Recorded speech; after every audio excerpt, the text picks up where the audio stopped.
top of the world, and I'm never coming down. You can't touch the sky, no, or with your feet stuck to the ground. And as I'm taking flight, I cheat the afterlife. I'm gonna live forever, 'cause a legend never dies. Give me faith, give me faith, give me glory, see the world before me. Hear my name and hear my story. So give me faith, give me faith, give me faith, give me glory, see the world before me. Hear my name and hear my story. So give me faith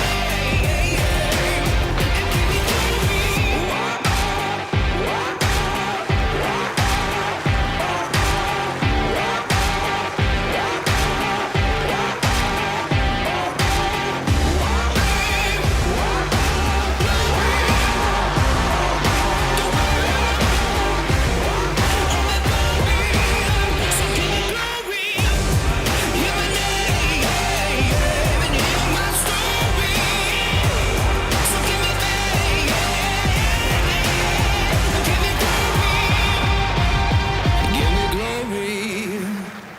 Since the dawn of esports, players and competitors alike were crying out for a title to take the reins on a global scale. Brawl Stars arrived and took the world by storm and quickly became one of, if not the most competitive mobile game to break into the scene.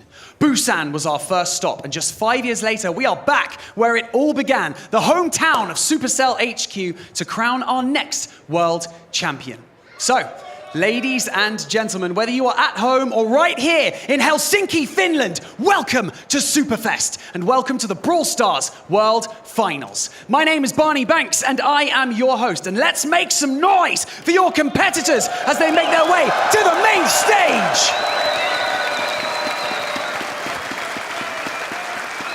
Kicking things off with SK Gaming.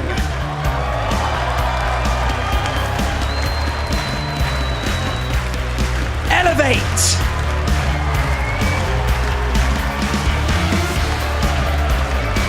Fut Esports.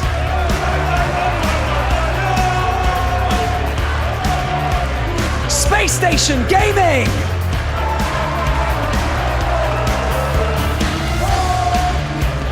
Pioneers.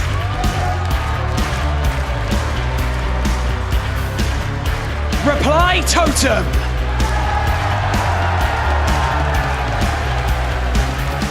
Crazy Raccoon!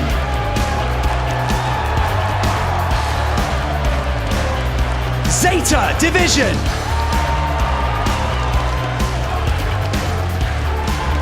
Luminosity!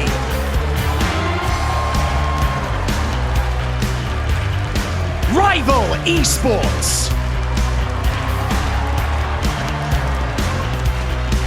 Humble!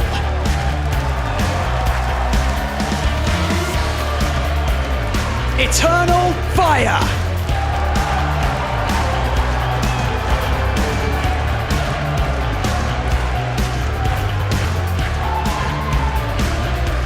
Now, as a reminder, please take note that there is also a B stream that is running simultaneously that will be covering half of today's matches. Now, make sure that you keep an eye on all of those score lines, and if you're at home, just open up a second screen. Double the action, double the fun. So, ladies and gentlemen, the scene is set. We've got $1 million on the line and just 3 days of competition to get there. So, to break things down in even finer detail, I've got some familiar faces to introduce you to. It is, of course, our casters. This weekend of Brawl Stars is finally here. Welcome in, everybody. I'm Kenny Barlow, joined alongside me, none other than Teddy Cass. It feels good. We've got plenty of people packing the stands behind us. 2 streams of action. Get out both those monitors. It's going to be a good weekend. I mean, it's the best moment of the year here if you are a Brawl Stars fan. It's the World Finals. I'm so excited. I cannot wait. And to start things off, too, we've got some heavy hitters. Let's get into the format. It's a little bit different from the monthly finals that you all are used to. We've got a group stage, the 12 best teams on the entire planet going to be taking place here today. 4 groups of 3 teams, and it's a best of 3. So every single set, Teddy, matters more than ever. Very much so. There's a potential here for 3-way ties as well. We'll get more into that once we get there, but the prize pool here is colossal. $1 million on the line, Kenny.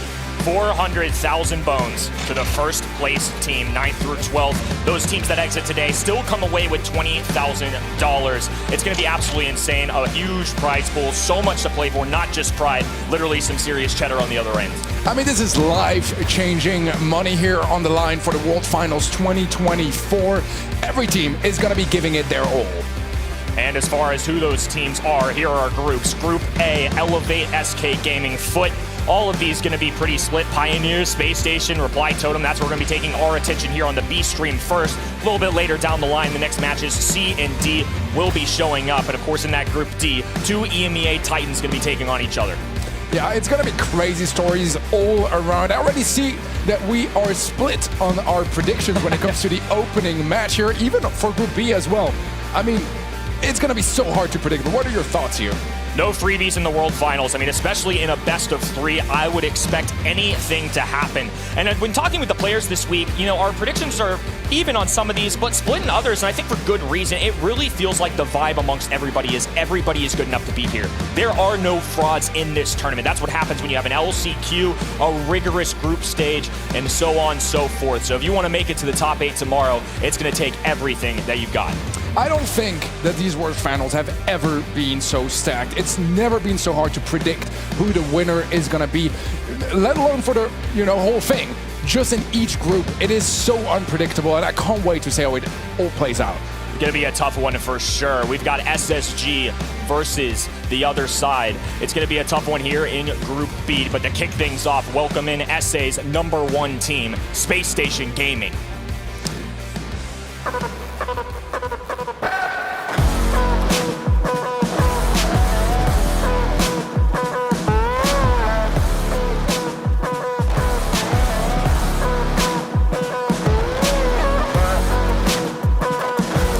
SSG, #1 seed out of SA. A tough fight here, 3 grand finals to get here, 2 second places, and they're taking the stage here on our B stream. An intense one, to say the least. On the other end, though, another great team, Pioneers, North America's #2 seed, will be joining them here today. Give it up for these fine fellows from North America.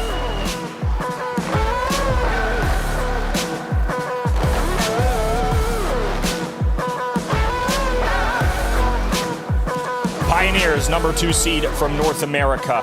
Definitely not the easiest road to get here from either of these regions. Consistency, tough to come by this year, Teddy, and it seems the casting booth very split on these two.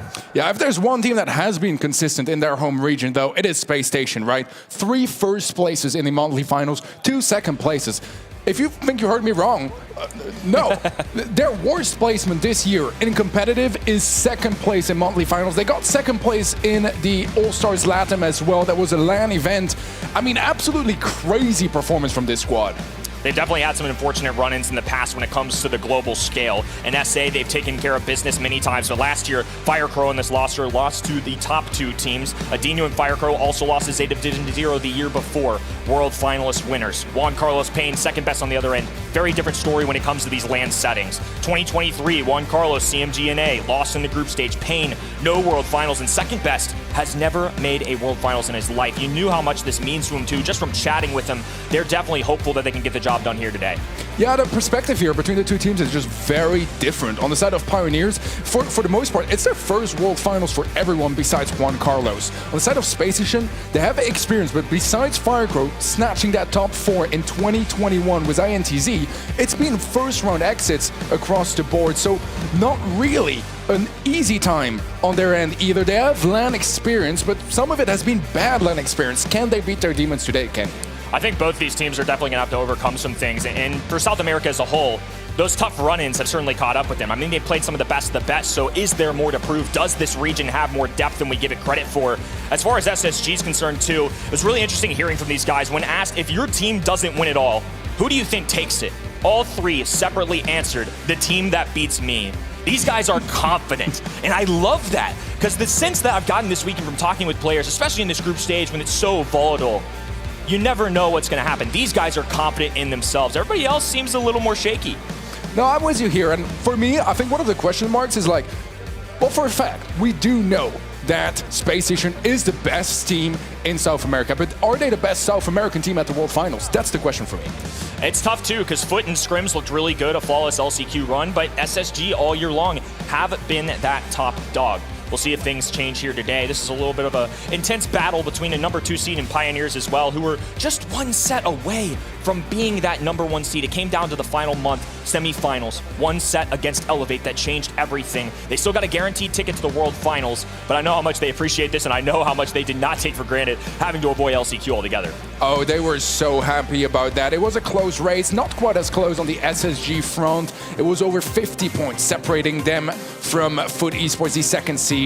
But Bells Rock for knockout is where we are going to be kicking things off, and actually a 74% prediction here from the viewers at home in favor of SSG. I'm surprised. I am too. I didn't think it would be one-sided by any means. I think there are a lot of folks that actually believe in the Pioneer squad, but it seems they're residing with LAN experience. Even the people here for the B side, we've got multiple rooms packed out here at the stadium here in Helsinki, Finland. Lots of loud noise. Here we go in our first opening draft. No Gene, no Kenji. Get used to it, folks. That guy's not showing up a lot today. Sprout, Kit, and Daryl. I was going to say, one of the things I definitely noticed in Scrims in particular with this KCP squad, they love running those Kit combos. It's been in and out of our competitive meta here. Kit necessarily hasn't had any big balances, big decreases, but at the same time, I would just get rid of it. These guys love a tank. Yeah, I think especially Pioneers is a team that is more than happy to experiment a bit with a draft, and Kit is exactly in their kind of alley. So I think this is a very valid ban here from SSG. Rico first pick is a threat on this map. I mean, you want throwers out of the way. We have only one ban, surprisingly enough, so there are still some chances for some throws later on, and aggression. I think those are like the main factors to be aware of when it comes to Bells Rock. Rico first pick, though, is consistent. I mean, it just has an incredibly good kit across the board, and I mean, I was talking about throwers. Thick is here. Yeah, anytime you see Rico, my mind immediately goes to how do we deal with him? Because it's a pretty safe pick, but this is one of the ways to deal with him. Now, the other brawler that we have to keep our eye on for all weekend long, Kenji's at the top of that list. Mo most certainly is. And I know Knockout may seemingly not be his #1 game mode, but he's such a powerful foe. I like the Rico, but on the return here for this red roster, I do think this is a very solid response.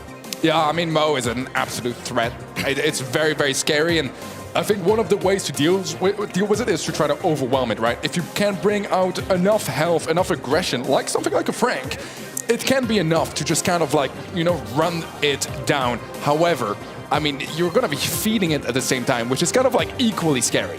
They're going to be running it down with a Frank on the other end. Halloween seems to extend it an extra day. Second best, most certainly going to be piloting this brawler all year long. Been one of the most aggressive, tanky players in North America. And Scrims, Daryl, Frank, Kenji was a brawler they seem to always get their hands on. But this one might be a surprise to some folks. Gus in a very solid spot. Gus's main goal, kind of point guard on this map. He's going to be looking to distribute that bubble, power up that Frank so Frank can get in the faces of brawlers like Mo, like Tick. But I love the state that RT's in, and that gives him a little flash of that extra range. I think this is such a nice reflection of the current meta, with Gus and RT being some of the top sharpshooter for the first time in a long time when you look at like the global outlook of the meta. I think these are great comps on both sides. I think it is going to be a bit of a question mark, like whether the Mo is going to be fed enough to like really punish this tanky Frank comp, or if maybe, you know, the Rico can get some kills from far away. I see a lot of potential on both sides. Definitely a lot on either end. Two teams with much to prove. Face off to open World of Finals weekend. Here we go, folks. Pioneers versus SSG to kick things off.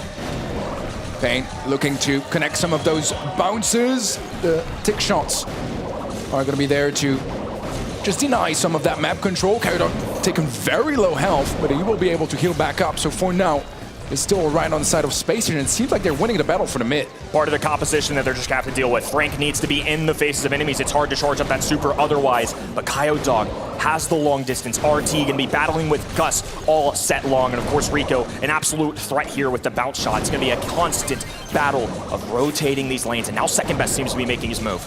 Yeah, very close goal there, but Firecrow tanking for Edinho. Nice body block there. Edinho still able to heal back up now, and things seems to be going towards a late game final fight here.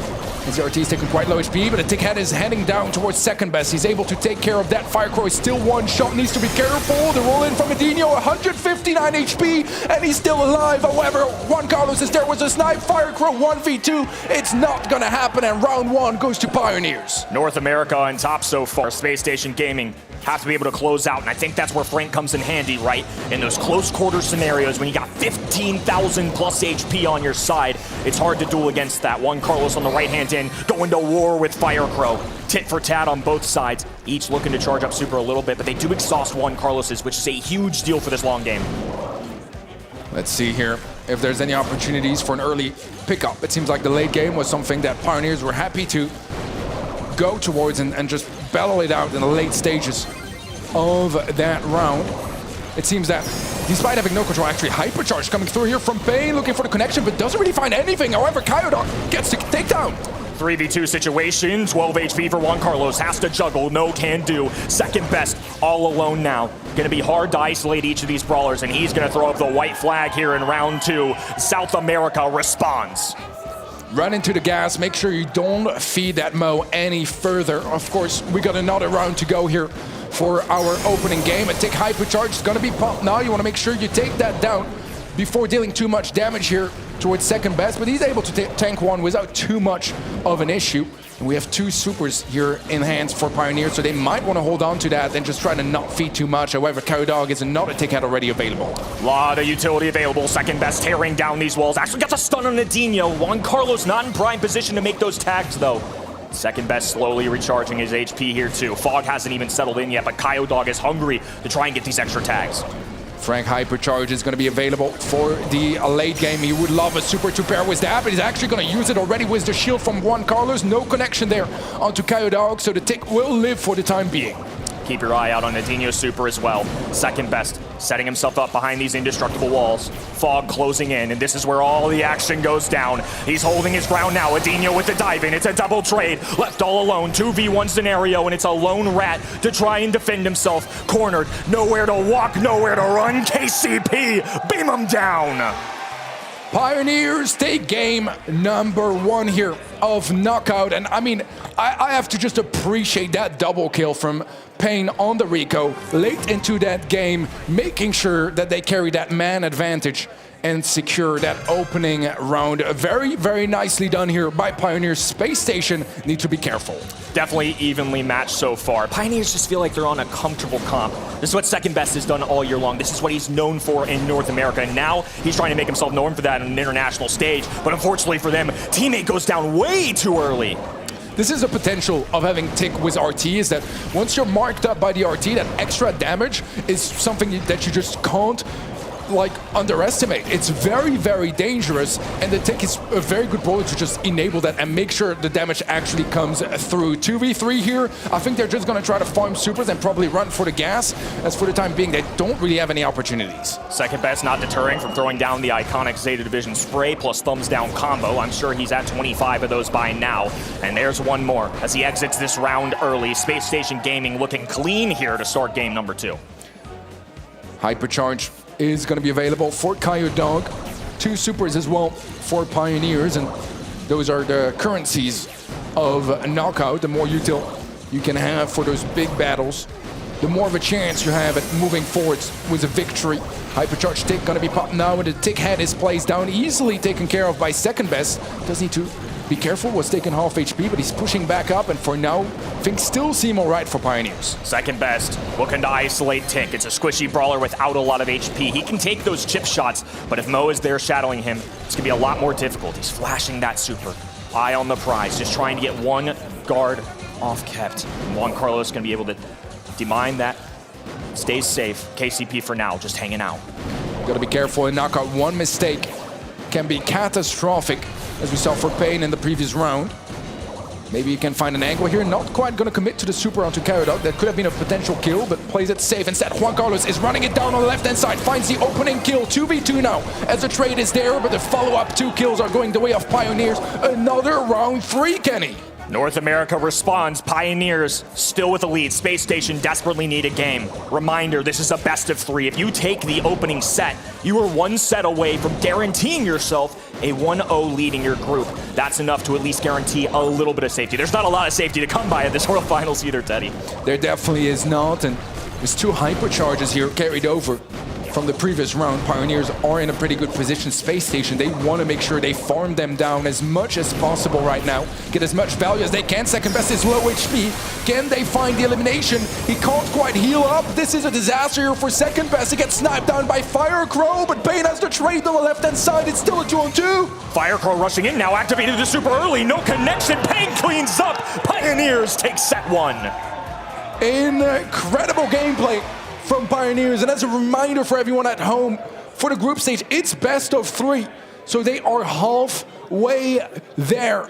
Pioneers so far was a very promising start, and Space Station, I mean, they made it close in each and every single game so far, but they just couldn't quite lock in the games. Fans at home will find that it's a very personal environment we've got going on too. The fans are right there, and these teams on the podiums so close to each other. You could hear and see it in Juan Carlos's eyes, the emotion that he brought out. Pain though, 8 kills. Unbelievable stuff to carry your team through that set. I mean, in 2 games alone, you just need 6 kills to get away with the set. Basically, Pain is responsible for an entire set and a little extra. I just love how our first set already is like a very memeable scoreboard for second best, especially after 50 thumbs down and 26 DPS. I mean, it happens. I think that like it's part of the strategy though, right? You don't expect a Frank to get like 5 kills in this sort of scenario. He's really just literally a sponge. Like he's absorbing damage, tanking for your teammates, and creating space with all that health. He's definitely there to soak up that damage and be a real looming threat, I think, that whole time. When he's got a super or a hypercharge, it's one of the most threatening brawlers in the game. He's still very powerful in this meta. And again, Rico is somebody that this team has gravitated towards, that a lot of teams gravitate towards in general. I think it's one of the better brawlers you can grab on that map, and especially when they were put into that first pick overall, I think that's a safe bet. And then they could just kind of go for those comfort picks. It seems the other side in SSG tried to ban the Daryl, tried to take away some of those assets like Kenshi, which makes a lot of sense, but you have to either ban 3 of the best tanks in the game, or you got to settle for second best being able to do his thing. And even though I don't think he was necessarily a star player there, I do think he certainly brought a lot of value. Kenny center stage is where we are going to be heading next here for our second, and I mean, I hope not for SSG, potentially last set already if things don't go their way, but I think this is a pretty good map historically for them, so they have some chances here. We'll see how the draft goes as it's already ready to kick in. Most Surge Sandy bans here for Pioneers. They have last pick. First pick for Space Station means Otis, Gil, and Rico bans. It's looking like they might want to bring in some aggression here.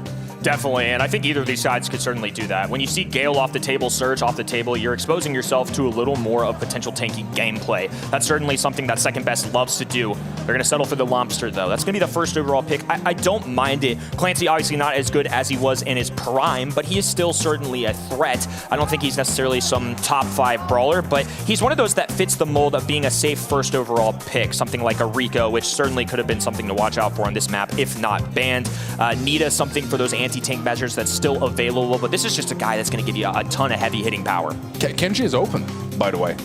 Frank is going to be picked up. Yeah, it could be maybe a Frank Kenji. That's, I don't think, unheard of here. We'll see what the decision is. Could also go Frank Colette, potentially, try to just get that tank counter out of the equation. There's a lot of the big threats that are already banned out, so to that extent, it's limiting the pool. But, I mean, I think the rest of this draft is going to be very heavy, either tanky or tank counters. I wonder if they were expecting to have Kenji open. The other side definitely going to have an opportunity to take the tank of their choice. For now, they're going to settle for the Mad Hatter. Chester showing up here. I think this is a good 1-2 kind of punch. You'll often see this on a 2-3 turn, a 4-5 turn. Let's take a tank, let's take an anti-tank. That way we are ready to prevent that from the other squad, and it also takes away one of Frank's bad matchups. So you're kind of getting a 2-for-1 deal there with these guys. Yeah, I think that the Pioneers are feeling their luck with the Chester pick here. Obviously, a little bit of RNG, which is something scary on the big stage. However, it's a great brawler right now. They're bringing in the max to increase that aggression just a little bit here on the Space Station side. They want to be in control of the pacing, and Nita is a great brawler to pair with it. The AoE damage just does so well with that extra movement speed, and of course the bears are something that are really annoying to deal with for any tanky brawlers. I wonder if part of the influence with Max was knowing that it's one of the most picked brawlers for Pioneers in scrims this week, which aren't everything, of course, but it does allude that Pain has often played this brawler. He's kind of the guy that's going to set up that extra speed for his 2 teammates. I think it could be a real interesting one. A lot to think about here with this 5 seconds to go about who do you take to deal with the composition that the other end is going with. It's going to be Amber here. One that we don't see too often this map, but it does provide that extra range. You don't necessarily need another anti-tank brawler, considering that the other side doesn't really have that. I think this is going to be a good way to kind of deal with all 3 members of the other end. I think that Amber has like suffered a little bit of like not really getting buffed as much as some of the other brawlers in the meta. It didn't really get nerfed directly, right? But it just kind of fallen off just a little bit. It is still good though when it comes to burning down those bushes. And I mean, the maps don't come much bushier than center stage. Here we go. Set number 2 is kicking off, and I mean for Space Station, it's going to be all about feeding up their Clancy. Second Best going to be taking his time here. Doesn't want to run into the Nita. That's exactly what's going to happen. Makes a nasty pull. Big man gets a big kill. Tears open just a sliver of this map as well. Dog rushing to the other end. He knows the inevitable. Easy punch through for Second Best. Perfectly played here by Pioneers, and a big surprise early gadget from Second Best. That pull is something that Firecrow was not ready for. But the max speed here is going to help their case out. However, they already lose a player. Can Dog go for a solo play? I don't think he's willing to commit. Does have the Hypercharge super available now, and that's going to be very valuable for his team. That's an early Hypercharge. They're going to distribute it here. Lightning in a bottle going their way. Second Best already lurking, though. A beautiful phase shift. Some kind of game awareness there coming through for Dog. Nice super from Medino. Keeps Juan Carlos low HP. Dog confirms the elimination 2-on-3, but the health situation does not allow Space Station to push through. Good gadget from Pain. Does get quite a bit of damage, gets 1 kill. Dog, the trade is there from Medino. He's gonna save it here for Space Station and avoid an early match point. Medino on that tier 3, but gets taken down by Juan Carlos. He's gonna be sitting in this grass, waiting for an opportunity. Dog, Firecrow, don't have a ton of range. That's something that benefits with Pain. Second Best holding on to a Hypercharge as well, gonna go ahead and hit it. Firecrow taking down Juan Carlos with an opening, going for the ankles. Bang! Pioneers on match point. The confidence, the technique, it's all there, and Pioneers are 1 away from taking the lead here in their group. What a performance on their end so far, and the Brazilian squad still a little bit too quiet. South America, we're not used to seeing them with this low of volume. They are 1 game away from disaster. 4 games is all it takes to take an early exit here. Group stage, things getting a little more intense. Second Best with confidence alongside his teammates. Going to be pushing forward once again. They're not going to fall for it. No early takedown yet from Second Best, but Pain maneuvering. Low HP for Adinho. Doesn't have a lot of shots available, and now they're stuffed into spawn. Pain has been such a nightmare for Space Station on that Amber, and Second Best is coming in here to lock in that goal. Pioneers on the verge of taking the opening match. Domination here so far for North America. Speed going down for Dog. They have to find a way. Second Best just hiding in his grass. Doing beautifully. Juan Carlos throwing up a super out of the hat. He pulls a wall break. But Dog with a breakaway here. Can't quite punch through though. Second Best still can play defense, and now the entire team has been wiped. The value that Pain has been able to find with those Amber gadgets has been absolutely ridiculous so far. Space Station here with their backs against the wall. Of course, it's not a direct elimination here if they lose this match, but it does make the path just so much more difficult. 1-0. It's a lot of comfort and now some max speed to help him out. Utility going down with Nita Bear and no stun available to get the takedown just in time. But Firecrow now getting in prime position, pops a Hypercharge a little preemptively, looking to charge up a super. Juan Carlos distributing a super as well. Adinho dribbling, Second Best all alone. Dog blasting him away, but it's not enough here. The big man holds down the fort. Just having that health, having that gadgets, makes it too intimidating to push through. However, Adinho is on the verge of upgrading to gold, and that's where you unlock the full potential of Clancy, and there it is. Second Best going for the stun, does not find a connection. Is going to open up their goal area a bit more. Maybe that could be a detriment. SSG forced to go back for now. They don't have the range currently to keep up with Pain, who's blasting away at Dog. Burns him to the ground. 1 more goes down as well, and only 30 to go. 25 seconds left here for Space Station to do the impossible. They need to find a goal.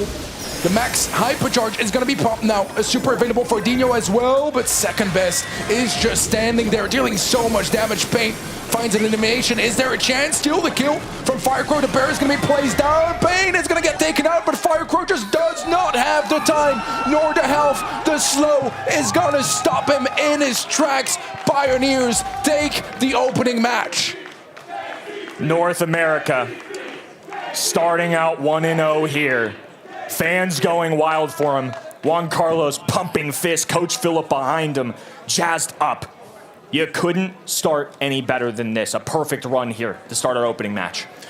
The Kansas City Pioneers showing their worth on the international stage. What a performance here.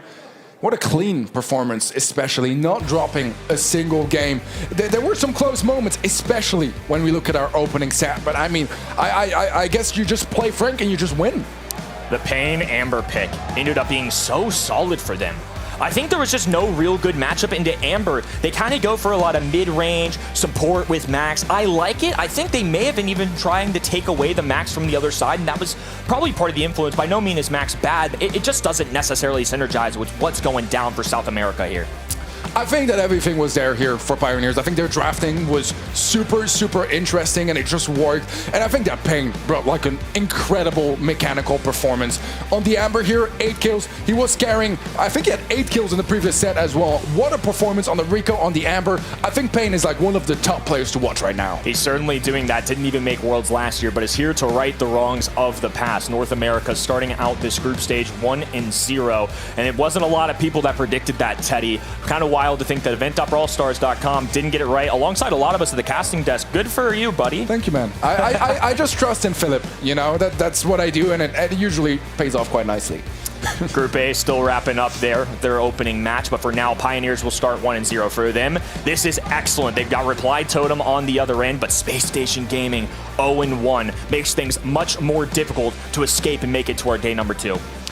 Yeah, Space Station, they now need a victory against Reply Totem. That's the only way out. Whether it's going to end up in a 3-way tie or something more clear-cut, they will need to perform in their next match. And I mean, that will be in quite a bit from now, but it does put a heavy weight on their shoulders. The benefit that they have is they do get a little bit of breathing room. As for Pioneers, you can ride the vibes, you can ride the wave of this win. I mean, nearly a perfect win. They couldn't have scripted it any better.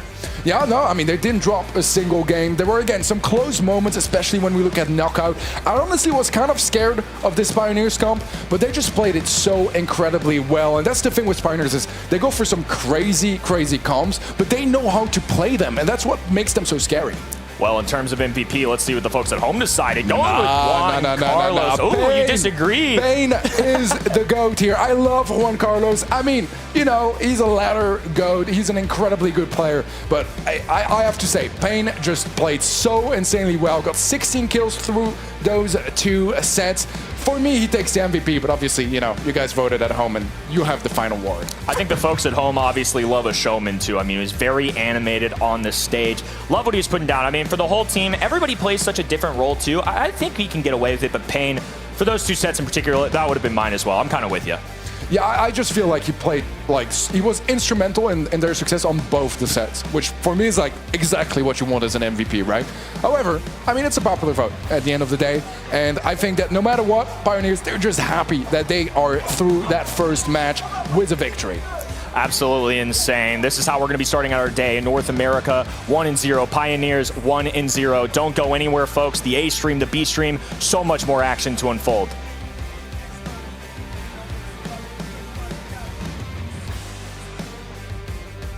And Humble coming up here in just a moment. Let's get it underway.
Welcome back to the Brawl Stars World Finals here on the B stage. We're about to get into our second match of the day, Kenny.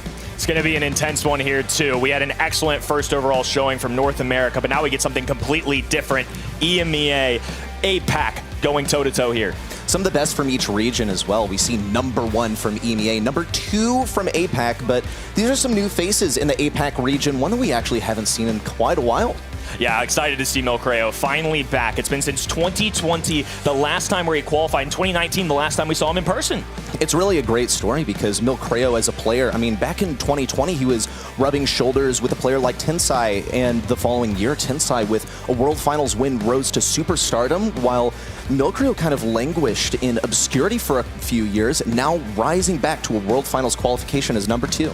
And on the other end, Humble, a lot of difficulty in this region, but they were the ones that persevered as that #1 seed. All of the consistency alongside them. They only have one Grand Finals win, but other than that, some very strong performances all year long. You say consistency, and I look at the fact that they took 3 second places throughout that normal season. So if that doesn't spell consistency, I don't really know what else does. We see them also getting some important victories in the postseason too, because after that last July monthly final, we're relegated to just speculation about what exactly is going on.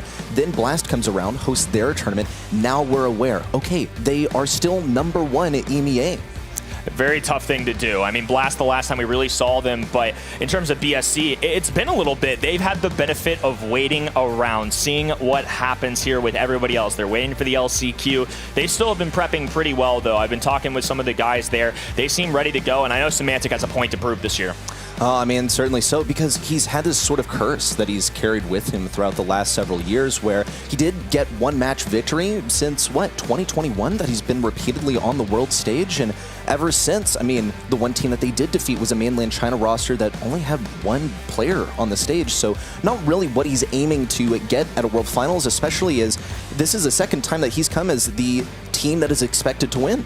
It's going to be a tough one for sure. Don't envy either of these sides whatsoever. And let's go ahead and get things started. Our very first team for this match taking the stage now.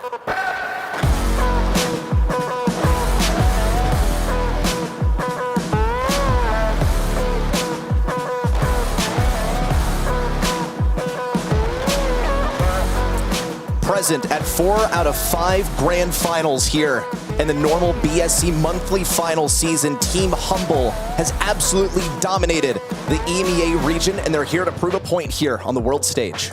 Going to be an intense one, to say the least. Both these teams certainly going to be fighting for it. On the other end, rival Esports taking the stage.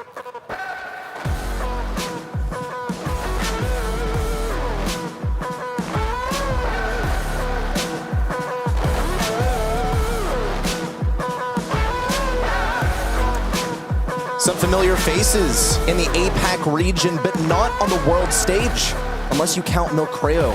It's his first time being here since 2019, repping Animal Champeru, taking 2nd place overall. What a name. I mean, what a throwback. But that's really how long it's been. There's players out here that have still been grinding for years to climb to the peak that he had in 2019. The fact that he stuck with it and did it in such a unique way. I mean, Melty, Shu, to your point, 0 World Finals appearances so far. This is their opening debut to the big stage, the bright lights. On the other end, Semantic, been here plenty of times. Boss has had experience. Luki a little more new, but there's definitely a lot residing with Semantic here. Look, and we look at this Humble roster, we can even put this in perspective of last year. Where do we see Humble fall? Well, Luki is sticking with that squad alongside their coach Kanan, analyst Vid, but Semantic and Boss now step into this role to rejuvenate this roster. Humble, they didn't have such a quite good performance at LCQ last year. #1 EMEA is certainly a huge step up from there in this season. I think it's so fun, too, that these guys were an unknown quantity coming into this year. All of them kind of left to their own devices to go find their own team. Milcreo, Melty, Shu. As far as Melty and Shu are concerned, very familiar with this point. Milcreo getting in the mix. They're no strangers to the BSC, though. They've been some fellow grinders for a long time. Yeah, I mean, Milcreo, one that we should know from quite long ago. Melty and Shu have been sticking around the scene quite a bit as well, but we haven't seen them on this world stage. This is a pretty new experience for them, and we haven't really seen these guys at LAN either. At least to our knowledge, we haven't seen these guys at LAN really ever. It was really interesting kind of hearing Milcreo and Shu kind of answer some questions about this year in general. What would their team motto be if they were to have one? And just to enjoy playing. It feels like these guys really appreciate being here, and you'll know that at home. If you've been watching the BSC this year, Milcreo's already got a big smile on his face. He always does. He's a showman. He's a lot of fun. All of these guys are good friends in real life, and I think that converts to the stage. Gosh, LAN is just such a great environment to see this team in because, first of all, this is a new experience for the squad, except Milcreo. Okay, but, you know, it's been quite a few years. Yeah, been a while, you know. Great to see a return, man. But yes, always with a smile on his face, and such a pleasure to watch on those player cams. Now, I can imagine you would notice a trend, though. Seems like he's smiling a lot more when he's winning. So hopefully we see Rival get some chops in, we get some epic reactions in here. Looks like you guys on the event side are residing with us here on the casting desk with an overwhelming majority predicting Humble to take the win. I think there's deservingly a lot of controversy throughout this weekend. This is one where I've heard murmurs of people believing in Rival. There are a few of them out there that really think they can do well. Uber, our good friend on the A stream currently, definitely believes in them, believes in APAC as a whole. Humble have just been the #1 seed in EMEA, plenty of consistent, what I believe to be the hardest region this year. It's just hard for me to bet against them on opening day. Okay, here comes that first pick out from Rival. Gus, very APAC pick, also very meta pick around the world. When we talk about the strengths of each region, because Humble, I think it's pretty well spelled out. We've seen them play a lot. We've seen them play at LAN. They're #1. Rival, you know, still up there in the APAC standings, but they're #2, and we haven't seen them play around here before. But Gus, something like this, these mids that create synergy with your lanes, that is what's so characteristic of the APAC draft. I think Gus is a first overall pick too. It's just a safe one. We even saw it a little bit earlier on the B stream as well. The long range though, countered by Humble. Bell, I didn't necessarily have this one as a top pick. It's not a bad brawler, don't get me wrong. It's just not the tippy top of the meta. Not at all, but Bell is going to provide some good synergy against tanks that could be potentially picked by Rival Esports. You know, something that Gus would really want to pair up with. I think also something that we quite often see come out from Rival Esports and just APAC in general is something like a Lola, and I think Bell can be quite good into that. Humble are acutely aware of what the comfort picks are here for Rival Esports, a team that focuses a lot more on mechanics than they do on draft. Draft's still so important though, especially in a best of 3. You don't have a lot of opportunities to make mistakes, and this is where all of these 30 seconds for every single one of these players matters so much. Why they do all of this preparation. It's not just for mechanics, it's for moments like this. I was told to look out for Gray, one of the brawlers that they frequently pick on this map. It was something they did through practice. I do like this in particular for having a little utility into Sprout. They can tear down these walls, gives them a little extra range, and of course with the teleport, they can get over there so quickly to get a quick frag. I think you have some great utility because you mentioned breaking the walls, you know, getting on top of that Sprout. Also, if Sprout looks to be getting a little too cozy up against the wall, you can actually yank him through. And there's a special Gray tech where you can pull them and then teleport backwards for basically a Gene pull. And, well, here's Gene to do just yet. Well, Gene is traditionally the way to deal with a thrower. My only concern for Rival is what's going to happen in the lead up to getting some of that utility, getting that Gene pull. Hopefully, they're able to land some of these shots with Gray to dispel the influence of that Sprout. I think a very well-rounded comp from the left-hand side. There's no signs of real aggression outside of this Gray. I feel like in today's day and age of Brawl Stars, there's usually somebody that wants to be up close and personal with you, or at least get in your face a little bit. We don't really see that from that left-hand side. On the right, though, Mandy's gotten a lot of popularity amongst these pro players the last few days. Yes, this is very true, and I believe the change has been reverted, so she should be back to normal, where her shot speed was unexpectedly made quite a bit, slower. Now, she is still going to be able to deal some pretty meaty damage with the Sugar Ray, fire it down mid, going to be quite useful here, and can also shoot through walls for a bit of additional utility. Going to be a tough one here. Two very different compositions. This is kind of the more traditional route. A lot of long range, a lot of sharpshooters. Let's get into it. Rival Esports taking on #1 seed from EMEA, Humble. Melty playing around the mid over here, trying to stay away from Semantic, who's using these walls to bounce the shots around and gain some additional range. Especially paired up with Sprout's star power overgrowth is going to get quite a huge explosion radius. Should allow him to dispel things for now. And he's going to be gradually building towards that hypercharge, but especially the super that can guard the mid from enemy entry as the gas closes in towards the end of the game.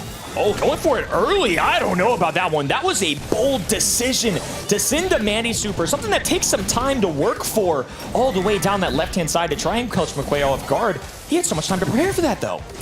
Yeah, and we gotta admit though, Luki got that really fast off of Shu over here. Shu's gonna be kind of tickling him down with the gene damage, getting closer to his super. Nice pull from Melty. Semantic looking for a kill. Shu's keeping him alive with the magic puffs, and the wall comes up on the right. Takedown on the left. Milkrio falls, and Humble are at a man advantage. Another bold play and a desperation gadget out of Melty. Shu melted all the way down to 440, and now Gray, with just 1,500 HP left, knows that the damage is already done. He has no shot at this. Humble with a convincing opening round. So how much do Humble respect Rival here? Do they go for the Mandy Super? Oh, Luki's no. gonna go for it down mid. No contact. He's whipped a couple of Mandy Supers, but he was aware of the risks entirely. This is really making a statement to Rival and getting in their heads, I think. That is a big time moment right there. If Luki had made any sort of tag, it already cycles it up enough. Shu with another miss there too. We need to start seeing Rival get some takedowns, make some contact. Semantic, hypercharge early, a pop-off shot there. Shu rendered low, being brought forward, and now a bounce shot, a connection there, and the connection is good. Humble way ahead of the ball game. Luki just needs to close around this top side for the kill, and Humble take game one so confidently.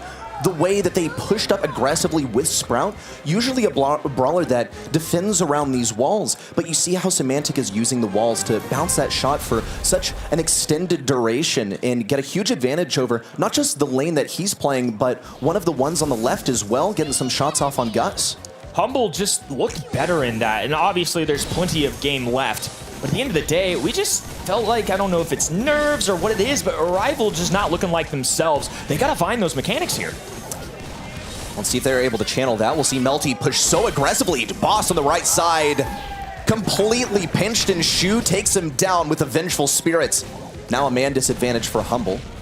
In what most would consider a lost round, they do have the chance to farm up some super here. Near miss for Milkrio, and Luki remains alive. Let's see if Luki gets greedy once again. An early man disadvantage. That's something that is so valuable in Knockout, where kills are everything. Another walking cane. Melty doing much better in the second one. Has a teleport available through the wall. Luki connects. All of a sudden, a 3v1 situation. The sharpshooter cannot handle all this action. Rival Esports finally on the board. On the board, and got some momentum on their side with the wind at their backs. No connection there with the Bell gadget. It's just early damage. Humble gradually trying to find their comfort zone over here. With a crucial wall for Semantic broken open by Melty's gadget. Another super out of Luki, but no contact. Milkrio shrugs it off. Without a tag there, it's going to be harder and harder for Luki to cycle that super. That's somewhere where Mandy thrives, and on the other end, Gene Pool across the entire map. Rival Esports putting on a clinic here in game two. Terrible situation here for Humble. The best they can really get is a super here from Luki, but Boss is pinched on the left side. No contact for Milkrio, but the teleport in from Melty. Pinch from Milkrio on the left. Boss, the last remaining member, no HP, and a game win for Rival. Woo, it was looking so convincing in game one. How the turntables, friends. Interesting stuff. APAC all of a sudden looking alive and well. There's that Milkrio smile too. Right-hand side, looks like every single one of them pretty darn dialed in. You gotta think Humble really want to win this one. They are fighting a lot of demons from past lands. You called it, Kenny, though. We saw the mechanics take a step up for Rival Esports over here. They know that they're going to have to mechanic stiff this one. We also see the lane switch up. Luki's going to be going over to this Gene lane versus Shu on the right side. Milkrio back on Bell on the left. Semantic still doing the same old thing. Ideally, he doesn't get pulled by Melty with one of those gadgets and lose access to his walls like he did in the last game. Kind of funny how every single one of the supers on Rival side matter. A missed Gus Bubble, a missed Walking Cane. Shu, of course, with a super available with that Gene Pool, can change up entire games. All the utility matters so much. In that second game, they really started to click. The first one, they missed everything, it felt like. But of course, switching that up in game two definitely changed things up. But he does it once again. Luki, low HP, a desperation wall to protect himself. Great defense out of Semantic. Incredible teamwork from Semantic to keep Luki alive, but you cannot persist. A second Vengeful Spirits out of Shu. Man advantage once again for Rival Esports. Shu's going to try and hang on to this super if he can, but Semantic does now have this hypercharge that's crucial for the next round, because that's exactly where we're headed. Rival Esports just one round off of taking a set. Oh boy.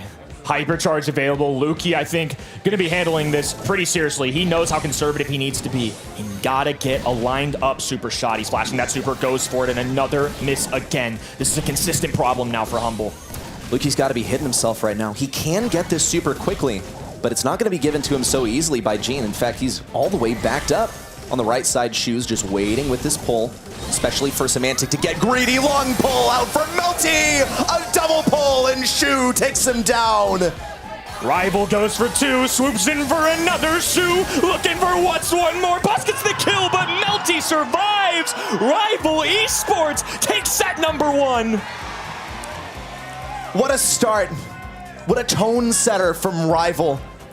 A team that no one up here on the desk expected to take the win here. There's still time for Humble to come back. But Rival Esports made a comeback of their own here in set number 1. We saw game 1 go to Humble.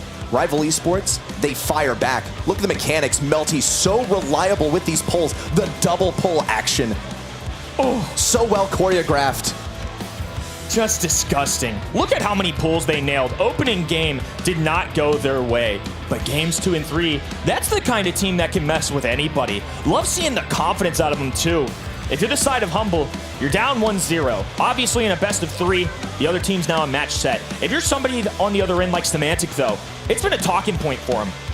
He said it to me, I've only beat one team at Worlds and it was mainland China. I gotta prove myself this week. And that's not the way to do it. Semantic, of course, with 3 here, but on the other side, 4 apiece for this Rival Esports squad. Everybody putting in work. And it's good teamwork. We saw some good stuff out of Humble as well. When we talk about what Humble is up to here, we saw Semantic leading the charge there in game number 1.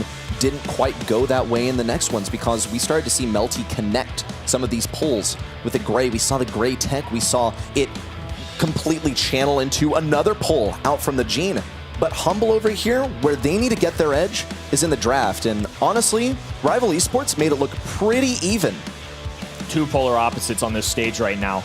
Left side, cackling, laughing, having fun, which I think if that's important for them, I'm glad they're sticking with it. Win or loss, you know your team best. You got to know how to deal with these things. And especially after that opening game, immediate concern.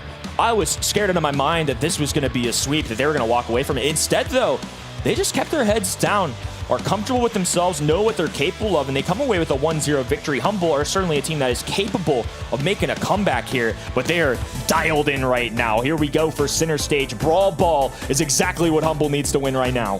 That's the kind of aggression, right? That control play really came back to bite them with stuff like Gray. We saw the Gene as well. Brawlers where they are gradually, getting that pressure with a stalemate at mid. They farm up their util, and that is when they pounce. Let's see this, though. Rival Esports getting rid of some of the tankier brawlers in the game. Basically just getting rid of the best stuff, okay? Because Humble had that first pick. They're going to go for the crab. Just a moment ago, we saw Clancy be the first overall selection as well, so it seems Humble believe in this brawler too. No Kenji, no Mo, Nita, that anti-tank removed, and I think Sandy's just a little bit pesky. This is something that seems to be consistent amongst both our teams, and Sandy's definitely a popular brawler in the APAC region as a whole. And we'll see how they respond to this Clancy. Ideally, you keep this on as low level as you possibly can. When compared to Surge, he does have some pretty decent range at level 1, but he doesn't have good damage at all. We'll see Surge actually selected over here. And I think Surge is probably going to be running that second gadget. Okay, I'm going to farm up my shots for free, and I'm also getting a shield by rushing down one of these lanes. Now, center stage is a bush map. What does that mean? It means that everyone's going to be running that speed gear and probably going to be running that vision gear as well to get some good, vision inside the bushes. Now, what do you pair up with this Surge? Gale, one of the key counters to Surge, actually, and something that prevents something more tanky from Humble later on in the draft. Rival are really just making a claim that if you want to go tank, go for it. We're ready. Gale, I think, is a very solid brawler still, despite some of the nerfs that have come through the last month or so. Surge at the top of the meta, I would say, right now in general. I mean, this is 2 of the better brawlers, I would just say, on the map, period. But now they kind of have an out. If Humble are daring enough to go tank, they better come well prepared and know that it's not always going to be an easy matchup.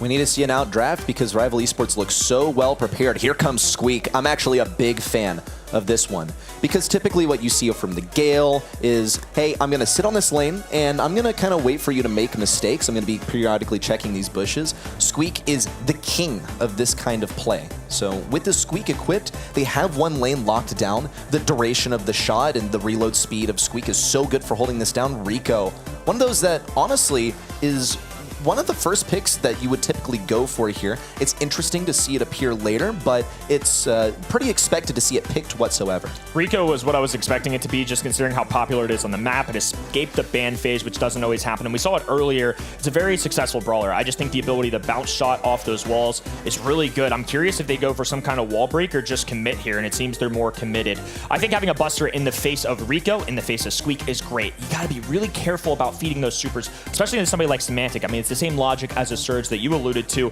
Both of these guys at tier 1, pretty darn useless, but as these guys get stronger and stronger throughout the game, they are menacing. I'm seeing potential for this Surge to be kept on level 1 for a pretty serious duration of time. Against that Rico, it's tough to dodge the shots. It's possible, but at a pro level, you're facing a professional Rico. That's going to be tough. Into the Squeak, it's nigh impossible because you're going to be facing a slow.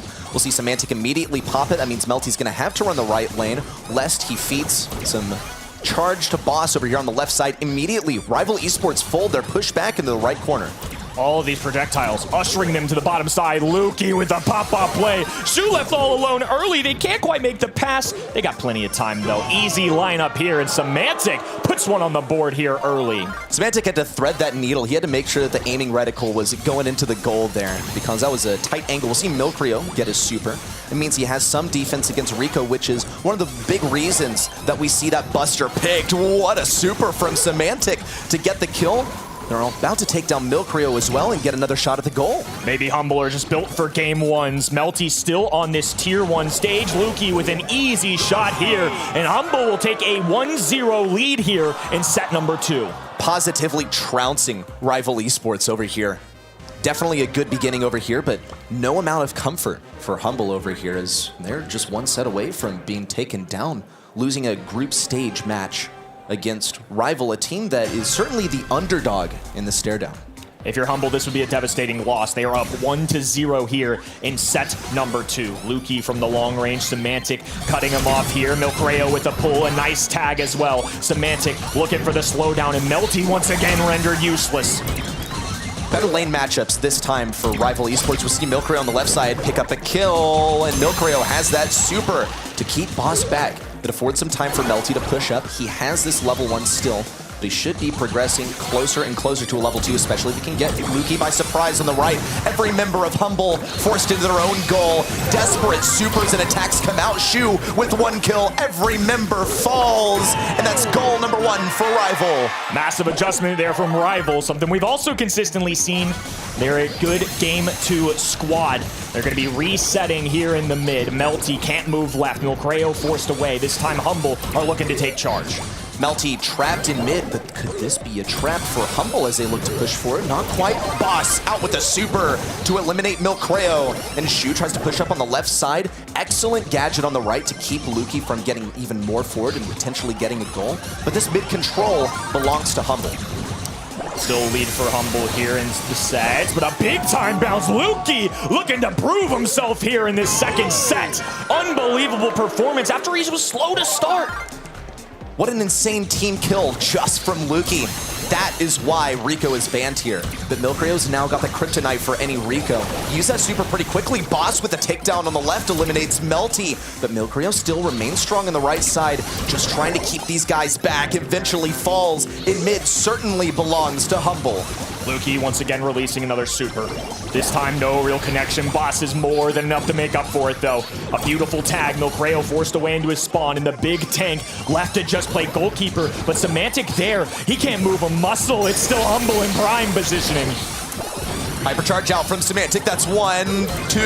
Milkrio, the final domino in the chain falls. And Humble go to set 3. We've got a match on our hands. This is one that I didn't necessarily expect personally. I thought this was going to be a 2-0.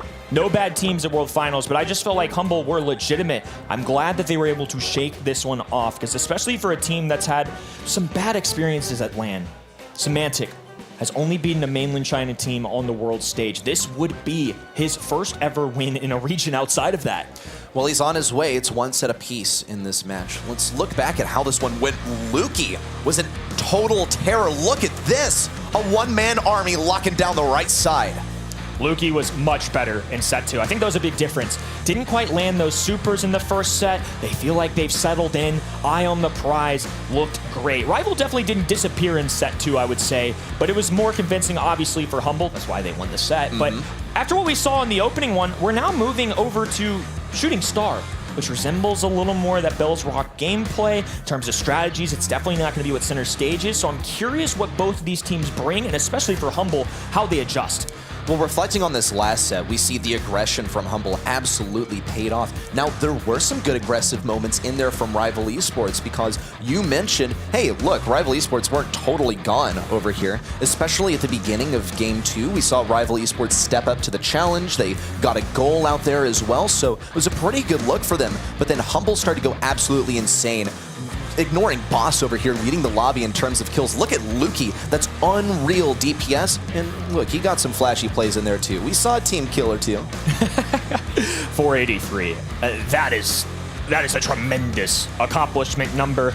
I mean, looking back too, how many times did that guy just pierce through opponents with a big time super? He was consistently doing damage, and the way that comp kind of orchestrated, it really forced Rival Esports to either be in front of things, be in your face, or they just got pushed back immediately. Squeak, Gadget, Rico bounce shot on the other side. There was just no room to breathe. I really think that's what it came down to, is we see the Squeak Gadget immediately come out. Guess what, buddy? You lost the lane. You can't do anything there. So everyone has to move over to the right. Guess what? They got to face this Rico. And usually the way the Buster plays is he gets his super. He's able to reflect all those shots back at Rico. But when Rico gets the super before Buster can even get the shield, then it becomes a huge problem. We saw Luki fire off that first Rico super before Buster had a shield. That's a major error. Lots of people surrounding Stream B now. Plenty of fans out here in Helsinki, Finland, but just so happens a few more walking in when they see a set 3 on the board. Shooting Star is where we're going, folks. This one is going to come down to the wire, and very important too. One of these two teams is going to start 1-0. One of them is going to be fighting for their lives in their second match of the day. Okay, so Kenny, you alluded to the fact that Shooting Star resembles being Bounty. More of the stuff that we saw in our very first map in the series, taken by Rival Esports. It's that control play, but check this out. We actually see the double gray ban and the Banagine. I'm seeing a little PTSD. Great, somebody that Rival Esports frequents, but I would be a little scarred after that opening set too. I don't blame him at all for throwing that one out the window. Humble with his first overall selection. Even banning the Kenji does mean there's some other very powerful brawlers available like Mo. I have seen him scrimmed here, even though it wouldn't be as intuitive in this wide open map. Maybe you want to go sharpshooter. I really wouldn't blame players. The fact that he can burrow underground, go invisible, that's a great thing. But Piper is consistent, a great brawler, has a hypercharge, and is long range. That's all you need.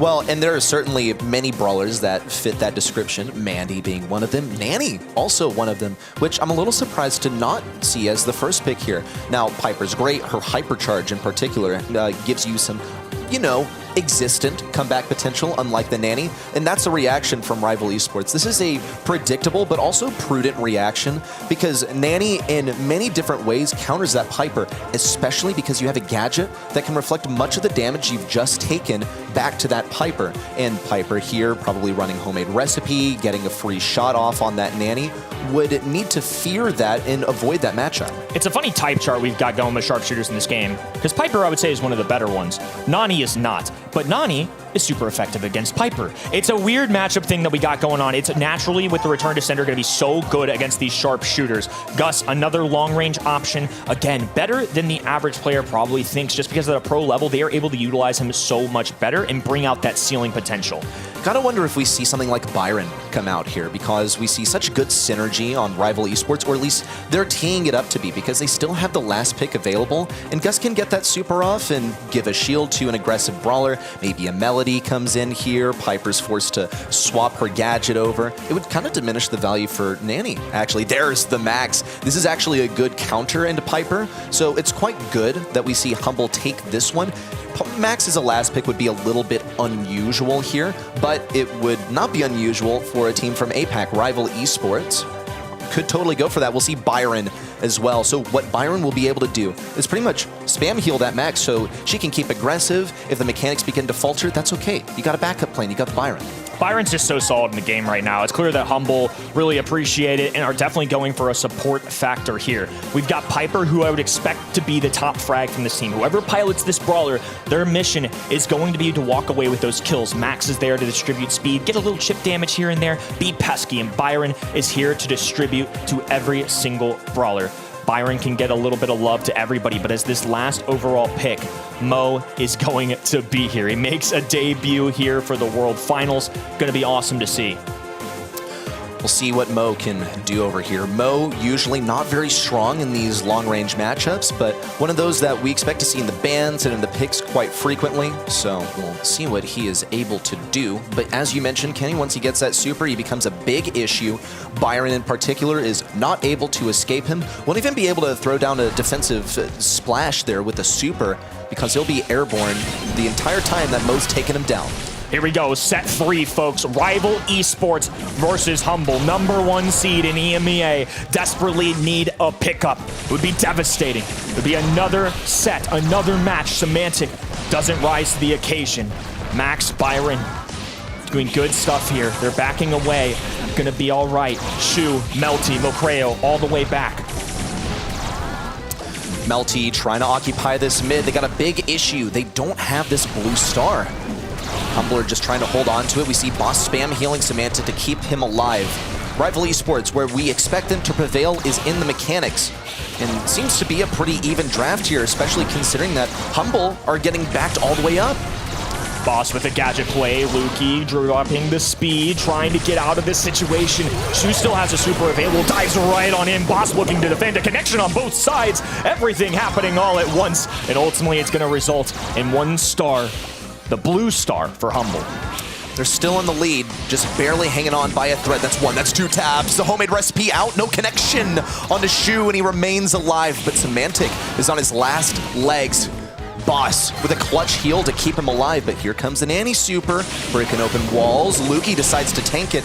That cost him a phase shifter, though. That's brief invincibility that he's going to need in the later stages of the game. And folks, that's exactly where we're heading. Humble need to get some speed out here so they have adequate room to back up in the later stages of the game. Rival looking to make a final push. They want the clock to expire with him on top. A wall break here from Semantic, looking for a little bit of extra leg room. Shot clock available, and Rival need to move.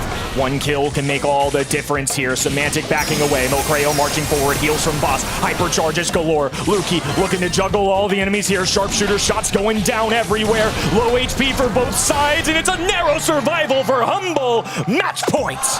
What a clutch from Lukey. The phase shifter forward. Unreal to keep Semantic alive. Let's not forget, though, Semantic was getting battered, bruised on that lane against the Nanny. That was dangerous. That was critical over there. The Byron is really keeping them in this game. That was what we call close. It really feels like these two teams are evenly matched, which is something I certainly didn't expect. The casting desk didn't expect. We knew Rival Esports were good, had no idea they had this high of a ceiling. You see Semantic immediately go for the curve with Piper. They call that the EU curve right off the beginning of the game on a full health opponent. Not as a kill confirm, just to establish some pressure and some presence at mid. And so they have, because they have this blue star in their possession. Lukey going for the tank, but it's still coming around the back. No takedown on the Boss, but he is low, and Humble have to fall back. He does survive, is able to heal up. Humble has felt like they're on the back foot for most of these games so far. It's worked. The blue star is exactly what they're aiming for. It's going to be Piper looking for frags. Max, the comfortable brawler, able to juke more easily, has that extra speed. The phase shift can literally become invincible at any given moment, and Byron there to heal her up. If they can keep Max alive, they should be okay. Humble have utility. Semantic has an escape. Lukey still has phase shifters. Boss has that super. The Rival are gradually closing in. That's major damage on the Boss, especially with the gadget out for Milcreo. Clutch. Super just in time for Milcreo to shrug off that shot from Semantic. Humble remain in possession of their own destiny over here, especially with their positioning. We'll see once again the Nanny Super all the way to the back. Take down on Boss, and the script is flipped. Humble need to get aggressive. Now Humble have to get offensive. Milcreo adding on another one here. Semantic falls as well. Rival Esports exploding in game 2. Humble are dropping like flies. It's getting desperate. Humble have no choice but to press on forward. Nonetheless, we'll see Semantic fall back. Here comes the Nanny Super in, another kill. Seemingly no comeback for Humble. Shu going for the full team wipe. Milkrio around the left, and that's it. Rival Esports are gonna move us on to double match point. Double match point for both teams now. One game to determine who starts 1-0. Milcreo shaking it off, smiles everywhere. This might be the most nervous I've seen him all season, but he's got an opportunity to make a major upset and put his team's name on the map here at an international level. It's gonna have to happen here and now. Game number 3 of set number 3. We've truly gone all the way. But who gets this first blue star? Who gets that momentum? Shu's gonna go for it, and he snacks it. Rival Esports with a complete change of the guard when it comes to this blue star. And Humble get aggressive up at the beginning of the game for a change. Oh, I love this, changing things up entirely. Game 3, it's Humble that respond with the first kill. Speed available for Luki. They might want more. They can either dip now or hold position here, and it looks like they're pressing Melty, a victim once again. Boss piles it on as well. EMEA looking to make a comeback. Total change from what we saw in games 1 and 2 over here for Humble. They're leading by 5 stars at the point, but they don't have that blue star. Shu is being forced back so consistently. Semantic's trying to get some clips around the side, but Shu's got some pretty nasty dodges. There's one from Semantic, and for the first time we see Semantic get this hypercharge. The only good news right now, Rivals still have the blue stars. What a shot going through. Milcreo barely surviving. Does have a super available if he needs it, but he lobs one up. Has to match it with one of Byron's, and he will hold on. Now they're starting to creep forward on this map. Humble got to be careful about pushing too aggressively because Shu can shut them right down. And if Semantic and Boss get a little too close together, Shu's going to go for the 2-piece. But here's an anti-super in once again, going for a kill on Boss. If possible, Luki wants to tank it. Nope, baited over to Semantic, but crashes into the wall. They'll take that trade all day long. And now Milcreo, 194. He did survive. The blasts don't connect. Luki can't secure that kill. Every single one of those are going to matter in the long run. Boss is the president over here. Humble gotta protect him. He's boasting all 5 stars that spell the difference between loss and victory here for Rival Esports. It's down to the last 15 seconds. Melty's got this super to push in. Needs to pilot that over to Byron. If possible, gonna try and hide behind this wall in order to do so. Milcreo Shu just gotta get some value in here. A super available to Shu, but he's too low health to get in. The final 3 seconds, Shu's gonna go for it, but there's no chance. Humble take the match. Celebrations coming in. Crowd roaring. What a show that these two teams put on to start off Group D. 2-1 the final scorecard, and Semantic gets to celebrate his first ever win against a team outside of mainland China. Excellent stuff for Humble. The curse broken, and #1 seed from EMEA doing the expected thing. If you count out that very first set though, Rival Esports were looking super, super fearsome, and we also saw them start to change things around in the last game of this set, okay? They get a win in game 2. Rival Esports now managed to actually get that blue star. But Humble, this is where they started to really prevail. This is where they got the best performance out of this set yet with these early kills. Boss getting the double kill with just a single gadget. Best of 3, anything can happen. We truly meant that. Rival Esports, a team that not a lot of people in the event side predicted. 0 of us on the casting desk predicted, and they proved a lot of people wrong. No, they didn't win, but I think they can feel confident in themselves going throughout this group stage. They still got another match. It's not an exit yet. Plenty of opportunities still available for Apex #2. Well, with Humble locking in this win, they're well on their way to qualifying for day #2. Obviously, it's favorable to be #1 in your group, and conceding a set also is a little dangerous too, because in a 3-way tie, what happens? Well, you fall to the set diff, and then if the set diff is equal, then it falls to the game diff, and if the game diff is equal, then it becomes damage. But that's a really rare scenario. Ooh, I hope for nobody's sake that we get to a damage point, but speaking of damage, 200 for Melty, top of the leaderboard there. Still a strong performance. It's kind of wild to see, too, that Humble win this set with only 4 kills. And their leading frag was a Byron. It's kind of wild, and note that also a couple of those kills out from Humble were literally in that one play, a single gadget from Boss. That is what turned the tide in game #3. Man, Rival, I mean, they were so aggressive out here. Love the amount of damage that they were able to pump out, but Humble, they came equipped with that support that I would say actually Rival Esports in the APAC region at large is so well known for, these synergistic team compositions. Humble did a great job. I mean, ultimately, I think they were able to come back from what looked bleak. They've been in times as a team, or at least as individual players before this season, where it's been a tough go at it. And now to put on a strong performance, to persevere, and to push through with a win, I think is a major deal. Well, let's see who you voted for as MVP in this last match. It's Semantic, the man who has broken his curse with a victory over rival Esports. Definitely a close one, but a win nonetheless. Curse broken is a curse broken, and I hope that's something for Humble's sake that they can kind of put behind them, right? This is something that's definitely looming on Semantic's mind. I mean, when I talked to him this week, it was something that was present, that at the forefront, that he mentioned. Now that that's over, I think that they can start to climb to their full potential. That #1 seed EMEA, that team that many people believe to be a contender here at the World Finals.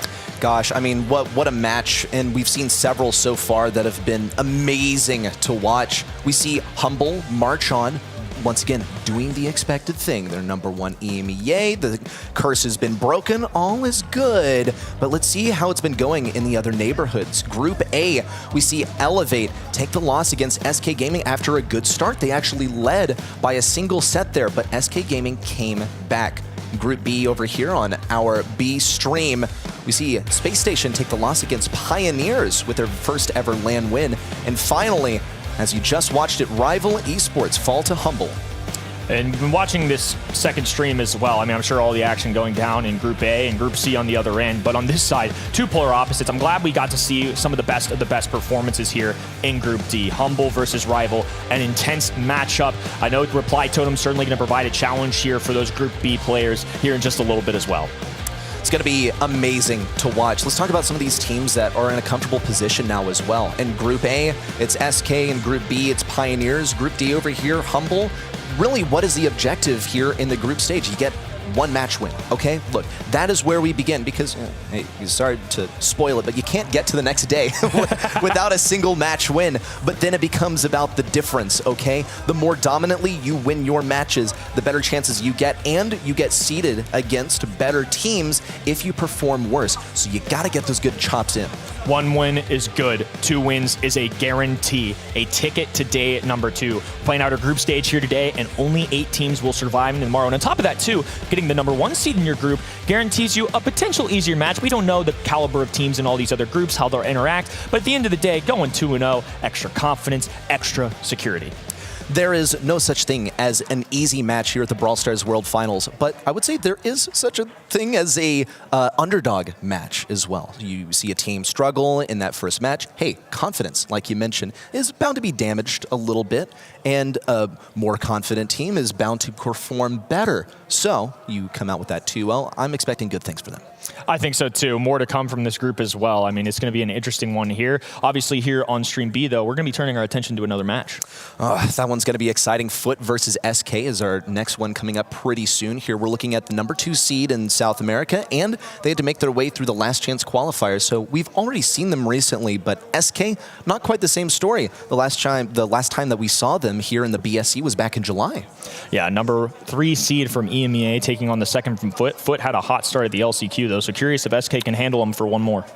Man, I mean, we're going to get to that discussion once we start talking about Fut versus SK, but it should be remembered, of course, that Fut had such a rockstar run through the LCQ. They only dropped a single game, by the way. So when we talk about this roster, you know, how they performed, they've performed actually twice at LAN. We even saw them in a mid-season event, a third-party one as well, the Copa Latam event as well. But in LCQ, getting that literally just one game loss is absolutely huge. However, I will argue that we actually haven't seen them really be challenged just yet, it seems. Definitely going to be interesting one coming up. SK Gaming versus Fut Esports on the way very soon. Don't go anywhere, folks. We're going to take a quick break. The 2024 Brawl Stars World Finals are brought to you by ESL, Monster Energy, and DHL. If your pistol's faulty or your shotgun's jammed, Jess and Pam are always here to lend a hand. If you want to be a star, fix your winning rate, Junker Garage will make your brawling great. For weapon repairs, upgrades, or even a hug from Mama Pam. Junker Garage. People often ask, how can I do become a world championship winner? What must I do to get Abs of Steel and Fist of Fury? The answer? Gimnasio! Primo! You will learn to summon strength, summon asteroids, and serve a spicy jalapeno knuckle sandwich to even the strongest of brawlers. Fight with el fuego in your heart. It will not be easy, but as El Primo once said, no pain, no gain, no glory. Gimnasio Primo. It's showtime. Welcome back to the Brawl Stars World Finals over here on the B stream, where we've just finished up 2 super exciting matches. But there's more going on in the E stream as well that we haven't gotten to see over here. Yeah, the A stream has been going wild. SK did manage to take a victory against Elevate by the looks of it. What a surprise result over there. It was 2-1 actually in favor. I mean, I went for SK. Did you go for SK? No, I went for SK. You say surprise result. I'm not super... Well, What's okay. like the #1 seed of NA versus the 3rd seed of EU, right? Wow, okay. You know what? You think I'm going to be biased just because I'm from North America? You know what? I have good arguments for why we expect SK, because we saw them do so well at recent LAN events. We didn't see them in, a BSC event. However, we also saw them perform pretty well in Blast. Now, when it comes to Elevate, well, hold up, okay. We also saw Elevate perform well at Blast, but it must be noted that we haven't seen this team play at a LAN before. The fact that they got that 1-set victory, I was watching the audience, I could not believe my eyes. I was like, wait, is NA Hope actually happening? In the end, didn't happen, but a single set victory is actually more than we've been able to ask for a player like RBM in years past, where we saw him appear at an LCQ in the past, and in 2022, we saw him make a world final, but not a set victory yet until now against a really good squad.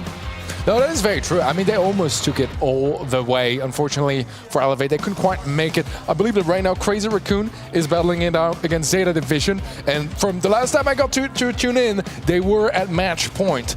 But I'm not entirely sure yet if they have finished that match or not, but it was an intense battle, and it seemed like CR were holding the reins. Really? And that's a rematch as well, because we saw Crazy Raccoon, a team that many people expected to just hold up, they're going to take it all at the World Finals, but they were bested by Zeta Division. What happened from there? Well, okay, you know what is history, okay? Zeta Division, they're the Alpha, the Omega, they, when you divide by 0, we've heard the calls, Uber, but they took it all. And to be knocked out in that single elimination stage by the team that wins the World Finals actually leaves us with a lot of questions, especially when it goes to set 5 like it did last year. Yeah, there's a lot of question marks still, I think, in the group stage. I mean, we mentioned NA already because of Elevate, but KCP was an incredible performance. I don't know if you managed to catch any of that action, but oh man, a 2-0 against SSG, and I think most of the viewers and most of the casters were actually against KCP in this prediction. Sorry, folks. Sorry for the NA folks. I didn't predict a single NA victory here today because our NA players that have made it here have, less LAN experience. And folks, it is such a different environment here in person. But over on the B stage, we move from the big stage to the medium stage, medium big stage over here. Less stress, not as much noise, certainly the presence of an audience out there, and you got to stand up at the podium too. So it's a much different thing. I can say though, for our NA players, that despite not having played at LAN before, I have heard from their mouths, directly from them, that they've been scrimming and they've been playing tournaments standing up in preparation for this stage.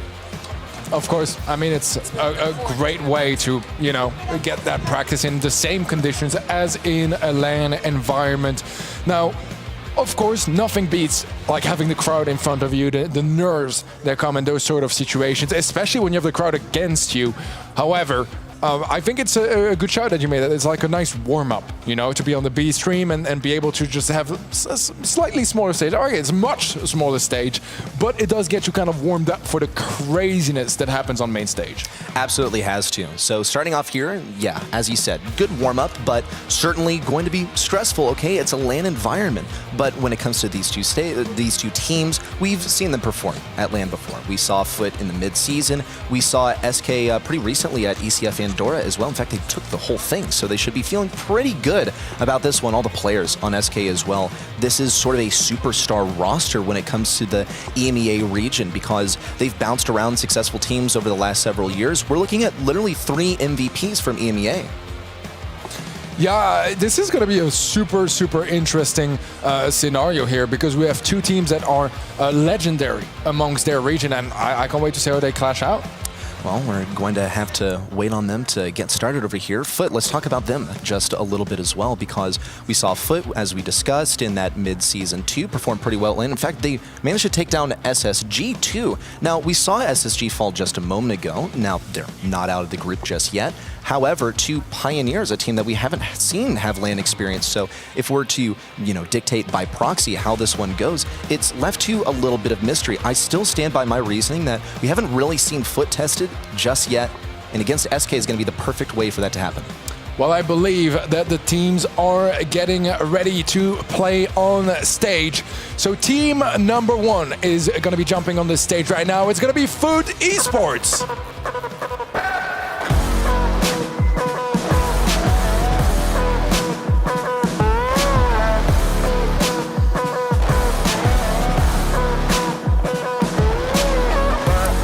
Esports, a team that we've seen play at LAN before this year, and they won the whole thing against SK Gaming as well. SK Gaming, what a roster that we've seen perform at LAN as well. Let's welcome to the stage, introducing SK Gaming.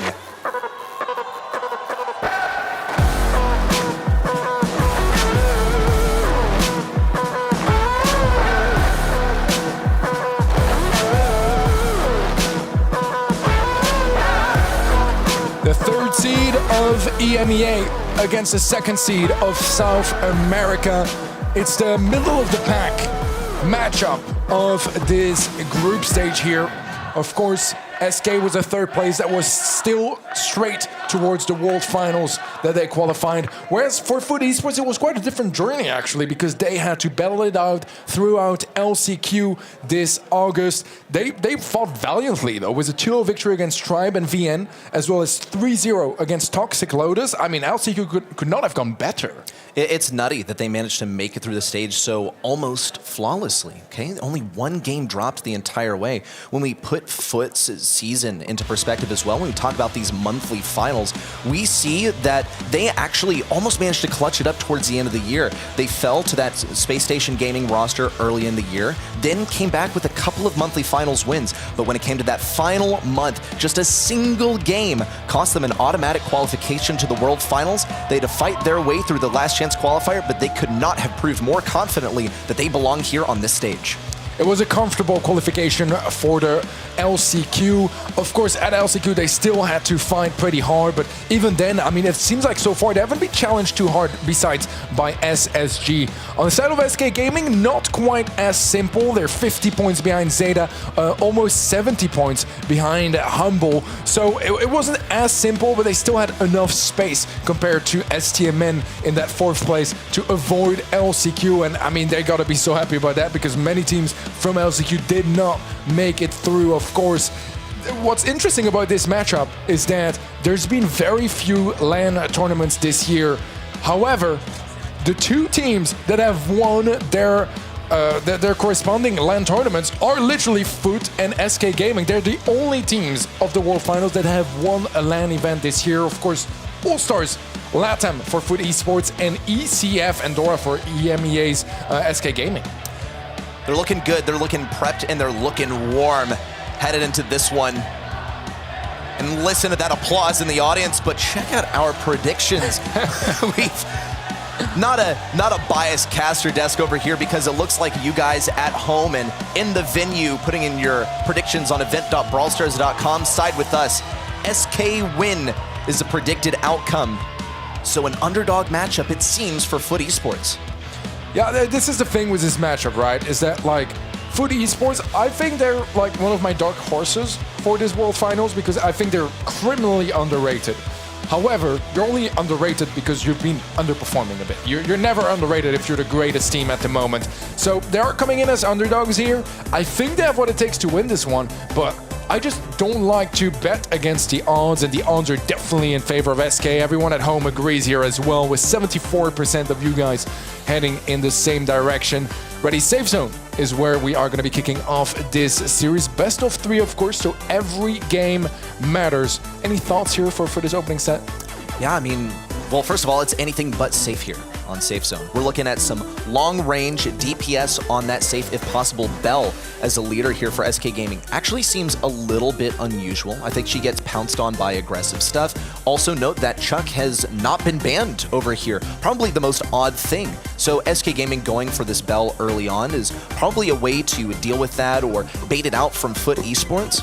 In many ways, Chuck is just the best brawler that you can have on Heist, but there's still ways to deal with him because you can simply out DPS him. You can ignore him and go something like Colt, who's also completely open. Daryl coming out early in the draft as well. It feels like we're drafting in reverse. Interesting draft so far. I mean, I like the shout of the Chuck. It's the first thing I saw here as well, is Chuck is open in Heist. That is a terrifying prospect, but there's two ways to deal with it. Either you ban it or you base race it. I think that Daryl is a very good way to just get that bit of damage on the safe every time you roll in. Worth mentioning though that Daryl cannot use his hypercharge. There was recently a release. You might see it in game, but he cannot utilize it. So that is something that is not going to be a part of his kit here at the World Finals. We see the Colt brought in. I think that pairs in really nicely with the Daryl because both brawlers are very good at base racing, particularly if you contrast it to Bell, which is probably one of the worst in the game when it comes to any sort of base race situation. This is very true, and so SK Gaming have a bit of an anchor on their team. Not in a good way, not in a way that keeps them grounded, but in a way that they're lacking potential safe damage if they really need to race this one out. We'll see the Melody come from SK Gaming as a way to get insane DPS on that safe, especially if left ignored. So Fut Esports are going to have to think of a way to counter this. And will we see that Chuck now appear? There's always the potential of it being countered by something like a Gale or even a Cordelius, though that has been banned out, so maybe that does provide a little bit of safety in terms of the base race. They're forced to act. Here comes 8-Bit. Same case as that Daryl, okay? No hypercharge action for this guy, but I will tell you what, this 8-Bit should be able to lock down some pretty serious damage, hold his own against the Colt, and also get that damage booster down for Bell to make some things happen and get serious damage on the enemy safe. Yeah, I mean, if you're marked up by the Bell and taking extra damage from the damage booster, you're going to be eliminated incredibly quickly. I feel like maybe there was a missed opportunity for a Crow to be brought in here. I feel like it does great on Safe Zone, and particularly... Double barrel Daryl for the win, man. Yeah, okay. Well, I guess we got a new meta being figured out here on the B stream. I'm sure it's just a visual issue, so obviously they're not playing double barrel Daryl. But yeah, we'll figure out once we get in game what that actual pick was. But for the most part, I think that will be a big element of like, you know, which draft is going to be favorable depending on that final pick. I would have kind of liked to see maybe instead of the 8-Bit a Crow, because I feel like it's really easy to feed onto that Daryl, right? And quickly get those hypercharges kicking in. If you get 2 hypercharges in a game, I mean, you win the game. Yeah, but once you see this Bell come through, you know, do you pair the Bell with the Crow? You're looking at a pretty late game comp, and I feel like you could get run down. Now that I see that 8-Bit appear for SK, I'm like, oh, wait, okay, so that's why they're going for this Bell, as a way to take another tool away that could be potentially used to counter the 8-Bit. Yeah, that's a fair shout. That's a fair shout. I mean, I feel like they're trying to kind of match the base racy aspect of that Fut comp. Obviously, we don't know the last brawler, so that is going to be like a big factor on whether they're going full on base race or maybe something a bit more control heavy, like at least leaning on that final pick. However, I feel like trying to go for a base race comp when you have a Bell first pick just seems a bit optimistic, because there's still that final pick that is going to be so instrumental. Again, we'll figure it out in just a second, but I feel like that can really just throw off the balance here of this game. Well, thoughts on the Melody over here, because once she gets on that enemy safe, it's going to be hard to separate her away. Usually the way that this is done is with something like a Gale, you know, physically push her away. There's also the damage approach where, okay, you know what, I'm gonna send her back to the respawn, and that's how we'll get that Melody off of the safe. But she's definitely gonna be operating with 4 of those shield gadgets here. You absolutely have to run the +1 gear here, so she's gonna be quite tanky once she makes it over there. But that's the key phrase, once she makes it over there. So if you're Melody, then you're trying to get onto that Daryl and get some free damage off. Otherwise, you can be left without a super for a serious duration of time. Just want to quickly mention the sort of symbolic return of the El Clasico rivalry between the 2 coaches of those teams. Pedro, of course, with SK in 21, still still with SK now. And back in the day, Brawl, the current coach of Fut Esports, was coaching, of course, AQM. So yeah, just brings back some memories from back in the days. Luna was actually playing for AQM as well. So I guess there's some developments ever since. But we should be getting into our game shortly. I believe it takes a minute when they pick one of the new hypercharged brawlers because they have to actually move their hypercharge button around and all that kind of stuff behind the scenes. So it takes a little minute extra to get into that game. Well, it's totally fine, you know, because it gives us a little more time to pry into this rivalry between Coach Roll and Coach Pedro, who's been a mainstay on that SK roster. Even though these Rockstar players have rotated out over the years, Pedro has remained very consistent as his coach. You mentioned that we see that El Clasico of SK versus AQM, and we even saw some other grudge matches out here. SK Gaming and Fut Esports, that's a grudge match over last year. Now, you know, coaching staff changes and everything, but if you haven't watched that documentary of SK versus Fut, then you absolutely should. And Pedro was a key player in all that happening. But I still got one more for you. In fact, Tribe NA versus SK. That's Coach Roll over at Tribe NA versus SK. This coach rivalry is a huge thing, but it's not one out of disrespect. In fact, it's the exact opposite. It is out of mutual respect for each other in the desire to be the victor. Yeah, I mean, if you've spoken to Roy, if you've spoken to Pedro, you know those guys are just on top of things, right? And there's just such an amount of like respect and love for what the other coaches bring to the table as well. Those have been some of the like most symbolically respected coaches in the scene in general. So it's beautiful to see them facing each other now already. Of course, there's only one of those two teams that is gonna go through this match with a victory. Of course, it's a group stage, so no eliminations just yet. For Fut Esports, this is, I believe, their first match of the day. SK Gaming, they already have a victory over Elevate, arguably some of the favorites of the group. So right now, SK Gaming, they're in a really good place. If they win this match, they're going through to day 2, and we just know that for sure. I'll tell you something, I'll drop some knowledge on you. I believe that Coach Roll from Fut actually sees Elevate as the more beatable team, so I have to wonder if that has altered the preparation headed into this one. SK Gaming have a potential to get a huge lead here if they manage to take down Fut already. Pekka on the right lane, connecting with an SK safe for massive damage. Yeah, that early kill really feeding it nicely into Motep. Motep looking for more. We'll get some nice damage on safe, and it's a 22% lead already for Fut Esports, which so far have great positioning. The super are going to be a little bit of a miss there from Pekka, but it does remove some bushes as well, which is always going to come in handy. So I have to wonder what Jubileu over here is going to accomplish with a Byron. That is the mysterious last pick. Going to be trying to keep some of these damage dealers alive. Here comes Motep on the left side, getting some damage in on Yoshi with a laser from Pekka, and more damage on the safe. Yeah, that's a nice thing with the Byron. It's going to help the Daryl get to the safe and stay on the safe, more importantly. Order hypercharge Colt as well. The mark from Joker is going to be there. There's still a little bit of a lead this time around for SK Gaming, as they have someone on top of the map. I think it was the Melody, perhaps. Not entirely sure, but that was a lot of damage. We'll see Motep over here now, right on top of the safe. Big damage there with a gadget too, shredding through it. But now SK finally have some potential to make a unified push onto the enemy side. Tank specialist for the team, Lina, has been routinely running the gauntlet all the way to the enemy side, defended only by Jubileu. He'll survive, but only for a moment. Here comes Joker for the kill. SK Gaming was the opening game here of Heist. Beautifully done. I mean, you just can't let that Melody on your safe. It is the queen of base races, and she struck again here. Very nicely done by SK. Let's see if Fut have an answer here. They got it close, and for the most part of this game, they were actually in the lead.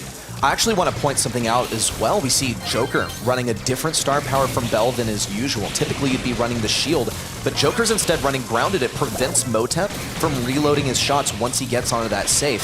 So we'll see if that makes another additional impact. Motep in on the safe, but SK Gaming is seriously churning out this damage on Fut's side. Pekka has a super. Can he find the angle? Just goes for damage on safe, and that's the safe approach. As Daryl's getting absolutely melted down. I mean, damage booster. Oh, look at the moves from Luna. Just wiggling through. Dash and dash and dash, and picks up the elimination.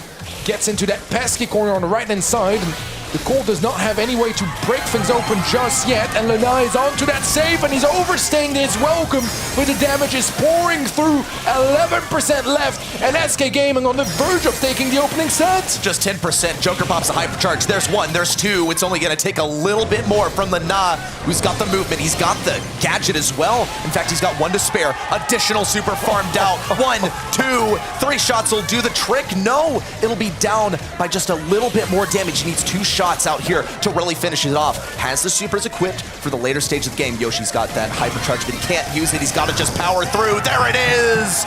SK Gaming with a set 1 win.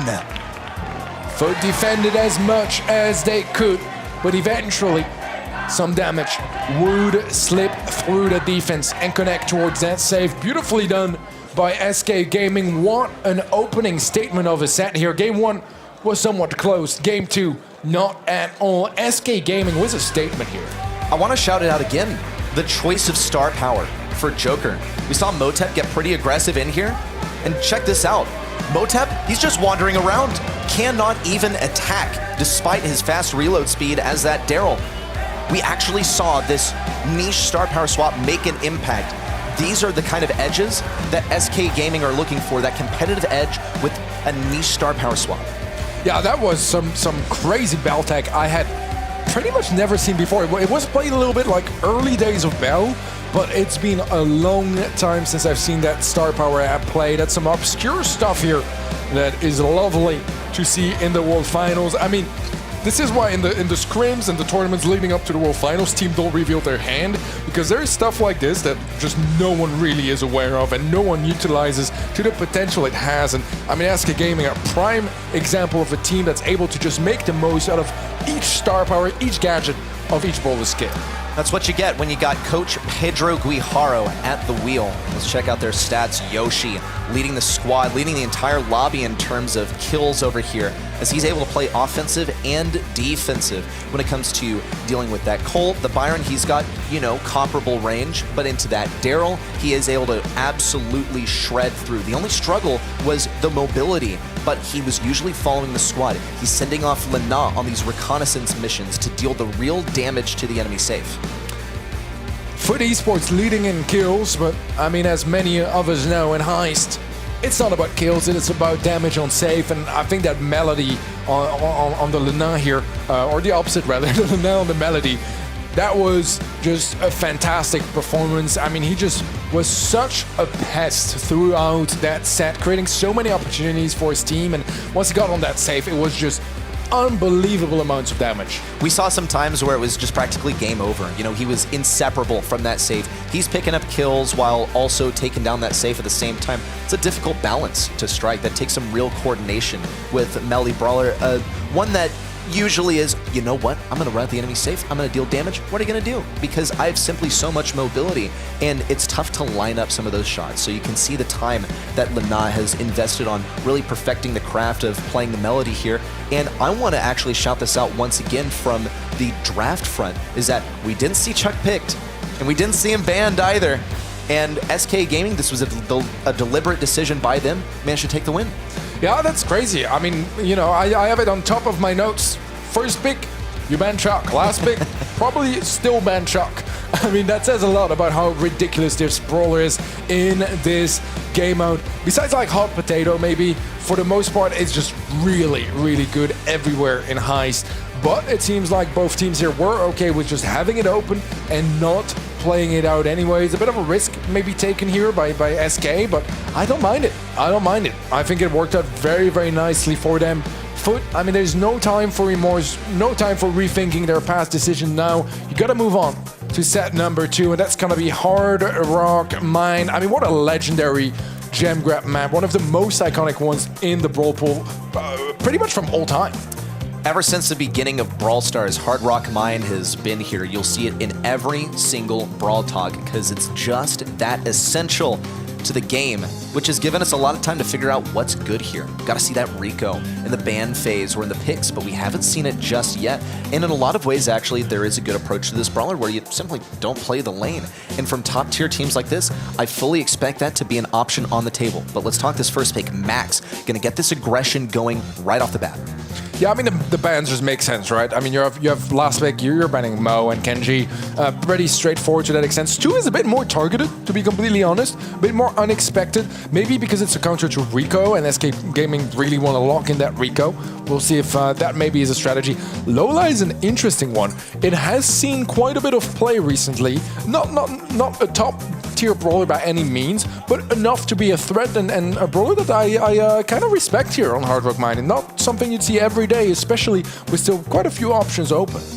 Well, as a tried and true APAC pick, that's where we usually see it come through. And hey, maybe SK Gaming are taking a page out of their book, but hey, it's never been really a bad brawler. There's some obvious counters to it. I think it should be able to shred through some tanks on these lanes. Let's talk Surge. This one always worries me anytime I see it come up, because you always run the risk of getting stuck on level 1 for the entire game. Kit coming out here. I'm starting to get worried. Do we see a Max, Kit, and potentially another tank? Because Max is actually going to form a pretty consistent mid here. Also, when we look at SK Gaming, what's their mid going to be? I'm looking at 2 lanes for SK Gaming, and they have this last pick. To save your mid selection for last pick is very unusual, and in many cases can actually be a waste of having the last pick. Yeah, this last pick is going to have to be a pairing with that kid, and of course, it's going to be a Frank. I was thinking maybe Daryl could be an idea. Frank is an interesting approach here as well. Obviously very tanky, but it's a good opportunity for the kid to just stack on top of him, provide him with some of that support, and of course, some throwing as well. Daryl last pick here for SK Gaming makes a lot of sense. It's one of the go-to answers towards that Frank. Colette could have been a move as well. I just think it doesn't do super great on this map in general. But Daryl is a bit more of a head-on approach, so I definitely respect that too. I look at Daryl as a selection that should be able to take down this Frank. We see Frank having a couple of options here in terms of gadget. He can go for the pull with additional damage, and he can go for the immunity to stunts. Well, realistically, against SK Gaming with their selections here, what are you really going to go for? Is Daryl that high of a priority that you're willing to surrender the bonus damage in the pull? We'll see how this lane works out. It's Lina tied onto Pekka on the left side. Lina head on here against Pekka already with some rolls. Let's see if he can get the elimination. He will secure it. Jubilee has a super, is going to stack on top of Motep, provide some support over on that front, and so far, so good here for both sides. Pretty even start. Lina in the back line, does manage to find one, but the trade is there. Nice jump from Yoshi, looking for Pekka, and he does secure the elimination. A 2-gem lead here, but Jubilee is going to jump on top of Joker, and that's going to be a quick trade. Not ideal. Gem carriers out here. That's Lina with 4, Yoshi with 3. Pekka's going to come in looking for a hypercharge. Lina tries to get right under him, but still manages to trade. Jubileu in a rough position over here on the right side, trying to get the jump on Joker. So we see Yoshi now as a gem carrier for the squad. 8 gems strong, just looking for a couple more. It's going to alter the way that SK Gaming have to play this, but it's just fine because every single member of this draft for SK Gaming is well tailored for playing a lane. Yeah, Lina just earlier did not want to live. A trade was the perfect scenario here for him. He didn't want to hold on to those gems. Yoshi taking a little bit of a risk here, needs to be careful, but he does manage to run out of there, perfectly calculated. And now will grab gem number 10, but of course he's in the back line, so that's a quickly interrupted counter by Fut. Yeah, didn't really have much interest in rolling all the way to safety. Knew what would happen if he did so, because Pekka still has this super at his disposal. Now, Yoshi is 10 gems strong, running for the back left. Jubileu's looking for the jump. Yoshi to the sky. Joker still stunned, but remains alive. Motep, Pekka, both on low health. Here comes a hypercharge and a super soon to come in. Yoshi's all the way on the right side. Pekka knows that this one is over, and SK Gaming go to match point. No answers just yet here from Fut Esports, and SK are on the verge of qualifying for day 2 of the World Finals, a game away, but Fut is still standing in their way. Well, they're gonna have to do better than that, because so far they have not gotten a set win at all. It's gonna have to be an all-out reverse sweep to the very finish of set 3 if they plan to make this happen. Already on the right side, Yoshi closing in. Oh my god, Yoshi! Already to level 3, completely shut down both of the brawlers, double stacking his lane. Disgusting plays from Yoshi on that surge. Absolutely demolishing the Fut squad here. Pekka does find Lina on the top left corner. Joker with a kill on Jubilee on the right side. Motep is running out of space. Yoshi's still alive somehow, and the kill is locked in by Joker. Pekka quickly makes it a trade as he finds a nail on the left-hand side, and the stun on Joker is huge! The gems, they're gonna be dropped! Pekka with the stun onto Yoshi, and Pekka's running away with the gems! Lana's gonna go for it. Motep retrieving them all. He's up to 9 now, looking for number 10. That's a hypercharge out. Jubilee is close to that super. He's got it now. Easy kill on the Joker, but he's right into the clutches of Lana. Cycles the super. Yoshi trying to get the stun on Pekka, but it's no use. Even with the gadget popped, he falls. This may have been a deadly mistake for SK Gaming. They had the game in their hands, they had the match in their hands, but Fut Esports strike back with their first game of the series. It's not over just yet. Had to be a misplay over there from the Surge. He popped that hypercharge intending to super. Frank's super is so choreographed, he meant to jump, but simply didn't. Hopefully not a misplay that cost him the entire match. But it has put Fut Esports in the running now. For a match win, they need to finish off set number 2 here and now. Oh, double stack on the left-hand side, but Lana still manages to make it a double kill. He's gonna be traded out, but a 2-for-1 is still gonna grant so much control here over to SK Gaming. That's a great start for them, but the stun is gonna be the punishment. The gems over to Motep's pocket now, as he already has 4 locked in for Fut.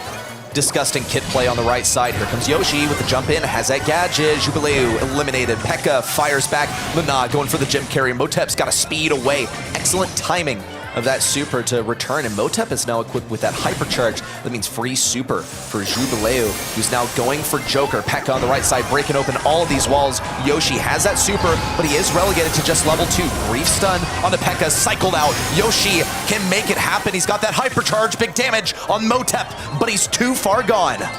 Great play from Yoshi here to keep them into this set as they have regained quite a bit of control. Pekka is being tossed around like a football by Lana. Nice plays from the Swiss player as Fut Esports are locked into their spawn. Sure, we're still a gem lead, but slowly SK Gaming is catching up. Incredible from Lana. Pekka now coming in with 7 gems. Not the brawler that you want to have these gems on. As Fut Esports have been backed all the way up to their spawn with Lana going for these trick shots on the Daryl. Joker's managed to get up to 8 gems. Jubilee on the back right is still a lurking threat. The death, potentially, but Yoshi keeps him back. A more consistent game out here from both parties. 9-8 on the gem count. Pekka still in a bit of a tough position holding those gems. He can't overcommit to any fight. And he really would like to lose those, but still remain in control. The further we get into the game, the harder that's going to be to do. But Jubilee goes for a solo jump onto Yoshi. There's just no response here from Fut. No help from his teammate to trade on the right-hand side. But still a 2-on-2 here in the middle. They need 2 gems. I think they still have time to tie here. But Fut Esports need the next 2 that spawn. Lana is not able to get the kill. Is there enough time? 10-11, 1 second left, but the elimination from Joker onto Pekka is gonna lock in the match. SK are through to day 2. And as number 1 seed, the number 3 team from EMEA establishes dominance. And Fut Esports are now relegated to controlling their destiny in the final match for this group. I mean, it's not great for Fut, but luckily for them, there is not any sort of 3-way tie here.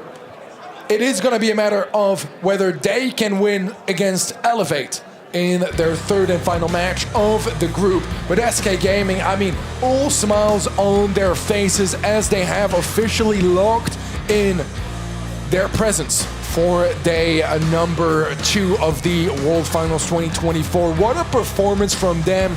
Crazy drafts across the board, some crazy tech in highs here as well. Some probably the best plays were from Yoshi and the worst plays too, but at the end they did manage to still lock it in. I mean, look at that play from Pekka here. What a mistake from Yoshi, but he did manage to make up for it in game number 3 of Jam Grab. And at the end of the day, SK more than happy with this result. Yoshi had some great moments in there. I want to talk about Lina. Man went absolutely nuts at the end of this one. He started pulling the trick shots. I mean, dude's known for some famous Mortis plays here with the trick shots in Brawl Ball, but now we see the trick shot from Lina manifest as a couple of Daryl rolls all the way to the enemy side to kill Motep, the enemy gym carrier.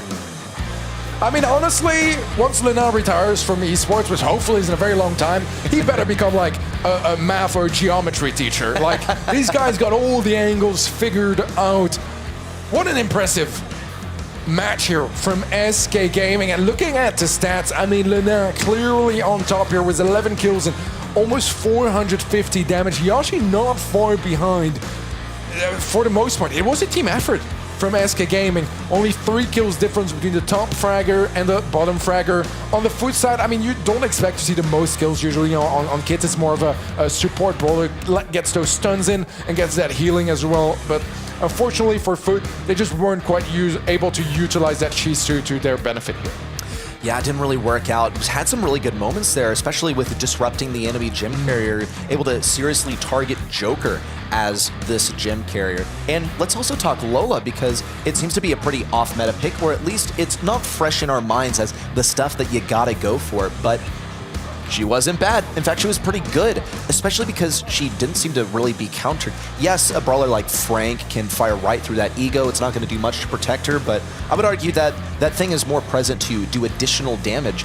And in one case, we saw a potential interruption for Frank as he pushed to the enemy's side, totally shredded through by that Lola gym carry. She did so much damage that there was simply no chance of a comeback. I think that SK have been cooking with their drafts, to be completely honest. I mean, the Bell first pick in Safe Zone just earlier with like some crazy star power picks over there as well.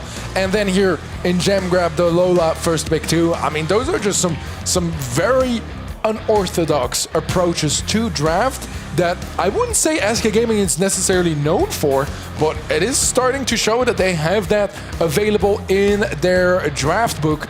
And I think they look like a super scary team, especially after beating Elevate and now sweeping through Fut.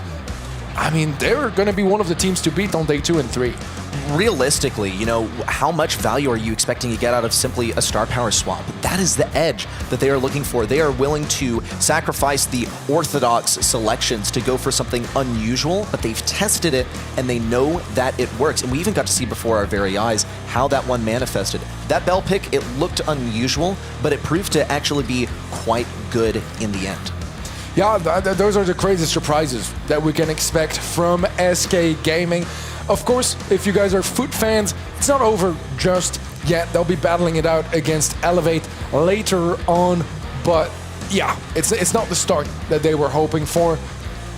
There's still some room to salvage it, I think. They did show some promising stuff. I think that the first game of Heist definitely looked like Fut had the capability of taking that.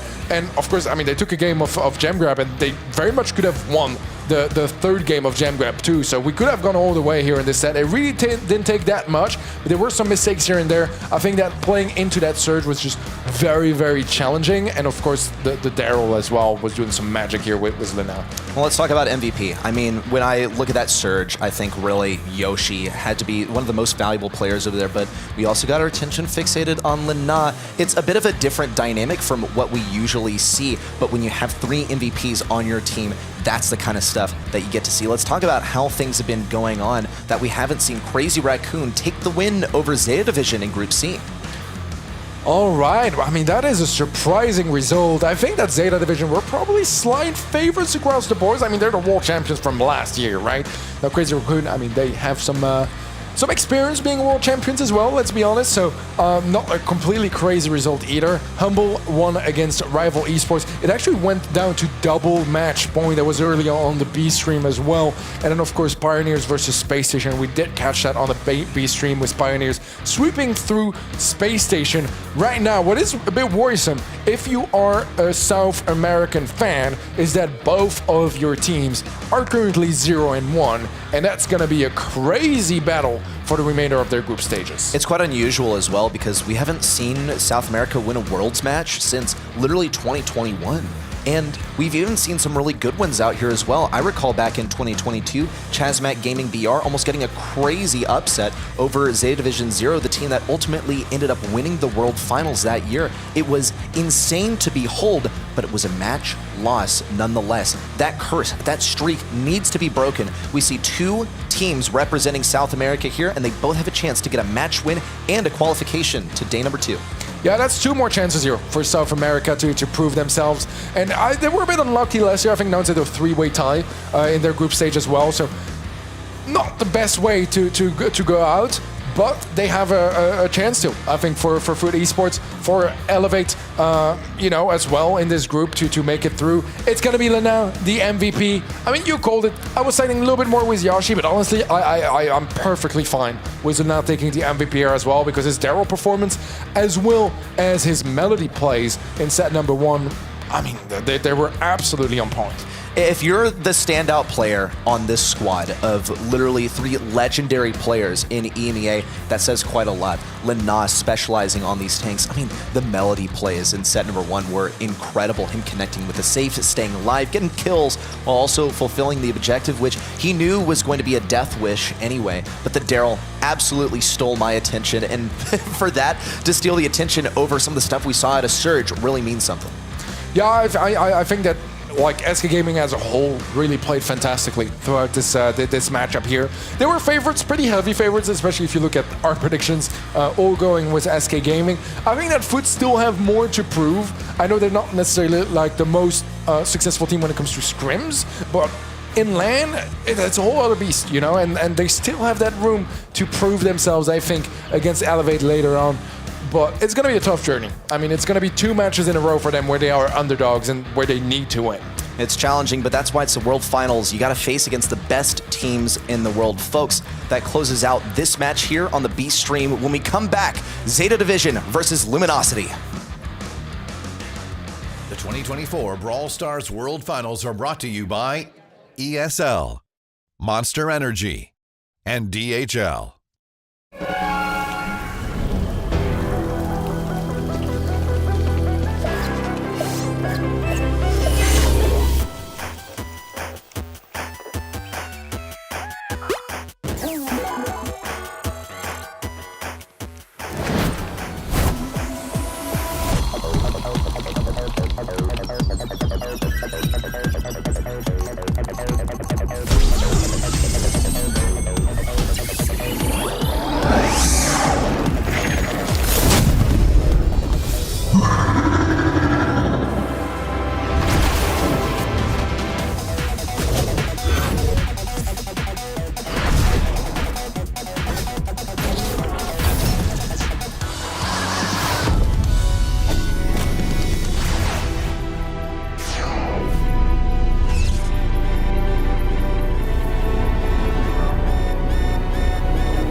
Funny, they call us heroes. They say everything is back to normal, but they don't know how much we sacrifice to keep it that way. Some things never change. Well, maybe they do.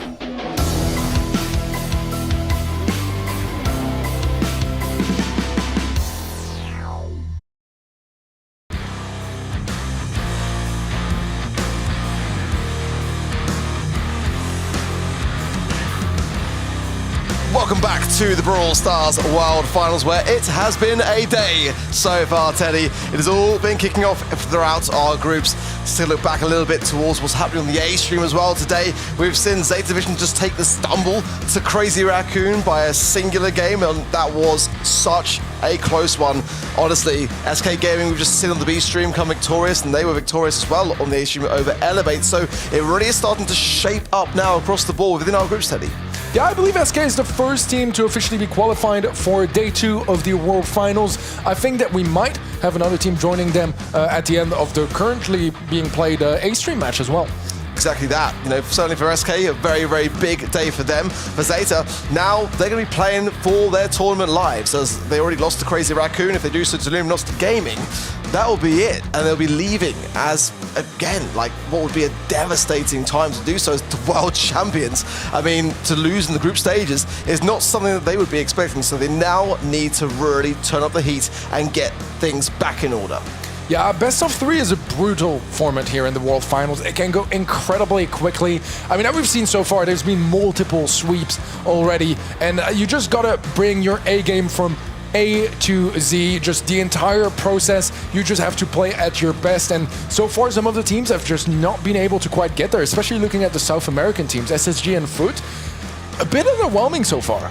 It's not looking great, is it? Certainly Kenny, backstage was telling us that he had really, really high hopes for Space Station Gaming.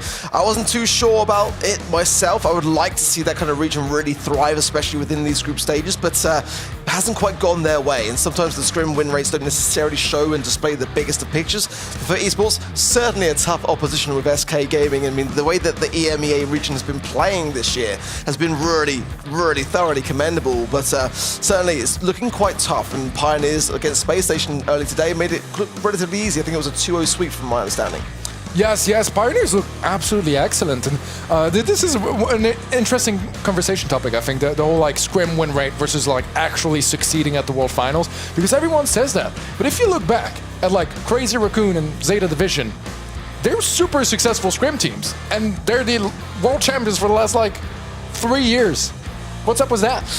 It's just the way it goes, isn't it? Sometimes getting it right on the day is the most important thing, regardless. And whether it works well in the scrims, a lot of teams like to hold back in their scrims as well. True. That's the other thing. So if they are doing so, then you might just get a bit of an easier path. And we know how it goes. Teams are keeping their cards very close to their chests at all time. But certainly, as I was saying on the A stream for Zeta Division, I know that behind the scenes they are really looking in depth in their draft and how they're looking to kind of approach that, and working with some algorithm-based kind of stuff. And I was chatting to talks about it last night, and it was very, very detailed and in-depth. I won't spoil and give away their box of tricks, but they're getting really in-depth with that, all that kind of stuff. And the reality is, I mean, Crazy Raccoon, who have been maybe falling slightly behind their draft over the years, and they were able to still make it work on the day. So I want to see now whether Zeta can really pull through in this matchup. Certainly for Luminosity Gaming, they've been seemingly behind the scenes a little bit quieter about things and are just kind of taking things in their stride. They've been shying away for some interviews and that kind of thing too, so I'm a little bit on the fence as to how Luminosity Gaming are going to fare. Yeah, it was not an easy year for Luminosity because, I think that coming into this year, they were expected to be in that top 3 behind probably Tribe and STMN is what most people had in their minds. Of course, that went completely differently to expected. However, 4th seed in NA is a little bit below expectations, I think, for Luminosity. Fortunately for them, they did manage to make it through LCQ like brilliantly, not dropping a single set. That was 2-0 against Stamina EU, 2-0 against Connections, 3-0 against BC as well. Pretty flawless performance, if you ask me.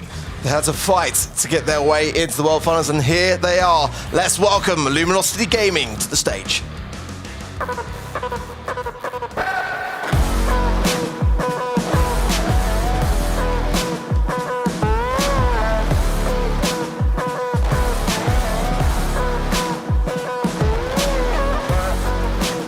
Well, certainly for Luminosity today, they've got to come out of the gate swinging.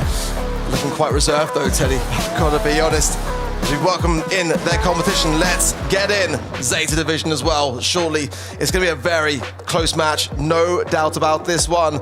But for Luminosity, very, very important. Let's welcome Zeta Division to the stage.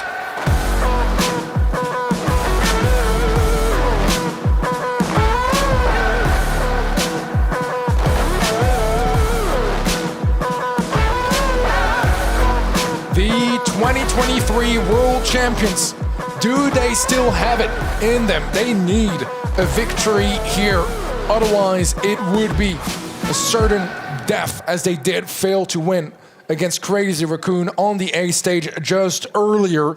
They need this victory right now, and they're going to be giving it their all. They won 2 monthly finals this year. Zeta Division, still a very, very strong contender from the EMEA region. On the opposite side, Luminosity, they didn't quite manage to get any monthly final victories. It was 3 second places that secured that spot. Yeah, definitely a little bit of it was not a very consistent year, let's be honest, for Luminosity Gaming. Out of 3 grand final appearances, not able to establish a grand finals win. That's a little bit disappointing. But when you think back to the history, to the rivalry between these two teams as well, Luminosity Gaming could have changed the entire course of Brawl Esports history. They took the loss to Zeta Division on the world stage. I think it was the quarterfinal stages. It could have been very, very different if Luminosity were able to just gain that singular goal in Brawl Ball. But for Zeta Division now the pressure's on them again. To keep surviving on, they need this win. It's win or you go home empty-handed. And for the world champions, that would be the story of the day. As you already alluded to, this is one of the biggest grudge matches of the World Finals 2024. History could have been completely different, but it's back into Luminosity's hands here to see if they can make it past that hard wall that Zeta Division was for them last year. I mean, they were on the verge of reverse sweeping them. Just one little goal, maybe if the shot was just a little bit more to the side, or like less to the side, I guess, because they missed the shot, right? It would have been enough, but it just quite wasn't. Yeah, it's just those little increments here and there, a little moment of weakness. And so far, today, Zeta have certainly taken a hit themselves. For Luminosity, they're coming in fresh. They're able to really put the pressure on Zeta. Not that they even need to, they've already got that pressure on them, but they can turn up the heat even more. And that is a really quite a scary prospect, in all honesty. Luminosity can take their own fate into their own hands here and cause the upset of the competition thus far. A huge opportunity when you consider it for Patchy, for Charles, for Chino. They can just come together in what is a best of three to get this job done. It will send shockwaves throughout the groups, throughout the regions. It will turn this year's competition completely on its head. Both teams underperforming in third-party events this year as well. In Blast NA, Luminosity didn't even qualify, whereas Zeta Division, they ended dead last, didn't make it past round one in Blast EU. So yeah, slightly disappointing years, I think, for both of the teams. And yet, I mean, Zeta Division, they're still the Titans. LG, we know what they're capable of. We saw it again. But look at that, 89% of you guys at home voting with Zeta Division winning this match. Safe Zone is gonna be where we kick things off. Art, what are your thoughts? I think it's a mighty poll on the event site there in favor of Zeta Division when you consider that they took the loss earlier today versus Crazy Raccoon. I think that might be a little bit skewed, honestly. But let's see, as the draft now coming in, 8-bit first pick. I don't mind it. It's certainly an interesting one. The Chuck ban, I think, is necessary here. The Classy as well as the Mo. Colette, the Angelo, and the Mo ban also. These are really solid. Bell is going to be the flavor for Zeta Division coming in as their first pick. Wouldn't be opposed necessarily to a nanny pick to follow up with things, as it is quite the flavor for them to consider in these circumstances. For Safe Zone, it's certainly that kind of map that you want to have to your advantage to be able to bring back the flow of action when your opposition go on the offensive. Let's see what they're thinking and how they're choosing to pair things up. But certainly, this is going to be all about the range or the tanks. As Darryl going to roll on in. I don't mind it. Certainly going to keep Luminosity on their toes, but there's a certain number of counters that would do relatively well into it also. So expect them to follow from Luminosity. Yeah, that's the thing with Darrow, is the passive supercharge means that you can kind of just cycle through those rolls, and you don't care if you don't get the kills, you just want to get that damage onto the save. I like the Bell pick. We saw it earlier being brought in by SK Gaming as a counter, actually, to that Darrow, so maybe there's something there as well. It was some crazy tech with the unplayed star power that you never see that stops the reload from the Darrow onto that save, so that was super interesting stuff. We'll see a Colt paired up with that 8-bit. Now, 8-bit is traditionally a bit more of, let's say, like, later pick brawler when it comes to this map, but I don't mind it early, and Colt is going to have plenty of damage as well. So far, it seems like damage-wise, both teams are covered. I really like this from Luminosity, for sure. Got to be a little bit cautious, as 8-bit is one of the new brawlers for Hypercharge, and therefore, if that is accidentally pressed, it will be a game forfeit, so they're going to have to be very cautious around it. But so far, the Melody as well coming in now to round off this Luminosity Gaming comp. I really do quite like it. Certainly leaving no stone unturned for Zeta, who've got to really be on their defense here. As, again, 1 foot wrong here, you're going to have a Colt with a damage booster from the 8-bit Melody on the safe, and that ability to bring back, once I was saying again, the flow of action. I think this is a fantastic winning potential comp from Luminosity here. The penny from Zeta, the final pick, it's okay. It doesn't excite me nearly as much as the Melody, the Colt, and the 8-bit. Yeah, I'm completely with you here. I feel like Luminosity, their comp just like speaks to me just a little bit more. Zeta Division, I mean, the penny is interesting here because you can't quite place the turret all the way to the left behind the wall. It has to be a bit more to the right, meaning that from mid you can actually access it and destroy it quite easily. So you can't perfectly hide it behind cover. It doesn't have enough reach in that case to access the safe. So, I mean, it's obviously something that Zeta Division have considered coming into this draft, but it is a limitation of that brawler. Worth mentioning as well that the new hypercharges are not playable, so Penny cannot use that hypercharge. Same for Daryl here as well, so those are going to be locked here to be played out. Okay, well, we shall see as we go in. So far, the Penny pick is a nice one, but not one that particularly excites me in the meta. No doubt about it, Penny is certainly coming back, and for that reason, I'm all for it. We didn't see the most from it early when Zeta Division did pick it in Shooting Star. That's my only concern, is like they've obviously been scrimming it a lot, they feel quite comfortable with it, but does it stand the might of a defense that is necessary against a comp like a Colt, an 8-bit, and a Melody?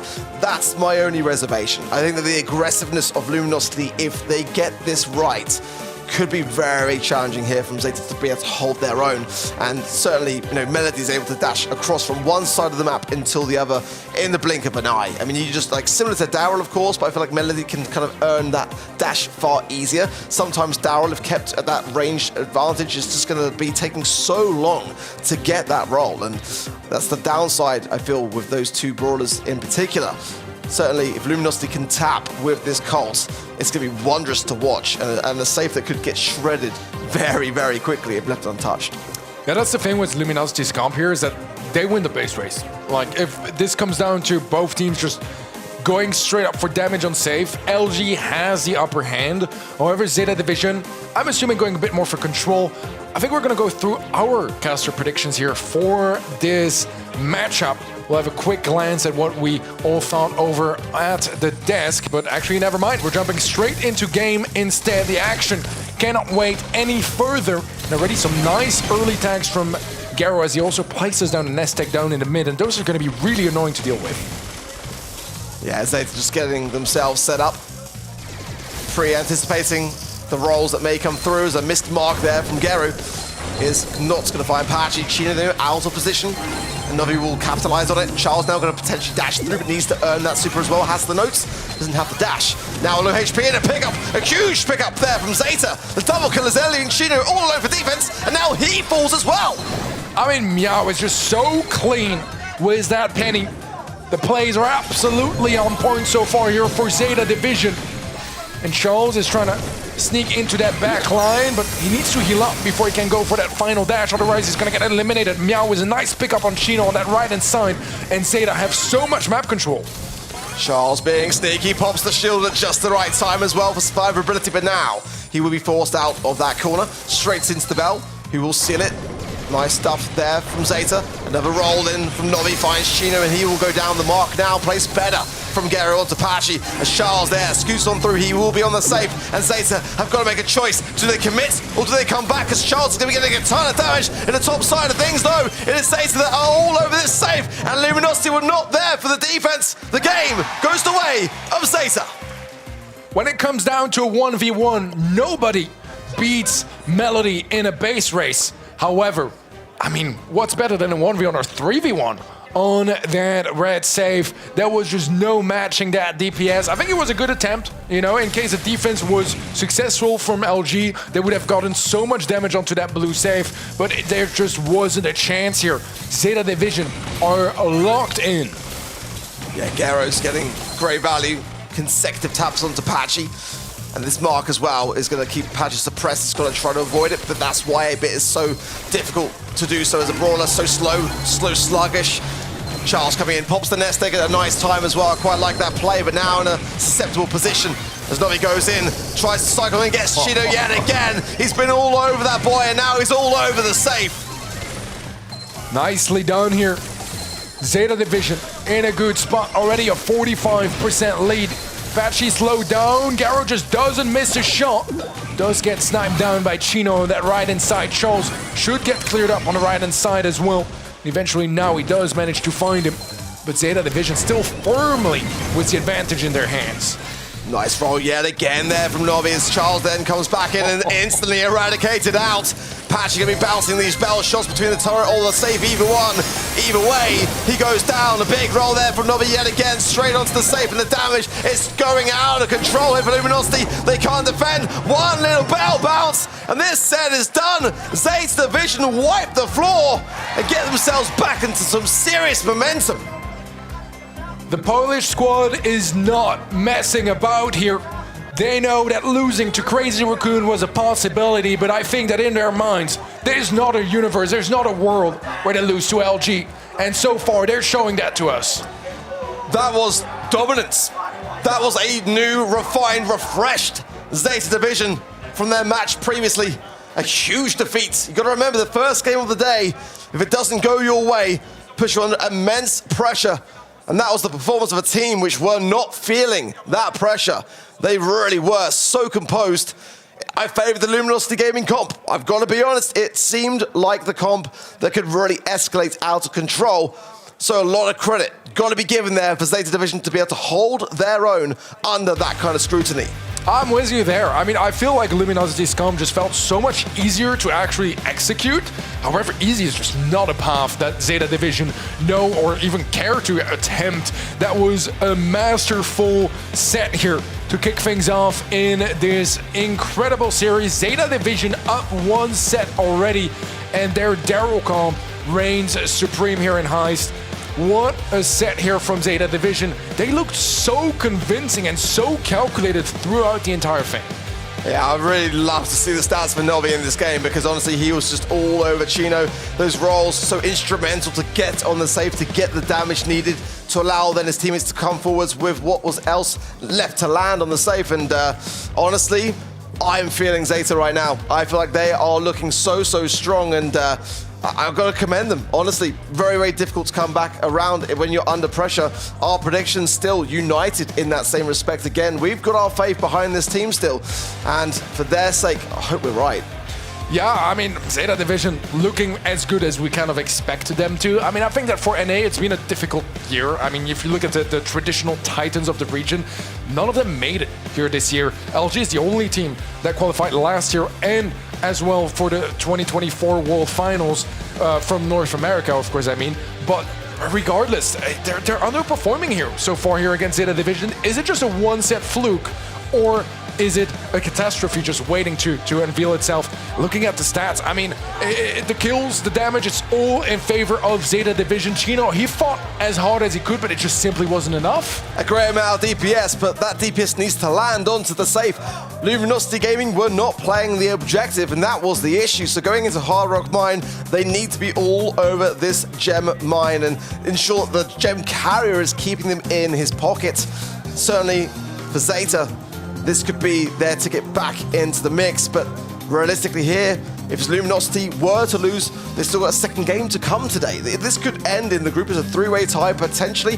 That's getting ahead of ourselves, but it is a possibility here. Nita is the first pick coming in for Luminosity, the bans being the Daryl, the Clancy, and the Surge. Clearly that Daryl is enough to now bring into the equation as a ban. I think it's a worthy one as well. The Mo, the Kenji, and the Larry and Laurie then for Zeta Division as well.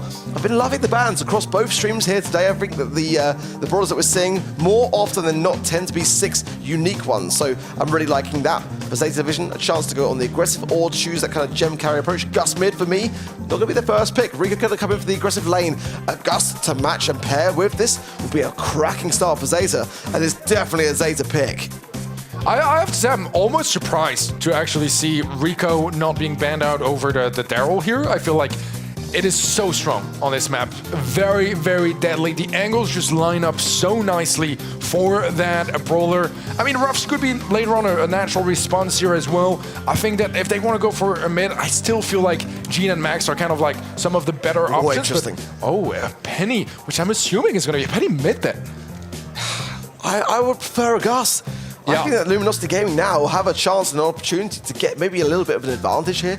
Nate's definitely going to be not a bad lane, but somewhat of an issue against certainly the Rico. I mean, that's the issue at the moment for me. Nita's a bit of a risky first pick, but I like to see something maybe like a Surge, which they chose to ban. Clearly they were concerned about it and want to have the opportunity to consider tanks along the way within this draft, but go with, okay, a big tank, a huge tank, which leaves open a great deal of counter opportunity for Zeta. I mean, they could really shut this idea down, but no mid still. Why are people so hesitant on a map which is a perfect one for Gus? Yeah, that's a very good shout. I mean, it doesn't have the highest DPS. I think the burst potential is very nice with the gadget, but I'm not entirely sure what the approach is here. They need a mid, clearly still on the LG side, and there he is. Combine the shield, perfect brawler. We were waiting for it. It's going to be brought in. The shield's going to be very valuable as well on the Frank if you want to go aggressive. And if you look at the ban process as well, LG were kind of showing their hand that they wanted to bring in that aggression, and particularly the Frank, right? I mean, Surge, Clancy, and Daryl, those are perfect counters to that Frank. Those Zeta Division, they're not super tank counter heavy on their comp so far. They have good DPS, but they could use some more. And I mean, Gale, not necessarily the highest DPS, but that's the crowd control that's going to be nice at stopping that Frank in his tracks. Gale's the first one that came to mind. Certainly, maybe on the side of Zeta, not the ideal one on this map. That's the only kind of thing. I wouldn't even mind necessarily Colette under these kind of circumstances, to be completely honest. I mean, Gale's certainly going to struggle with some of these kind of like tight corners, and the Twister, I assume, going to be there for the gadget of choice, but you never know. Honestly, when you see a Gale come into maps and modes where you wouldn't necessarily expect to see it, it is called for. The Frank is certainly a problem brawler for Zeta Division and one they want to shut down and stay on as consistently as possible.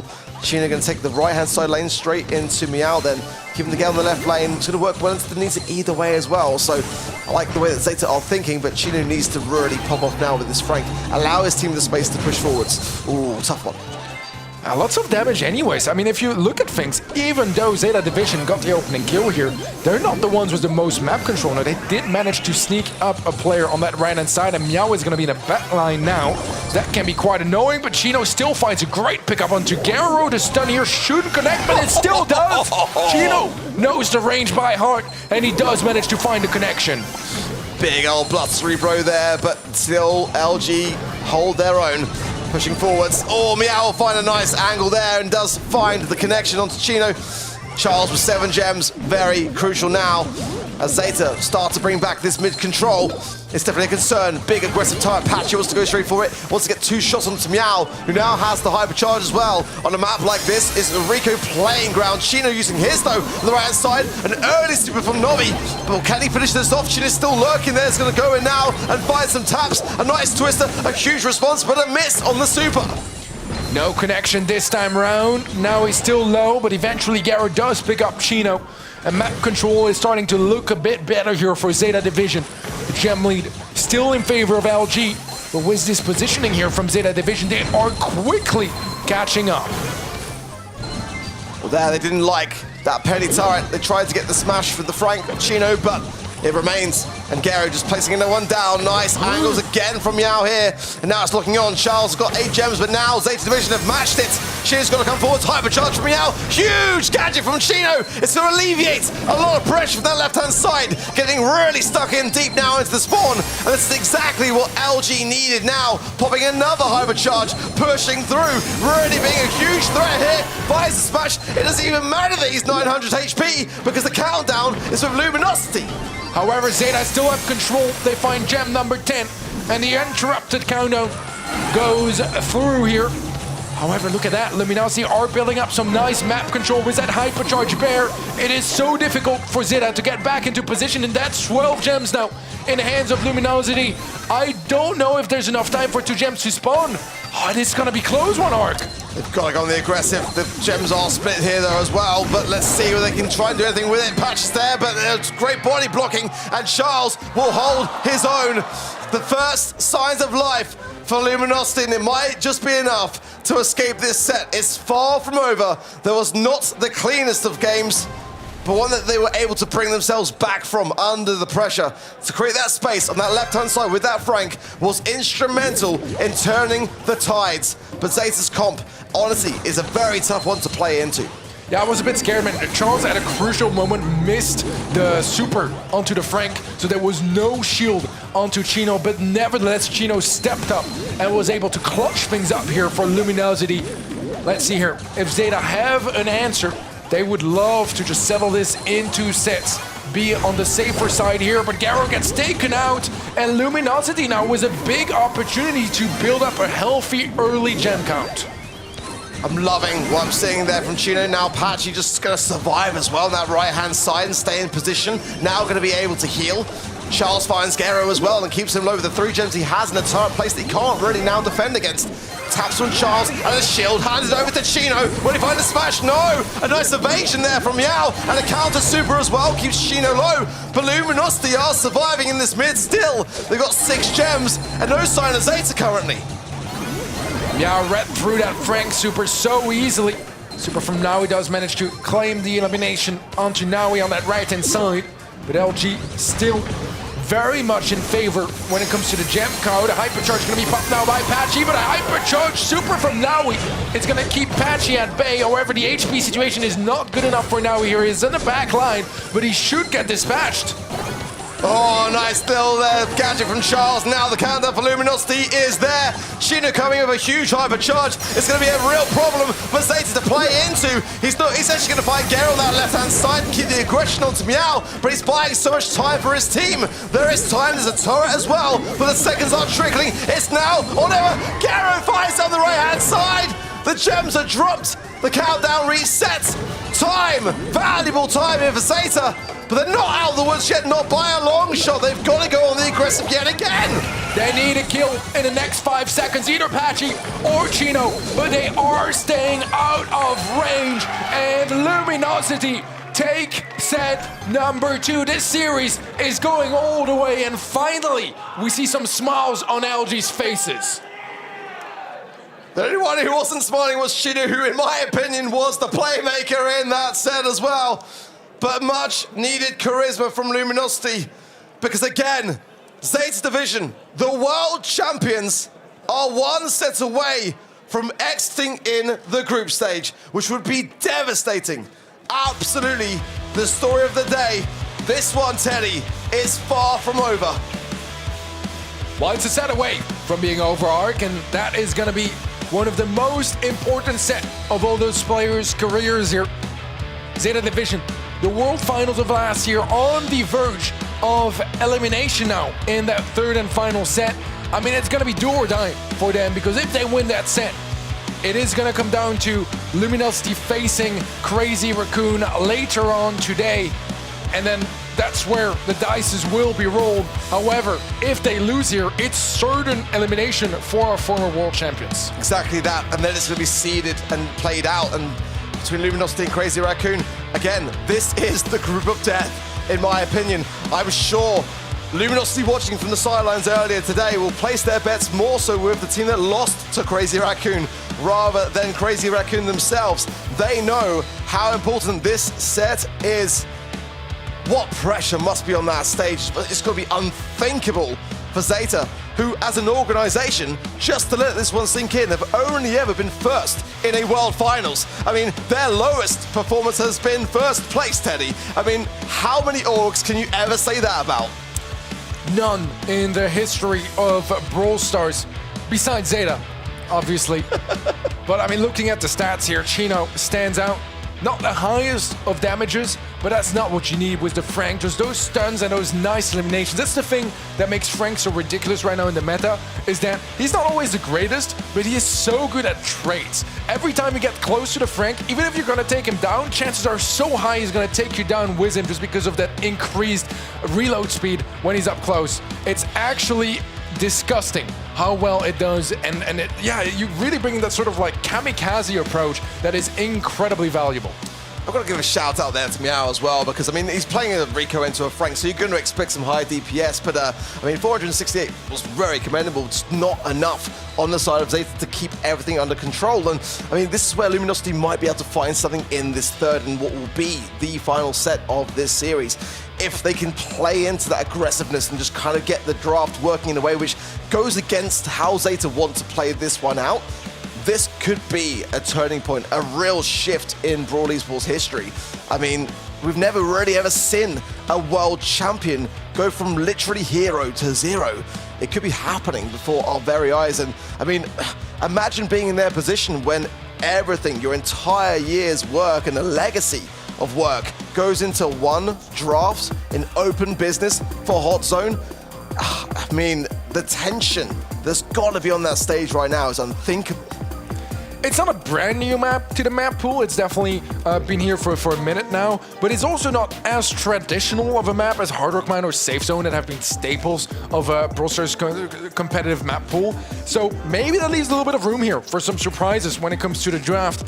Clancy first pick already locked in here, and I mean, it makes sense. It's a strong brawler, a nice tank counter as well. Not always the easiest one to play out though, and I think that Surge can also do quite a bit of work against it, so that's something to maybe keep an eye open for. But looking at our ban process here as well, Kenji is actually escaping through, probably due to that double Larry Lori ban. Let's see whether Zeta will be daring enough to pick it up, because Clancy plays so well against it. That's the problem. The Surge, definitely a safer bet in the eventuality that Luminosity bring in Frank or any real tankier brawler. Daryl, of course, being available here also. It's a great insurance policy to have in that back pocket. A chance to follow things up. I wouldn't mind seeing even a Lu here as well for that kind of area denial here. Certainly going to play well into tanks that will feed into it and allow that ability to cycle, and a devastating hypercharge as well. I kind of fear, yeah, it had to kind of be Kenji for Zeta. I kind of fear maybe their third and final pick might be Penny here as well. I don't know. They've been championing it today. They've been doing it a lot, and let's see whether it might be a time for a shift. Back to Luminosity now for their follow-up picks as well. But I'm really enjoying this Clancy first pick. Yeah, I'm not 100% sure. This is the thing though. If you look at the ban process, you know they were going tanks, right? They banned Colette, they banned Nita, they first pick Clancy. They're bringing some tanks in. It's gonna be Kid Frank. Oh, it's no. cheesy, it's filthy. It's disgusting. Is it gonna work out here against a Surge, against a Kenji? Surely our final pick here is gonna be a tank counter as well. What are they gonna bring in? Colette is out of the equation. That would have been perfect against the Frank. They need some damage, maybe a Chester. No, they're actually going for control again with the Gale. I mean, it's an approach for it, that's for sure, but is that enough to stop this Kid Frank cheese that Luminosity are bringing to the world stage? With no wall break as well on the side of Zeta. I mean, you know, once the kit connects to the Frank, it's just be throwing that yarn over the wall, and Gale's not going to be able to do the most if stuck behind cover, and I don't know about this one. We'll have to see how it plays out, but I'm worried for Zeta, actually. I mean, you know, imagine going out to a kit at this stage of the competition. It's definitely a region in North America which play it the most, and combined with the Frank, it could be devastating, absolutely devastating. And this Surge as well has to get in the stack. Scary's got to connect. He's got to close the gap early on to be able to provide much for his team. And look at this from Nobby, as well as Gary going straight in onto Chino, who's going to be able to provide the most amount in that regard. Stun coming through here from Patchy, and that's very nice because it helps Charles get towards that golden stage. He's not there just yet, obviously, and he gets farmed down nicely by Meow. Chino goes for the super, finds the connection onto Naui. It's a 1-for-1 trade here, and Zeta still in the zone are going to be kicking things off here with a slight lead, but nothing too substantial just yet, and a preventive super gadget, sorry, actually from Meow, and a jump in from Patchy. Look at all that action non-stop. Chino is trying his best to make a play, but it's just not enough. Charles got some huge value, and that is the plan with this Kit and Clancy combo, just to be able to secure those stacks really quickly. And Charles is already on a max level. Clancy is a dangerous thief thing here as well. And now the Sheen is going to super, going to miss those. That swipe there from the Kenji is just too strong. Gary's on max stacks now as the Surge as Zeta take control of this mid, keeping the possession in their power. LG have got to go really quickly now to this mid to retake it. That super from Charles absolutely formed through the Kenji. The hypercharge super from Meow is gonna kick in and knock Luminosity off that zone, but the stunning from Patchy cannot quite connect. Some weird behavior, of course, with a sandstorm, but it is still Zeta coming out on top here. Can Charles kick them off of the zone? I don't believe so. Naui is here to stay, and it's the first match point here going into the hands of Zeta Division. A very, Very crucial game to win, and one that Zeta Division approached in the perfect way. Just to go straight in on the aggressive, farm the opposition, and gain those stacks on those brawlers like the Surge, and like the Kenji as well, to get that aggressiveness going, to cycle in and keep LG on the back foot. Immediately Patchy goes down. That's not great for his team. Charles as well going to be really struggling here. And look at Zeta, absolute dominance on the zone and already getting that early objective in. A team wipe 20 seconds into a hot zone game is not how you want to start when you're dealing with a match point situation. The stun here from Patchy results in absolutely nothing. There's no support. However, they do manage to find Naui. Charles is slowly working towards that golden stage, but not just yet. Garo already has stage 4 potentially. Patchy might get the kill here to jump.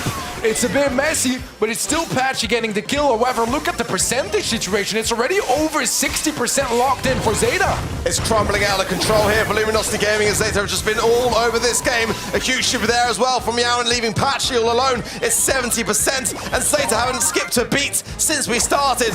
So little time now as well, 20% now closing in, and LG know with those pins from Charles, but this one is crumbling and going out of control. Zeta Division are surely going to be able to retake things quickly. They get their act together now to finalize this game. They're in a great position, but they need control of that zone. Now he's trying to get in there, goes for the super. The stun from Chino is there to catch him. 10% is all they need. Garo was to jump in onto Chino. Shows trying to deal some nice damage onto Garo. Will find the elimination. Luminosity are catching up, but is it quick enough? Big fumble there from Chino. You can't make those kinds of mistakes when you're this close to failure. And Zeta Division now just a couple of percent away. A huge hypercharge from Meow. Should be enough, just 1%. And Meow's on the zone. The world champions will survive, but now in their group as Luminosity fall. Zeta Division done with their group stage now. A loss against Crazy Raccoon, but now a victory against Luminosity means that it is going to come down to the third and final match of this group to decide who will go through. Everyone is even right now, but the disadvantage here for Zeta is that LG and Elevate still have a match to play. They still have their faith in their hands. Unbelievable stuff, really there. And Zeta survived just about, but only for now. That's the problem. Their fate is now sealed. Whatever happens from the sidelines will happen. And I've got to say as well, you know, I'm just putting this one out there. A great amount of DPS was dealt by Zeta because of the tanky picks of Luminosity. If we go down to that stage of a tiebreaker, that's going to be actually within Zeta Division's favor. I'm just going to say that now before it occurs, but that would require then as well Luminosity to go the distance with Crazy Raccoon, and that in itself is going to be a very challenging feat. We'll have to see how they all fare, but I feel like that was their best chance so far at really causing a stir. But they've got the grace to be able to go back behind the scenes, take a sigh, look back at their performance, work out where things went wrong. But certainly, I mean, look at the DPS. 414 for Garo. Nobby there on 463. And the previous set wasn't much different either with that Rico pick into the Frank. Certainly for Luminosity, they just seemed a bit disgruntled with themselves. Couldn't quite find the chemistry to get things together. It worked well on paper for me. I really like the idea of the Kit and the Clancy combo, especially with that Frank pairing too. It's a dangerous comp, one that could just easily overthrow. But I think the Gale and the Surge was the key there for Zeta for me. I think that maybe it was a bit too predictable from Luminosity with this final draft, where you ban out some tank counters, you go for a tank counter as your first pick, it screams tanks into that fourth and fifth pick. And the unfortunate thing here is that Clancy doesn't do well against Surge, and then you happen to have a Surge that's going to counter the tank, that's going to counter the Clancy. And if you look at Garo, I mean, he had a fantastic performance here.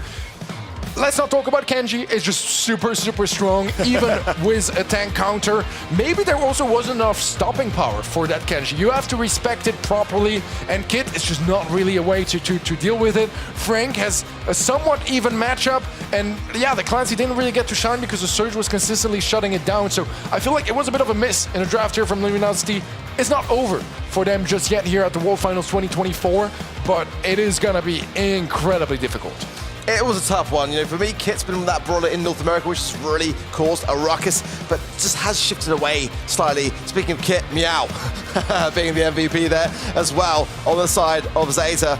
They'll have to stay from the sidelines now to look beyond, to see whether it was enough. But certainly a lifeline for Zeta. It just depends upon how things go now, and they'll be preying on Luminosity's downfall, no doubt about it. But is that where you want to be when you're at the World Finals? At this earliest of stages, to be hoping on the downfall of someone else, you really want to be the team to take things into your own hands, and especially being the world champions. That's the thing. Yeah, it shows a bit of a disappointing performance so far, to be completely honest. It seems like Reply Totem won their opening match, against Space Station. So that means that it is already decided that SSG is gonna be out of the equation when it comes to day 2 of the World Finals. We already saw earlier that SK Gaming were qualified with their victory over Elevate and their victory over Fut Esports. So Fut is gonna be the final chance for South America.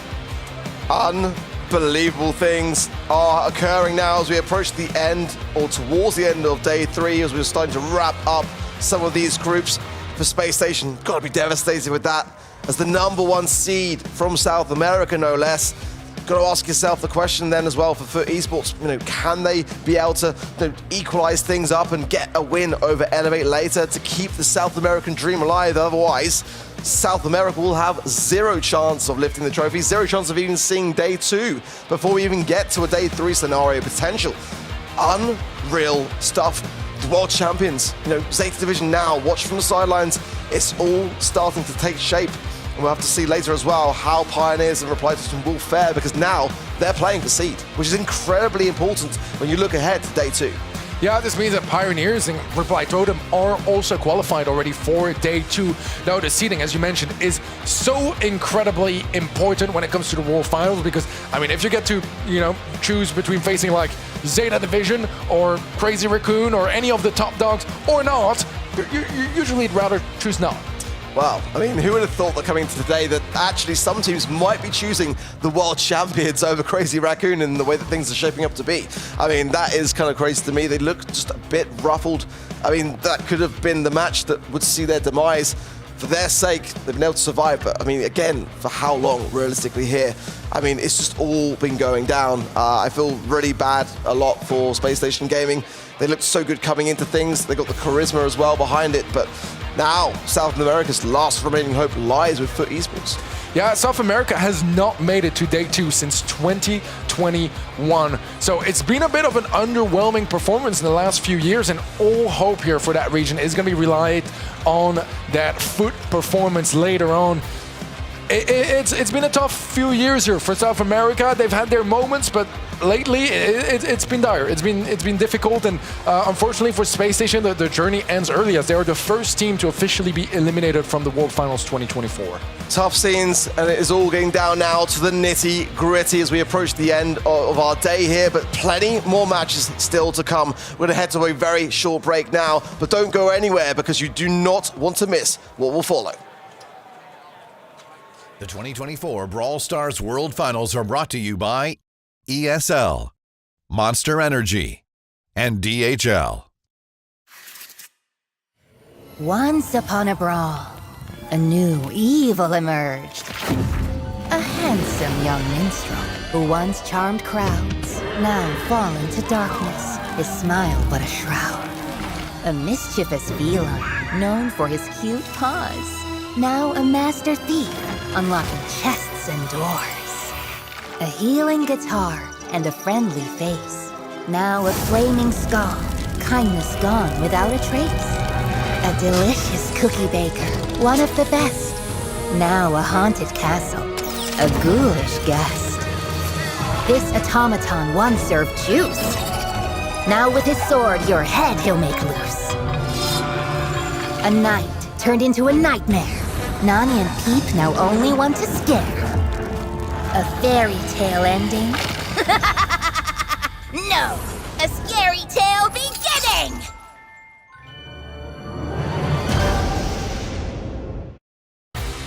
Welcome back to the Brawl Stars World Finals, where we are approaching that time trap the groups are starting to be decided, and it's all kicking off. Oh, it's been a tiring first day of the Brawl Stars World Finals 2024. Honestly, it's been absolutely incredible so far. And fresh off of Stream A, Humble have just defeated Eternal Fire as well. In quite a swift 2-0, I will say as well. Wasn't really much pushback from Eternal Fire, so it's been absolutely electric over on the A stream. So Humble locked now in as the #1 seed of that group, and we've just seen on this stage here as well that Zeta Division almost fell to Luminosity, surviving on, but now have to wait from the wings to see what happens in the remaining match in that group, to see we may even have a three-way tie there. Who knows? It's the group of death. After all, it would be rather fitting in that respect. But for Reply Totem and Pioneers now, they've got a little bit of a chance now to breathe a sigh of relief somewhat. They are locked in now for day 2. But certainly that #1 seed now, all still up for grabs, and we know how important that can be for your day 2 journey, Trev. I mean, that's the thing. It's kind of just absolutely crazy how, how this game is going to define who they play against in the day 2. Everybody's going to want that #1 seed, right? Number 2, they're going to have, a bit of a tougher matchup heading on into day 2 of the World Finals, and the bracket just gets harder and harder from there. Well, as we gear up for our next matchup, I think it's about that sort of time now, Trav, that we introduce our teams. Without further ado, let's welcome to the stage Reply Totem.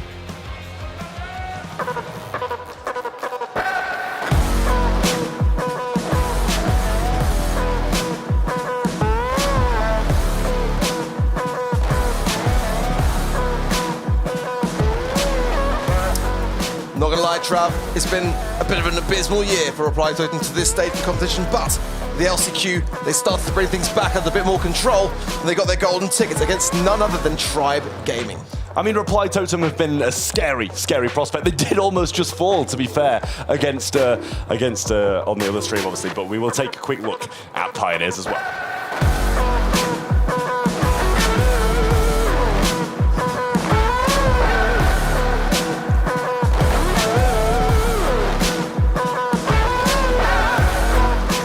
Pioneers, 2 grand final wins out of 2 grand final appearances. The #2 seed in North America, looking today to make the #1 seed going into day 2. They've looked really, really good for me as well. You've got to consider the fact as well, it's the second best first LAN. I mean, I'm so proud of that boy because he's been a competitor in the BSC since going back to 2020, and even prior to that in 2019. But the first time I casted him was in 2020, and he has not quit. He stuck it out, and he deserves that place on the stage as we draw our attention to the roster of Reply Totem. Maru, Maori, and iChaos this year have done a fantastic job of making waves in this group. Can they secure the #1 seed going into day 2? I mean, the thing is as well, the only gameplay we've got, to base these 2 teams off at World Finals is both of their matchups against Space Station Gaming. Who did better? Pioneers. They did so much better. Reply Totem took it all the way to the 3rd and final set, and the 3rd and final game in that as well to be able to defeat that opponent, which did really give more resistance than we expected. But Pioneers, smooth sailing all the way through that. And it kind of has to make you think maybe Pioneers have got an edge here. Well, let's see as the players start to gear up for their matchup. Certainly for Reply Totem, it's been the rocket a year. 3 quarterfinals exits. Their grand finals win in May really did save them in that regard. But the LCQ brought them a lifeline. They really did excel. They didn't drop a set until the golden ticket match against Tribe Gaming, which went to a 3-2 scoreline. So take a look as well towards our predictions, which now after hearing you say that, Trav, I might be reconsidering somewhat a little bit here. Teddy might be onto a winner. Honestly, I was going to say Teddy's onto something here.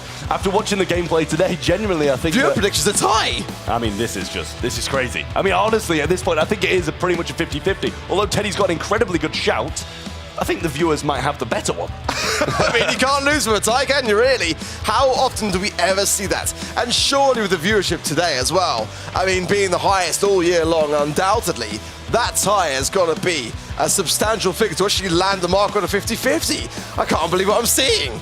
Absolutely crazy. But at the end of the day, if I could switch my prediction now, I would. But I'm gonna have to stick with Reply Totem just because that's what I've said before stream. But as I keep on saying, looking at the gameplay today, Pioneers are leagues ahead. Incredible scenes, and here is that 50-50. Oh it's so satisfying to see. Get your screenshot in right now, because who would have thought that we would see that going in to Pinball Dreams then? That's our first map of this first match. And the draft to follow with Philip already having what is a Bible of notes there. I mean, that is a big old thick book there. But one to match as well on the side of Reply Totem, it must be said. Let's see now. There's a look in for their band. Surge, the Mo, and the Rika for Pioneers.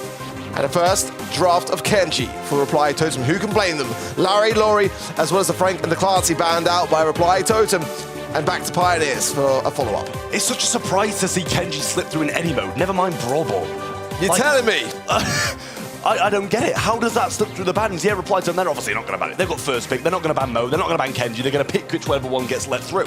And in this case, Kenji's been let through. No matter how many counters you throw at that man now, he can still do something when Mo's off the table. Pick the Gale. You've got to pick the Gale. It is the Gale. I mean, I was saying in the EA stream that I wanted to cut you off as well and to say the very same thing. I'll let you do it this time. Yeah. It really is the best counter to the Kenji. Maybe that's one of the reasons why teams are leaving it open, because if it is that first pick, then they've got the follow-up answer, and especially on a map like Pinball Dreams, you know, there are those kind of choke holds, especially in that mid area where a Twister can serve a great deal of good on the Gale gadget side of things. But I mean, that might lead to a bit of a map opening opportunity as well to deflate some of that. So the Pioneers, though, definitely the best response to a Kenji, but they can't be feeling great about Kenji being on the other side of the field. But that's a pretty nice idea to add to the equation. Daryl going to come in for them, and am I going to say this? Am I kind of verging more towards Daryl over Kenji right now?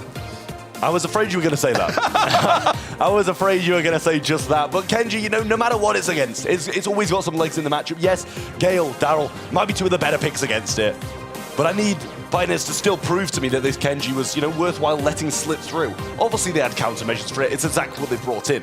But I still think it's going to be able to do a lot of work. Reply Totem bringing amazing, along with a Kenji. I mean, how can it start so well?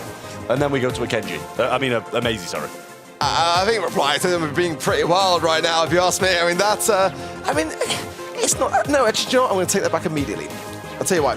Because I was playing on a ladder with Maori, and we ran into a lot of Kenji, and a lot of tough comps getting my Reg 35s. He was incredible with Macy. I mean, absolutely flawless with Macy. It's one of these brawlers that I was going to like question whether I should maybe just say something to him before the matchup. I just let him do his thing.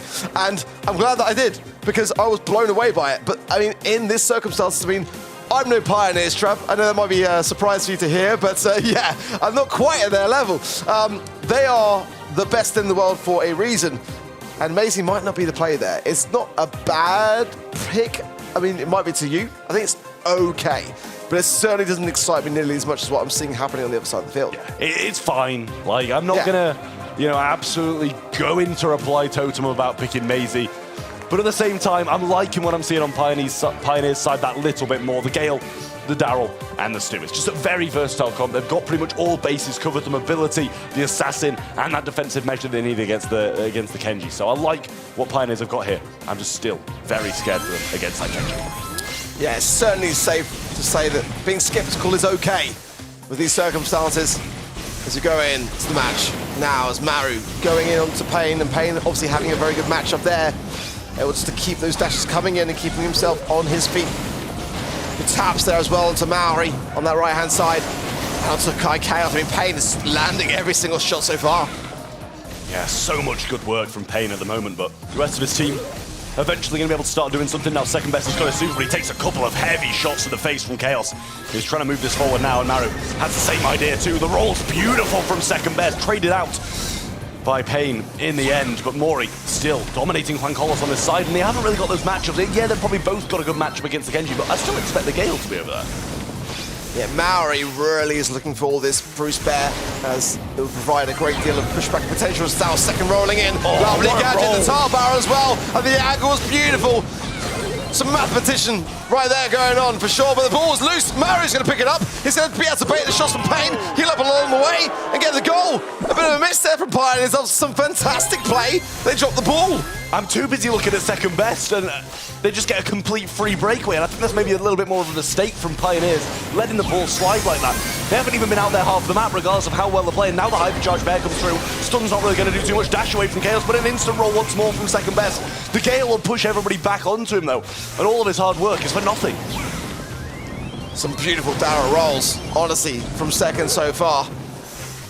He comes back in off the spawn, straight into Maru, who'll be a good matchup for him. Gets one roll, gets a second, but Mary still survives, going in there with a bit of a slice and dice. Will fall eventually, but it's still Pioneers that are 1 goal down. The clock is ticking very much in that respect. 35 seconds now, and Payne pushing it forwards. Oh, what a hypercharge from Chaos. He gets another one as well, makes the connections with Payne.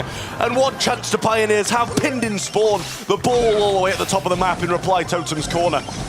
And iChaos reverting to his SK ways with that one. The rolls coming through from second best, but he's getting nowhere. And Maisie Super to slow Juan Carlos in his tracks. And what more can they do? 15 seconds and nowhere to be seen are Pioneers. A beautiful Bruce started at just the right time there from Mary, as they could see the second was the ideal person to go for that ball to try to close the gap and make something of it. But Reply Totem playing it safe, and that's all you need to do under these kind of circumstances when you've got that early lead off the back of a mistake.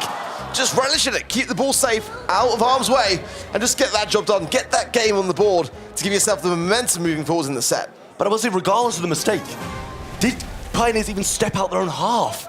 They were just pinned down in spawn for the entirety of that entire game. Like, it's crazy how well Reply Totem just dealt with every single lane that Pioneers had to offer. Payne now, pushing the ball slightly forwards and just keeping out of harm's way with the supers there, but cycled.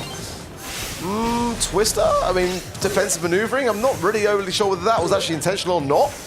I mean, were they thinking jump pad? I don't want to say that. I mean, it would make no sense. I hope not. But I mean, I just don't know whether that's in his mind, whether it's a mistake for that reason. It looked like a kind of placement that would make more sense to be it, but regardless, I think a bit of a miss. The second now getting some good value, finding some slow, but then goes down himself. Payne not really healing up either, aside from the Gasser Hill, but at the moment, I've got to say, Pioneer's not looking the most kind of together in that regard. Over-aggression, some would say, with KCP there. Second best just kind of rolling for the sake of rolling some of the times. Now he has a good position here. Maru's trying to get a breakaway, can't quite find it around that side, and second best deals with him well this time. Juan Carlos has the knockback. Payne, mobility in hand. Second best wants to try and find a break, but no gaps being left by Reply Totem. Good shots, but all three members of Reply Totem are still standing. Nice roll from second best straight into the arms of the Macy, and the ball now in the arms of Maru, going in, pushes it back before that slash as well. Oh, beautiful play there as well, continuing on, gets the aggression. All of Reply Totem are still there, and they brute force the situation and get the goal. Only 1 minute now left for a response from Pioneers. Well, 3 counters to Kenji and nothing to show for it, just dominates, walks over them, and Totem is only a minute away from victory, and the set going their way. Second best making some moves, but can't really find a lot from it. Down he goes, hypercharge being activated, Mori moving forwards with a bear in hand as well. There's the knockback in Juan Carlos, the only one alive. Bear will not get the stun off, and actually the Twister lands straight on it, and second best can grab that off the top of it. But is it delaying the inevitable? Naru pushing it forward, the Bruce Bear as well, the stun, the blowback is there. Juan Carlos with an amazing defense yet again, but they've got no time realistically here. They've got to get to the ball and get to the other end of the field and try to defend this goal. In the meanwhile, it's not going to be easy. Chaos is just going crazy. Oh my word, the cycle was beautiful. Chaos landing the mark, and the goal is there. The set goes the way of Reply Totem. Simple solution. Ban Kenji. I will say, the Maisie, I doubted it. And he has proved me completely wrong with that performance. iChaos absolutely mastering that brawler and showing us how it's played. It's the kind of map that without a wall break, you can get the value you need. And honestly, there was a lot of ideas with the Reply Totem comp that could have gone against the grain for me. I mean, you know, the Nita can actually struggle if you're not closing the gap. Bringing in that hypercharge and the Bruce Bear is so key to being able to have that kind of pushback idea. And it can also struggle for the very same reason, but they were feeding really nicely for a lot of those tanks. And we just didn't really see much of any kind of attempt really on goal from Pioneers. They were just constantly playing defense. Yeah, I mean, Maru finding that breakaway in the first game's what won him that one, but still in the second game, we saw KCP maybe make a move once, and just lockdown from Reply Totem. Other than that, really, really disappointing stuff from Pioneers, and coming out of NA with such high hopes and dominating their first game against Space Station, I expected more. Yeah, I've got to say, I was so excited coming to the match. Not to say that, you know, Pioneers can't bring things back more under control and take it all the way to a third and final set here. They've absolutely got the potential to do just that. They are such an aggressive team. But that just wasn't the comp for them. Look, this from Chaos. This was ridiculous. Oh. I mean, 3 consecutive supers, a team wipe, and Reply Totem made that look so easy. Just crazy. Crazy, crazy stuff from iChaos and all of the boys on Reply Totem. When faced with some Kenji counters, it can't be stopped. Quangola's actually got 0 kills, regardless of his 208 DPS, I will say. But Chaos with 9, huge performance. Maru, only 4 with the Kenji, and Mori locking his side down with the 6. I mean, only 4 with the Kenji, but that's the exact same as the most on the other side of the field, right? So, I mean, Reply Totem looking so solid. And again, for a team that when you look back at their year's performance, pretty abysmal until you get to the LCQ, they're an uptrending team for me in this competition, and certainly looking like they are the team to beat in this particular matchup. For Pioneers, they're going to have to really think things through in this second set. And I think a lot of it came down to draft, and a lot of it came down to not really playing the objective. I mean, this is the thing, this is where Reply Totem thrive. And I think Pioneers know that as well. They need to play into their strength, kind of not let that Kenji slip. I will say, okay, on this one, maybe let the Kenji slip. I'm not sure it's going to matter too much. But at the end of the day, this is going to be a great set. We need to see Pioneers bring something different to the table, because so far, it's all Totem. A map like this really has to be considered in the draft. I want to see an Angelo ban. There's an Angelo ban, just checking. Chuck, Colt alongside it. The Lola ban is a bit of a weird one for me. Gotta be honest, on the side of Pioneers, the 8-bit and the Crow, I kind of would definitely understand a bit more so. And the Melody first pick coming straight through, I really love it. I mean, Melody here is going to work fantastically well in my opinion. You can't leave her untouched on the safe either. Certainly some long-range ideas that are still available here as well. It's going to be tough to play a Piper into that sort of thing, but I wouldn't mind it. Colette here would be a fantastic idea as well in the mid. Mandy, I mean, I've got to put it out there. She would be a beautiful brawler to have in that mid area, just able to cycle those Sugar Rush supers straight down the line, and of course the shot's much harder to juke now as well. Bell coming in for Reply Totem. Don't mind it. It's always a safe pair of hands for me. I like Bell, and certainly the nest egg placements too can sort of deter your push on the onset, but is it like the flashes? Certainly not, but you can depend on it. Yeah, Bell's never going to let you down, okay? Maybe it will. Give you up? Maybe it will at certain points, but, you know, it's a safe pair of hands, as you say. It's got the range, it's got the mark, can be pretty versatile against the majority of brawls. They're going to bring in the Colette along with it, though. Hypercharge on that brawler, you're going to be getting on 25% of the safe with a snap of your finger. So really nice picks so far from Reply Totem. Pioneers, I think their first pick is stronger than what Reply Totem have got on both. But obviously, they have to kind of take the fact that Reply Totem are going to have this third pick. They can counter it out still pretty easily. Yeah, I really like that Colette far more than the Bell, but Bell's always a solid one. And also, it might be an idea to take it out of the hands of second best, who is for me one of the best, if not the best, Bell player in North America. Piper makes a lot of sense to have on their side of the field with Pioneers, you know, matching that with the Melody. I think a great time to pick it up as well. And if there's going to be anyone who's going to know how to play into the Bell best, it's going to be second best as well. So there's that to consider also as the third and final pick here for Pioneers coming in very shortly.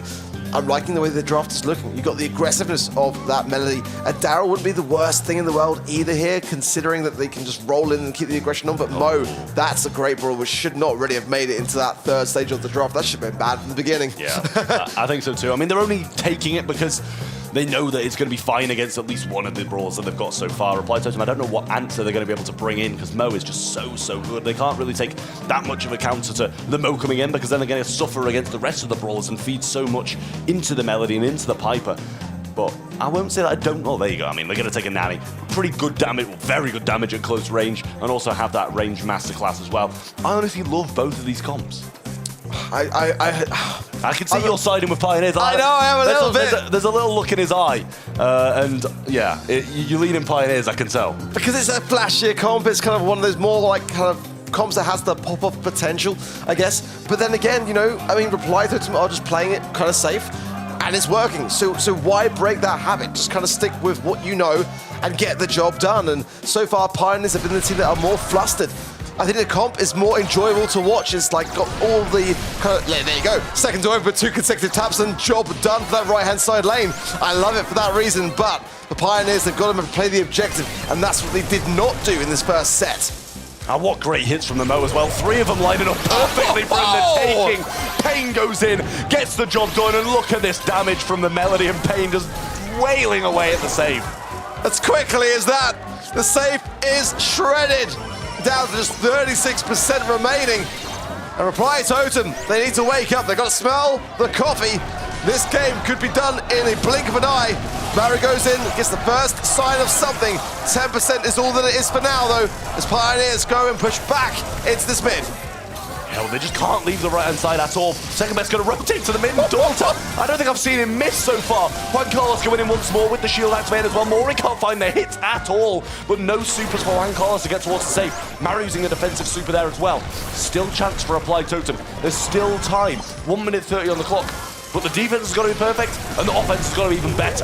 They can just brute force this now. Second just tapping into Maori. Oh, it's going to get someone the safe now as well. Down to 7% hypercharge in. The knockback as well allows the space for Juan Carlos to come through. But iChaos takes care of business. If Maori gets a super, this is not over. Reply Totem can bounce back, but it's going to be tough.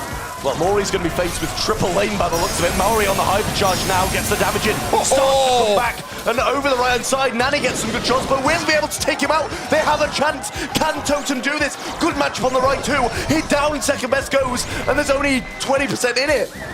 This could be unbelievable if Reply Totem can keep their composure enough to bring this game back to balance. But down there goes Maru in the mid. Pain lurking on the left-hand side. Has just got to go in with the drill here. Chaos with two very important taps, but the Mo gets it done for Pioneers in this set. One game on the board now, and hopefully a bit of momentum. You can see it in Juan Carlos' face. They know that this could be their set if they play this one right. Brilliance from the Pioneers early game. They took a little bit of a hit through the mid there as Reply Totem started to claw it back. But in the end, the inevitable happened. And with that 75% of what the damage it was early on, Pioneers persevered through. Well, 3 taps from second best, but only one that landed this time on the left-hand side. Bit of an adaptation now, swapping the lanes from the side of Pioneers. And an early defense from Reply Totem. Oh, Maru in that mid. Very low there. 2 nest eggs as well placed by that bell early on as Maori takes the left lane. A peep already to hand. Maori on the same, pops the gadget, but actually gets no value for it. I mean, you're not going to be able to heal off the back of safe shots. Yeah, it's a little bit curious there. But Pain is going to go down on the top side. Juan Carlos falls as well. The second best powering through the mid. Gets tapped by Chaos as well. That makes it 3 kills for the Reply Totem side and a bit of established ground here. Second best. Gonna get there. What a gadget tap that is. 10% on that side. But getting brilliant damage up top. Pain gonna be slowed. Actually, Chaos make sure he gets him down first. Percentage pretty much equal on either side. But second best lives on the right.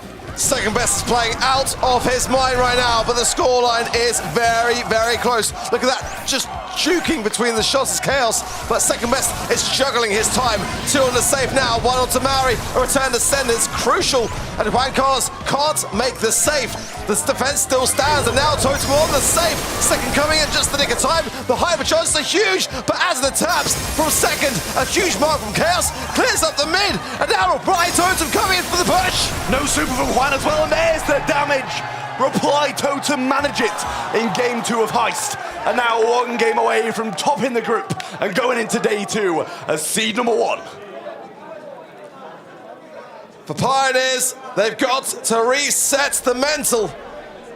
They can't depend on a simple base race. It's got to be clear the lane and go all in. For Reply Totem, that one was a close one. But they learned from some of the mistakes in that first game. They didn't give away nearly as much early on. Second, already opening up the mid. And a great return to sender there from Maori. Clears up the mid. Puts the pressure onto Juan Carlos down the right-hand side. Pain creeping through, but it's going to be a while before he gets super. Oh, what a pinch between Pain and second. I mean, Juan Carlos got free lane, but with no super, he's not going to get anything done. Damage starts to come down on a return, homemade recipe, sorry, sent over to the left-hand side. Second gets tapped up, but a jump away will luckily keep him alive for now. Pain, almost brought down and hitting. What a matchup this is. Keep coming in by second best and eradicates him. Now, Reply Totem can start to push their way forwards. All the nest eggs are down though as well on the side of the bell. I'm not sure whether KCP will have clocked onto that one on the left, but certainly it's good. Oh, Juan Carlos is going to pop one there, but it's not a bad time at all to be able to dash around it. Certainly better with him than with someone else. As Pain now has drill, getting some good taps onto Maru, who who's pushing through. If he gets hypercharged as well, that's super on the safe. A reply Totem is going to be devastating. I mean, Totem yet to touch the Pioneer safe in this game, and they seem to be walking away with it so far. With just this constant aggression, respawn, cycle, pain, evading so well, but the hypercharge from Chaos is forced out and he gets the kill along with it. Gotcha popped on the left-hand side, but no hit's going to be found, which means no heals. Second, evading the nest egg like he knew it was there, but then walks over as soon as I've said that and gets tapped down. The caster's cat's coming into full force now as Wildcard swaps places with Maru. Meanwhile, it's Maru that stays standing. Pain on the safe gets a little bit of damage, but we need to see more from Reply Totem. There's not a single shred of damage. The kills are flying in thick and fast, but the damage not so much, just 2%. Maru comes in, lovely lineup, and now the hypercharge to follow up, and now the damage rains in for Reply Totem. Chaos needs to win that match on the left, and he does, but Juan Carlos trying to take that lane. Now Pain falls one shot, but no killing blow. There it is as well. 30 seconds, and there's 10% in it. Hypercharge used by Mori on the right side. We're going to need to see Juan Carlos make a move. Pain needs to get something going, but at the moment, the right lane is all Mori. Seconds low, it is will fall as well. Juan Carlos is the last sign of life realistically here with Pain. It's just too low to contest it. Now, Juan goes in, finds some damage, but it's not going to be enough. On the other side of the field, Reply Totem get the job done and stay standing. They will proceed to day 2 as your #1 seed of this group. The Totem support in the crowd is just massive. You can hear the fans cheering, and they manage to get to day 2 as seed #1. Should, in theory, make their pathway through the rest of the World Finals that little bit easier. Pioneers, regardless of this loss, will still be joining Reply Totem out of this group in day 2 of the Brawl Stars World Finals 2024, but it should be a tougher route. What a result for Reply Totem, the #6 seed from EMEA, no less, and one that, when you look at every team in the World Finals, had the worst performance throughout the year. It's not even in debate, but we've seen the shift going into LCQ, coming out into the World Finals, and now making their mark in this group right when it mattered most. I mean, you know, it was a long time coming in my opinion, but it could have easily gone the other way, Trav, in the sense that, like, this could be the worst time of the year for them, honestly. If the pressure amounts to them, they surpass it, succumb to it. But they didn't. They overcame it and got the job done. I mean, KCP came out today swinging. Started so strong, beating SSG in quite a swift 2-0. Don't think SSG even got a game.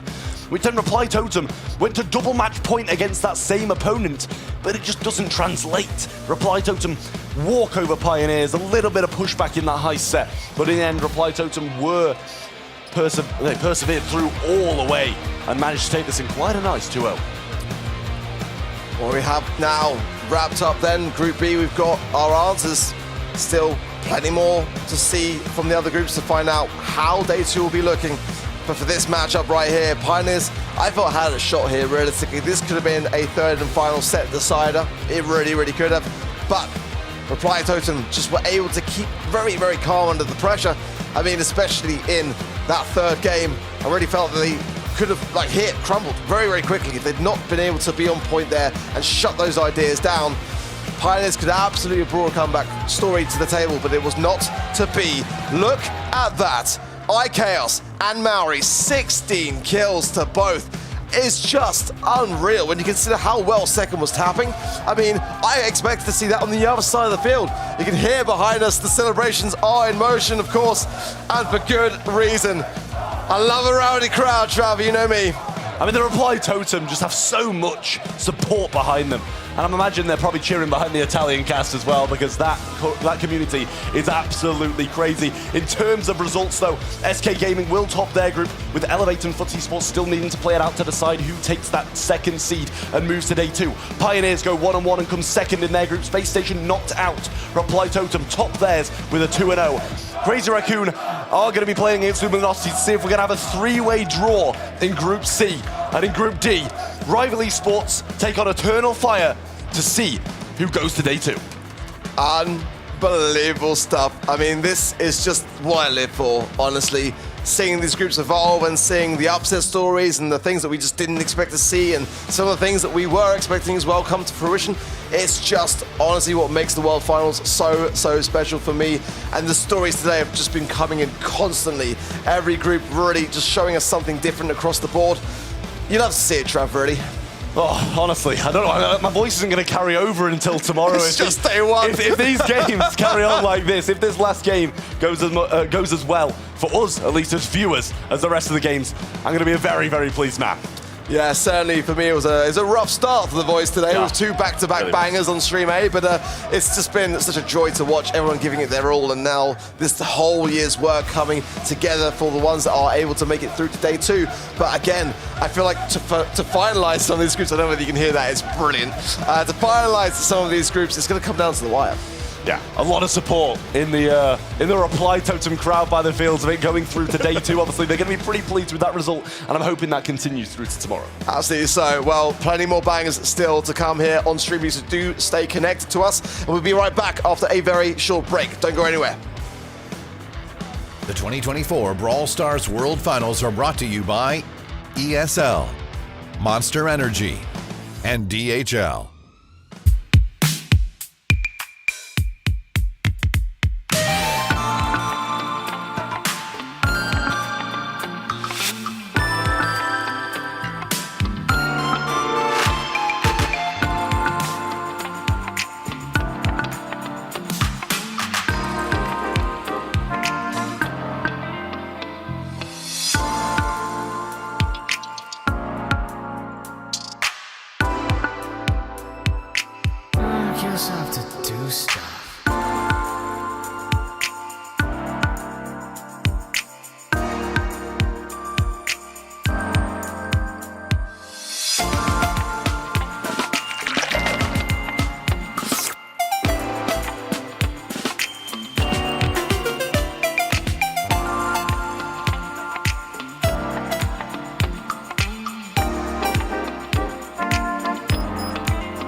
Welcome back to the Brawl Stars World Finals 2024. We're here on the B stream, and I am once again joined by the beautiful Teddy. We've had so much explosive action on both the A and the B, but we've come to our final game, sadly. It's been a crazy day, some surprises, some matches, not so much. But in this case here, it is going to be a matter of do or die for both sides. Winner moves through to day number 2. Loser is going to be going home here after only a single day in the World Finals. This is a crazy match to run up today. It really is. Like, it's genuinely absolutely incredible. Eternal Fire versus Rival Esports, both fighting it out to see who is going to be going to day number 2. Sadly, whoever wins it will be in that second seed, but I think it's about time the players made their way onto the stage. Welcome in, Eternal Fire.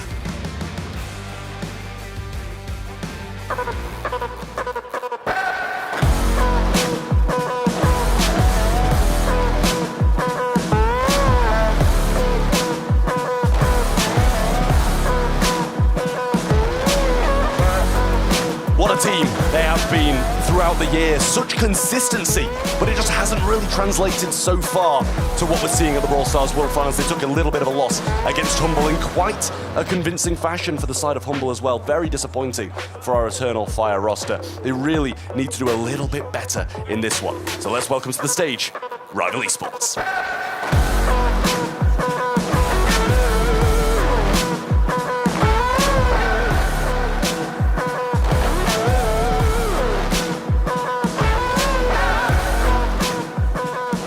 Well, as you said, Teddy, it's do or die for both of these teams. Who will go to day 2 and who will sadly be going home in day 1 of the Brawl Stars World Finals? It's been a tough year here for both sides. It wasn't an easy qualification to the World Finals for Eternal Fire. They were only 5th seed here in EMEA, their home region, but they did manage to fight it through the last chance qualifier, where they did go down 0-2 against BC Gaming in their opening match, but then later on against Team Queso and Stamina EU, they were able to come out triumphant. Eternal Fire, the French team here with Mabius, of course, from Ukraine, a lot of responsibilities here on their shoulders. Yeah, that's the thing, and for Eternal Fire, you know, that shows perseverance through the last chance qualifier, and perseverance is exactly what they're going to need here on the B stream against Rival Esports to make it to day 2 of the World Finals. Milcreo, Melty, and Shu will be Eternal Fire's opponents. What a team this is. The amount of mechanical skill it takes to get out of the APAC region in a number 2 seed nonetheless is pretty much unmatched by any other region. It's a first World Finals appearance here for 4 out of our 6 players. Gugu, Mabius, Melty, and Shu, unknown to the big stage. Ope did manage to get top 4 with SK Gaming last year. Milcreo actually is the most OG player right now at the World Finals 2024 with a top 2 placement all the way back in 2019 at the World Championship. Our predictions here for this one are perfectly split. We have 3 going for Eternal Fire, 3 going for Rivals. I mean, it seems like we are in agreement for this one. For the most part. Not agreeing on this one, sorry. Not us, but for the most part, it's 50-50, so we kind of split. I will say, I kind of looked at my predictions this morning, I was like, God, I gotta try something different, because I don't trust myself to go completely flawless. And up to this point, I'm pretty sure I am flawless. So it's a 50-50 of whether or not that's gonna be the case or not. I was kind of, I'm gonna go for Rival Esports, but it's gonna be pretty much a 50-50, I genuinely do think. We already have some teams that were eliminated, thinking particularly about Space Station Gaming. Another one is going to be eliminated at the result of this match. Is it going to be Rivals? Is it going to be Eternal Fire? It seems like people at home are cheering for Rivals a bit more here. I know the French crowd tend to be loud. There's a lot of Frenchies here at the World Finals in the audience, and they will be something that Rival Esports need to be ready for, need to make sure they don't get intimidated. Well, the APAC pick comes out first for Rival Esports. That's something they're going to be very, very comfortable on. In terms of bans, we've got the Surge, we've got the Gus, and the Rico for the side of Rival Esports, whereas Eternal Fire take a different route. Obviously not having the first pick, they've got to get rid of the Mo, they've got to get rid of the Kenji, and Clancy has been one of the majorly picked brawlers at the World Finals so far. It really has been. I mean, it is a spot where it does escape the ban process quite often, and then it has that tank awareness that you always want in a World Finals, especially in those early picks. You want to make sure that you don't leave yourself open for some crazy Daryl or Frank plays that are really, really strong in the current meta. Sandy is going to be a nice pickup here for Eternal Fire. Brings quite a bit of utility to the team, whether it's the Sandstorm or the Sleep.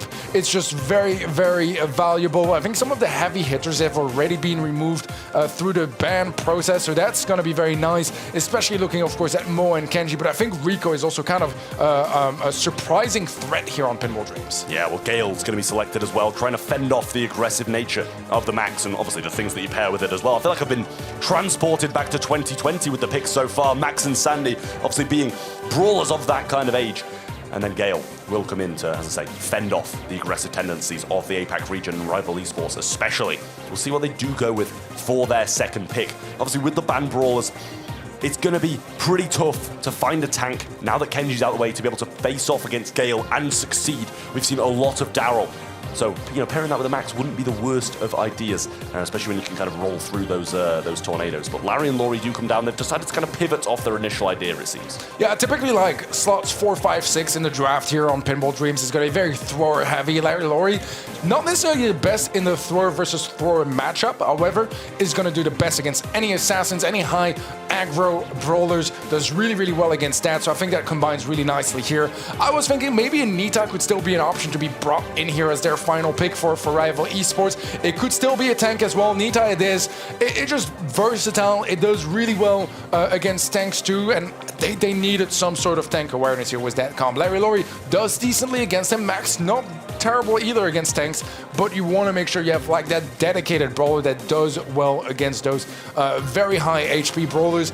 I don't know if that completely takes tanks out of the equation. I would not be shocked to still see a Daryl here or this one or something.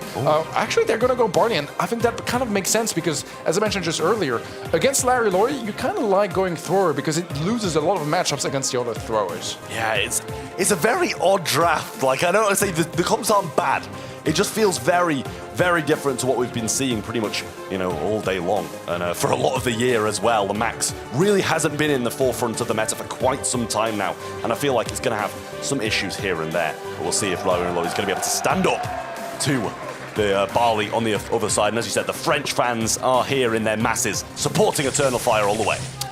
Yeah, it's definitely going to be a different picture when it comes to, the ambience and how much noise is being made by Eternal Fire fans compared to Rival Esports fans that usually are a little bit less present and a little bit more reserved here as well. And it makes sense. It's much further out from Japan. But so far, it's the poking game. Both teams not willing to give anything away, and I don't blame them. In a best-of-3 elimination match at the World Finals, I'd be playing for my life as well. Yeah, well, Melty managed to get the first signs of the ball as he throws it just that little bit further forward, but on the right-hand side, it's pretty much a stalemate, and the same on the left as Milkreo and OP, I believe it is, throwing just shots and endless shots at each other and just managing to evade every single one, no one overstepping and shoot. Gonna give some vision to his teammate in the mid as Melty comes in with a pinch and eventually gets the speed. Another super available for Melty here. We'll see how they decide to use that. They want to maybe attempt some sort of face tank on that right lane. Shu's going to get caught off guard by Gugu. Some nice poking back and forth. The Bear is going to be available now as well, but so is Mabius' super. Milkreo will get his super down as well, and the heals from the bar, they keep everyone nicely topped up. For now, it's still a bit of a stalemate in the mid, but it looks like Rival Esports are the one breaking through. Yeah, well, the Sandy Super might say no to that. They get a bit of control and instantly kind of wavers away as Gugu throws that down. Not really getting as much ground as I'm sure he'd have hoped and as I'd liked to get with that one, but now we see the hypercharge coming from Melty, and they should spring into action, be able to evade a few more of these volley shots, which Milkreo does just that. It is going to go down though as he overextends just that little bit more, and the ball will be placed in Eternal Fire's pocket with only 50 seconds on the clock. Yeah, I don't think Milkreo expected to go down here. Placing his super down was maybe not ideal as he doesn't really have anything to back it up with. Let's see here if there is a chance to settle this one before overtime, but slowly that clock is ticking and we're only 35 seconds away from the map opening up and it being an all-out war. No hypercharge used there as well, bear in mind, from Shu. Just chooses to throw out that default bear on Gugu and manages to get him pushed all the way back anyway. Getting some really heavy ground now as we start to get towards overtime. They don't want to be feeding these Sandy Supers because that can be devastating. Mebius has the super as well, wants to try and stun out Shu here, who's very aware to that fact and chooses to stand in the perfect place. Seems like a bit of a waste for Mebius there. Yeah, range advantage in overtime might be slightly in favor of Eternal Fire. We'll see how that works out, as it is fairly even comps when it comes to the overtime. It will depend heavily on utility, what is available. Ope is getting pushed back, misses some shots there against the Laurie. Not ideal. Bull is going to be cornered up, but not quite enough. He couldn't find the angle, and Rival Esports are here to punish them for it. Game 1 is going their way. Milkreo trying to amp up the crowd in what seems to be a very dominant French crowd. I'm not sure he's getting very far with that one, but they do manage to get the win regardless. A little bit unfortunate there. The Twister placed in pretty much the perfect spot on top of the ball, but sadly does pick it up and can't quite find the distance away from it to be able to throw it directly back onto it. I think some nerves on the French side here as Eternal Fire seem a bit uncomfortable in that game. Some mistakes were made and Rival was quick to answer here. Let's see if we can have a different perspective here in game number 2.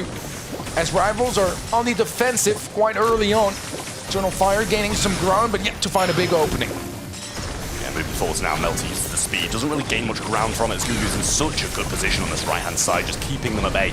I will say, pretty sure he only had one Sandy Super in the first game, and Shu had a couple of bears, so it seems like this poking, peeking game isn't really going too well for him. Yeah, it really wasn't. Let's see if there will be some changes here. By Eternal Fire, they needed them. It wasn't working out in game one, and overtime was quickly decided. For the time being, it is back to poking, it's back to playing it safe, and both teams are not willing to give anything away. Well, the Herbal Tonic comes through, and it's going to provide some heals nows. Mebius is allowed to stay in a pretty good position. OP uses the gadget as well, gives a little bit of heal to his Lori, but not really enough to keep it alive and in the mix for too long, but they have gained some ground thanks to the shots that they required to bring that down. Shu not able to find a bear just yet and will feed Mebius super. He's surely going to get some now, actually doesn't, and provides a few shots, and the bear is there as well. Not really going to be too pleased about the usage of that, but it keeps on pushing them back. They're moving forward. OP's going to fall down, and they might be able to make something out of this, but Gugu stands on the ball, and with Sweet Dreams still in hand, they don't go for it. Yeah, there was a world where maybe an individual play here from Melty could have happened, but it didn't quite work out this time round. Safe approach might be the best one. It worked out for them in game number one. Rivals have no reason to change their strategy around. Max Hypercharge is going to be ready for use soon as well, as soon as that super is available. Yeah, maybe it's not having the best of times now as he's using that angle on the right-hand side, and Melty, if he gets the speed, this Hypercharge is going to be flying into action. And so are the rest of Rival Esports on top of it as well. Let's remember, they only need one goal to be able to win this one and take the set along with it. So Melty moving around, keeping mobile here to try and get his super, but not finding the connections required so far. Mebius has super, gonna be knocking back Shu and Melty. Good chance for a play here for the French squad as Mebius is taking some heavy damage, able to heal up a little bit. Hypercharge max super is coming through, and that's a lot of utility. Lowry is dispatched, but the barrier is still standing, takes a while to destroy, and Rival Esports have good positioning here. Mebius is low. Can Rival Esports punish here? Can they find a goal-scoring opportunity? The shot is caught by Ope, and for now, EF is still safe, but it's still not out of the danger zone here. A team wipe is coming through. Can they score here, Trav? Melty's still going to be there, surviving in the back lines, and Milcreo just about coming up with that. Feels like a missed chance. OP got to be fairly close to a super in the same way Mebius as they start moving this ball over to the right-hand side. Hypercharge available from Mebius as well. Just choose to use it, tries to get his super on the way, gets it. That's going to be a huge knockback. OP goes for the shot, Milcreo stops it, but Mebius is there to pick up the scraps. Eternal Fire even it out, and the next game is for the set. Things could have ended right here. We all know it. At least when it comes to this Brawl set rivals, they could very much have closed this one out. They lost composure a little bit with that supercharged shot on the left-hand corner. Didn't quite manage to slot it in. A bit too predictable. Ope was ready to intercept. And Eternal Fire, not quite out of trouble just yet, but they are still fighting for this opening set. Gugu then manages to get the stun onto Shu, and that should follow up another shot, but it doesn't quite secure the kill. Healing Tonic is there, and Mebius back to a pretty healthy way that he can kind of challenge Melty in the mid here, but just playing this ball back, playing it slow, and who can blame him after the last one, taking it all the way to overtime twice now and being successful in the last. Back to the stalemate approach here, as both teams just lack a way to open things up. No wall break, no big opening strategies here. All about playing it safe. That's been the move in game one and game two, and seemingly in game three as well. But Milcreo does find an opening onto Ope on the left-hand side. That's a perfect angle. Nothing that Mebius can do. A team wipe near enough. Gugu still stands, but a walk-in is easy here for Rival Esports. And for once, a team actually scores before overtime.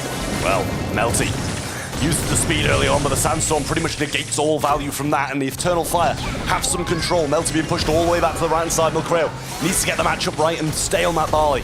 The only one who can really do anything against that Brawler at the moment. Gadget used, gets a little bit of a heal onto his Lori, but puts himself in a compromised position. At the same time, they survive. And we're back to this stalemate that's just been unbroken for the majority of the games. Yeah, Rival Esports managed to do it once, but now it's up to Eternal Fire. They need it. The super from Mebius here, not really finding all that much value. Shu is going to be pushing up with that bear now. The hypercharged super from Melty, very, very valuable as well. They're closing out on their position. Ope goes for a super, but he's low HP. Melty sees an opening, but doesn't quite want to commit, and I respect that. You have the lead, you have the advantage. Don't give anything away. Don't give them a chance. And decides it's not worth the risk considering the position they have and how much time Eternal Fire have to make an answer as well. Maybe it's starting to push out. He knows he needs to make the move. Gugu over the right hand side. Wants to make this aggressive push and at this point really needs to. Sweet Dream's going to be Misto and Melty in control of the ball. Use a phase shift through that shot as well so he doesn't take the damage. 10 seconds on the clock and this might be the moment for Eternal Fire to try and push through. Sandstorm there, but they're all so low. Ball placed to the right hand side. Super used. An encounter. Rival Esports managed to clean up shop and take set number 1. BF gave it all they had, but Rival Esports just one step ahead. Just too good in this opening set and not giving anything away. I mean, that second game, there were some mistakes, but that was the only moment really. Eternal Fire, they were quick to respond. But Rival Esports in game 1 and 3, playing pretty flawlessly, just really not making many mistakes and really not giving any opportunities for EF to take any sort of map control. Yeah, just not stepping out of line, Rival Esports. The only time they really did step out of line, it cost them the entire game. Over-aggressed in that second one on Eternal Fire, managed to punish them because of it. But Rival Esports do take the set. And let's not forget the magnitude of this game. Whoever wins goes to day 2. Whoever loses goes all the way home, and there's that kind of little, I want to say misstep, because he couldn't do much anyway with it. It's either pass it to them or try get it back into that corner. Couldn't get enough ground in between him and that. But one set now between Rival Esports and making it all the way to day 2 of the World Finals. Yeah, I think some of the mistakes here from Eternal Fire were maybe that Sandy early pick. It felt like it was just outranged the entire time. I mean, it was quite a miserable game there. Gugu was celebrating for the little bit they managed to find, but it wasn't enough to make an impact to that scoreboard, as Eternal Fire are going to be battling out for their lives in the next 2 sets. Rival Esports just a set away from safety, or at least if we can call that safety, to make it a second seed in day 2. Yeah, and they're going to have no matter who wins here, there's a tough opponent waiting for them in day 2 of the World Finals, but Eternal Fire have a much longer route now to be able to get there than Rival Esports, who are already 1 set up. In terms of stats, even across the board from Eternal Fire, but Milcreo and Shu just a step above, with a few speeds from Melty, went a long way. Yeah, I was kind of surprised to see the Larry Lori winning so consistently against the Barley on their lane. Typically, I would expect the Barley to just do a bit better. Now, I think that the Nita versus Sandy matchup was a bit more obvious, that like the Sandy just struggles in that angle to really make a lot of work. The mid as well was fairly even, I would say. I felt like the Gale was able to hold their own against the Max. Yes, it outranges it, but the Max has an extra little bit of movement speed. Sometimes it catches up, gets some nice connections. But on that left side, Ope was just miserable, and that's the thing. He's kind of expected to be the star player of this Eternal Fire roster. He has the most experience. He's the only player on their team that has attended the World Finals, and a little bit more than attended. He got top 4 last year. Yeah, I will say it's hard to play against the throw versus throw matchup when your opponent's got that grass. Makes it just that little bit harder, which put Larry and Laurie a bit more on the map. But we're heading on to a bridge too far in Heist up next to decide if this is going to be where we send Eternal Fire home, or if they live to fight another day and get it and push it all the way to set number 3. In comes the draft, and the bands of Eve, Kenji, and Mo are going to be there for Eternal Fire, and Angelo, Melody, and Piper on Rival Esports side. I like the bans here across the board. Obviously, Walter means Angelo is just a no-no. I kind of like that they banned the Eve as well. Not nearly as big of a threat as Angelo when it comes to that gameplay, but still, valid ban. Colt here is going to be strong. I mean, the damage output on save is unparalleled. Yeah, some brawlers will do more damage, but from afar, Colt is so incredibly good. Can also just get some crazy sprays from afar. Just a perfect kit for Heist, really. Yeah, I mean, Colt is definitely the DPS brawler on this mode, and I guess on this map as well, but Lola's going to roll on in after that. It just surprises me to see Colt as a first pick. Such a rare occurrence at this level in esports, but Bell will roll on in after that one. And me and Ark said it in the last one, you know, you can never really go wrong with a Bell. That's very true. I mean, if anything, sometimes it can be a little bit underwhelming, but I feel like it almost never is like, you know, the problem of the comp. Lola is a bit more interesting. Now, it is something that Apex does like to play quite a bit, and obviously, you know, Lola is a direct counter to it, but it is still a brawler that has some slightly underwhelming results when you look at the scrim win rates and also just in the playtime in general. Gus, on the other hand, I mean, does fantastically at the moment. Is it really like a typical like heist archetype brawler? No, it doesn't have the DPS for that. However, it is a very good duelist. It wins those 1v1s very consistently, and you can pair it with something aggressive as well if you want to go rolling down on that save. I mean, I'm saying rolling down because, you know, it could potentially be a Daryl final pick, but it's not going to be the case here. It's going to be the Ember brought out. I mean, the thing is with Gugu on this Gus as well, even if he can't get the damage himself, if he can tee up a Colt or an Amber to get a few extra seconds on that save, that can be game-changing gameplay. And Rival Esports will have their third and final pick now. See if they're able to combat this. It's going to be the shock. I mean, I'm surprised that's even slipped through. Never mind, managed to make it all the way to being this last pick. This is going to be dangerous for Eternal Fire. Yeah, this is the thing though. This is the one map where you often don't see Chuck banned out because it's actually quite hard to play. Don't get me wrong. Chuck is one of the most brain dead brawlers in the game, but this is the one map where setting up your poles is kind of difficult because it's so open and you need to run so high up the map to just place it down onto the save. You might want to stack up on one of the side lanes to get that done, and that means you're giving up mid control. So there are some challenges involved in that process. Melty's just going to play it through the mid, and that one pole is easy to place, but the top one on the save is a much more hard process. Yeah, once you set up, it's just you're going to see how good Chuck is, and if he can just eat a few more shots of OP and manage to get up or get down one of these sides, which is going to be incredibly hard, bear in mind. He's moving all the way up already. If he can cycle out the super now, he's going to be set up for the game, or just gets it down, and now is set up for pretty much the entirety of the game. Yeah, this is the part that I feel like Eternal Fire should have been ready for. They should have known that this is where things get wrong very quickly. Melty does get melted down. I mean, the Amber gadgets are going to be great at that, but it's not an easy matchup on that right-hand side against the Bell either. Mebius trying to get some damage on save, does manage to find some, and for now Eternal Fire have the lead, but with it chucked, it's always going to be so volatile. Yeah, and there's a finite number of those Amber gadgets as well. Someone's always got to sit back, and if it's her, once she runs out, it's going to be a really tough job to get rid of Melty in these back lines. He's going to rotate over to the left-hand side, just get a few more shots in, and Melty survives way too long here. Might be able to cycle out the super and get out. Chooses to just hold it and try come in next time. Yeah, he doesn't carry over the super though on the respawn, so a bit of an odd decision here from Melty. I'm assuming he thought he could dodge maybe those shots from Ope. It wasn't quite the case, but it's still a very close game because the damage output from those side lanes, particularly looking at the Amber and the Colt here, is very, very high. However, Rival Esports still running away with the lead here, and they're leaving the Chuck undefended. That might be the move, but Milkreo is going to dish out so much more damage. There's no way of defending that, and Rival Esports hit match point. I mean, that is tough. Such a tough break. And I mean, you've got to count for it in the draft. You've got to have the tank counter. The Amber dealt with it a couple of times, but once those gadgets go, it's all the Chuck show. And they need to account for this a little bit better. I know they can't, but as you said, if they doesn't get set up, it's going to be a tough game for the Chuck, and that's what they need to do, just stop him at the start. You need to stop him in his tracks, or you need to base race him. But this slow and steady approach is not a winning game plan against the Chuck. That's what the Brawler was designed to counter. Let's see how this game goes here for Eternal Fire, because it's backs against the wall here as they are facing elimination.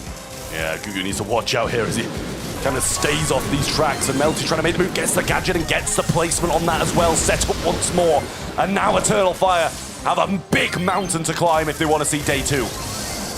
Ope is running down in the mid, placed the shield on the gold to try to create a little bit of space. Does Mebius know about the nest eggs? He does dodge it. Very narrow dodge though. Melty's gonna get melted down by Gugu, but the damage is only really going onto that red save. Mebius forced to shoot on the left hand side. A close find, but that's not something Eternal Fire can afford. Yeah, even with a shield, he's going down to his lane, and Melty wins that too. More damage comes through. Might even be able to pick up Mebius. Just narrowly survives here, and only 41% between Rival Esports and the win. Mebius gonna go for the damage, and it seems like he maybe overstayed his welcome a little bit there. OP standing still up top, waiting for Melty to come in, but that's still going to be inevitable damage. It's just guaranteed damage every time there's a super on that Chuck. It will connect on the same. Such that the Bell super here onto Mebius. He does have a hyper charge, but can they stop Melty here? He got the connection as well, meaning he gets another super down. 4.5k damage left. That's not something Eternal Fire can stop. And Rival Esports are through to day two. It smiles on their faces as they qualify for the second day of the competition. Regardless of all the perseverance that Eternal Fire have had to go through to get here, that was the most awkward handshake I've ever seen, I've got to point that out. But regardless of all the perseverance Eternal Fire have gone through to get to here at World Finals, had a pretty consistent year, went through LCQ, beat STMNEU, one of their biggest rivals throughout this year, to just fall here in day number 1 of the Brawl Stars World Finals. It's sad to see them going, but Rival Esports making it to day 2, and it's a tough route for them from this point on. It seems like the audience's screams was not enough. Their cheers were not enough here to keep the Eternal Fire lit on. It's going to be the end of their journey as well as Rival Esports moves through to day 2 of the competition. What a performance from them, keeping it clean as well in 2 sets, not giving too much away here, and honestly looking strong throughout that performance. Yeah, genuinely, they looked really good. And I mean, I know a lot of people have been doubting Rival Esports coming into the World Finals, but I think they've proved a point today to not count them out of a big underdog run through here. I mean, we've got the highlights, but there's not a lot to see, to be honest. It's just Chuck dashing back and forwards and getting all the damage. We'll say, I've got to shout out Shu, I believe it was there, on that bell, because he was dealing with his lanes so well. Even when Gust shields were provided, he was pulling through on those lanes. What a performance here from the Japanese squad. Extinguishing the Eternal Fire here. Crazy performance throughout today. It wasn't easy. They knew it off the bat, seeing that group. However, they did manage to lock in that second seed, and at the end of the day, that's more than enough, I think. That's the objective. Well, in terms of stats here, as I said, Shu really was pulling through. I mean, Melty maybe only got 85 DPS, but that's 85 DPS to the opposing players, not to the safe. He was an objective player. Well, I guess no matter where you play Chuck, he is, but Shu, 7 kills, 337 DPS, topping the DPS of anybody on the other team, and pretty much almost getting all of their kills combined, bar 1. Let's see who the MVP is. Voted on the event side, and it goes to Melty for his staggering performance throughout those 2 fairly short sets, to be honest. It was a quick match. Rival Esports looked dominant. It felt like Eternal Fire just never really got started. But I mean, that's all props to Rival Esports for shutting them down before anything really happened. Yeah, I mean, real big props to Rival Esports, as you say, because they have genuinely played incredible in that matchup there. A big commiserations to Eternal Fire, as I keep on reiterating, they've had a really solid year. One of the most, consistent teams that we've seen all year long. But here are the results, and I believe this is complete. Oh no, we've still got Group C. That's still going on over the A stream. If it hasn't been updated here, you need to get over there and watch it right now. But Group A finishes with SK Gaming on top and Elevate coming in second seed. Group B, we see Reply Totem victorious with a quick 2-0. And then Pioneers come in as their second seed. Group C doesn't say, go watch it right now if it's not finished. Group D, where Humble come out on top and Rival Esports edge out Eternal Fire to get that second seed, Teddy. Yeah, we say goodbye to some teams already. Fut Esports, Space Station, and Eternal Fire. Both South American teams eliminated already, but we still got to decide if Luminosity Gaming or Zeta Division, the former world champions, are going to be eliminated, as they are battling it out still on the A stream. We already know some information about our bracket for tomorrow, Trav. I mean, so far we've got filled in that SK Gaming are going to be facing the runner-up of Group C, which I believe is still going on. That will be either, what will it be, Luminosity or the other team in that group. And then Pioneers will face up against the Group D winner. Going to be a tough matchup for them. Elevate face the Group C winner on the 3rd game of tomorrow. And then rounding out day 2 of the Brawl Stars World Finals day 2, we have Reply Totem versus the runner-up of Group D.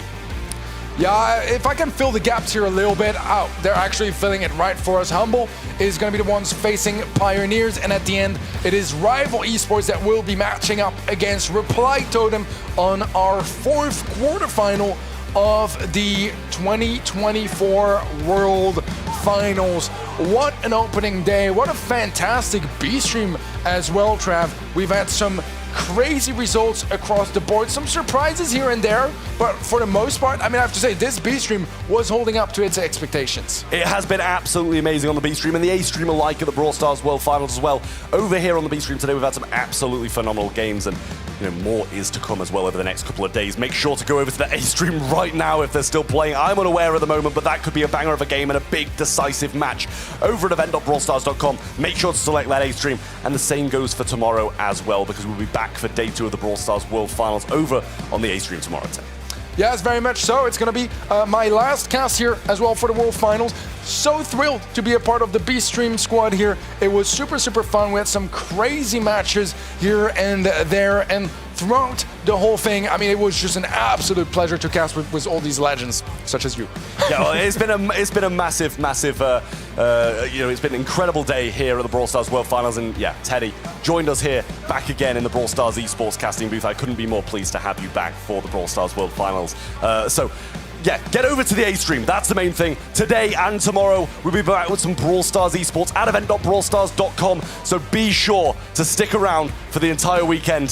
Thank you for watching today. See you tomorrow.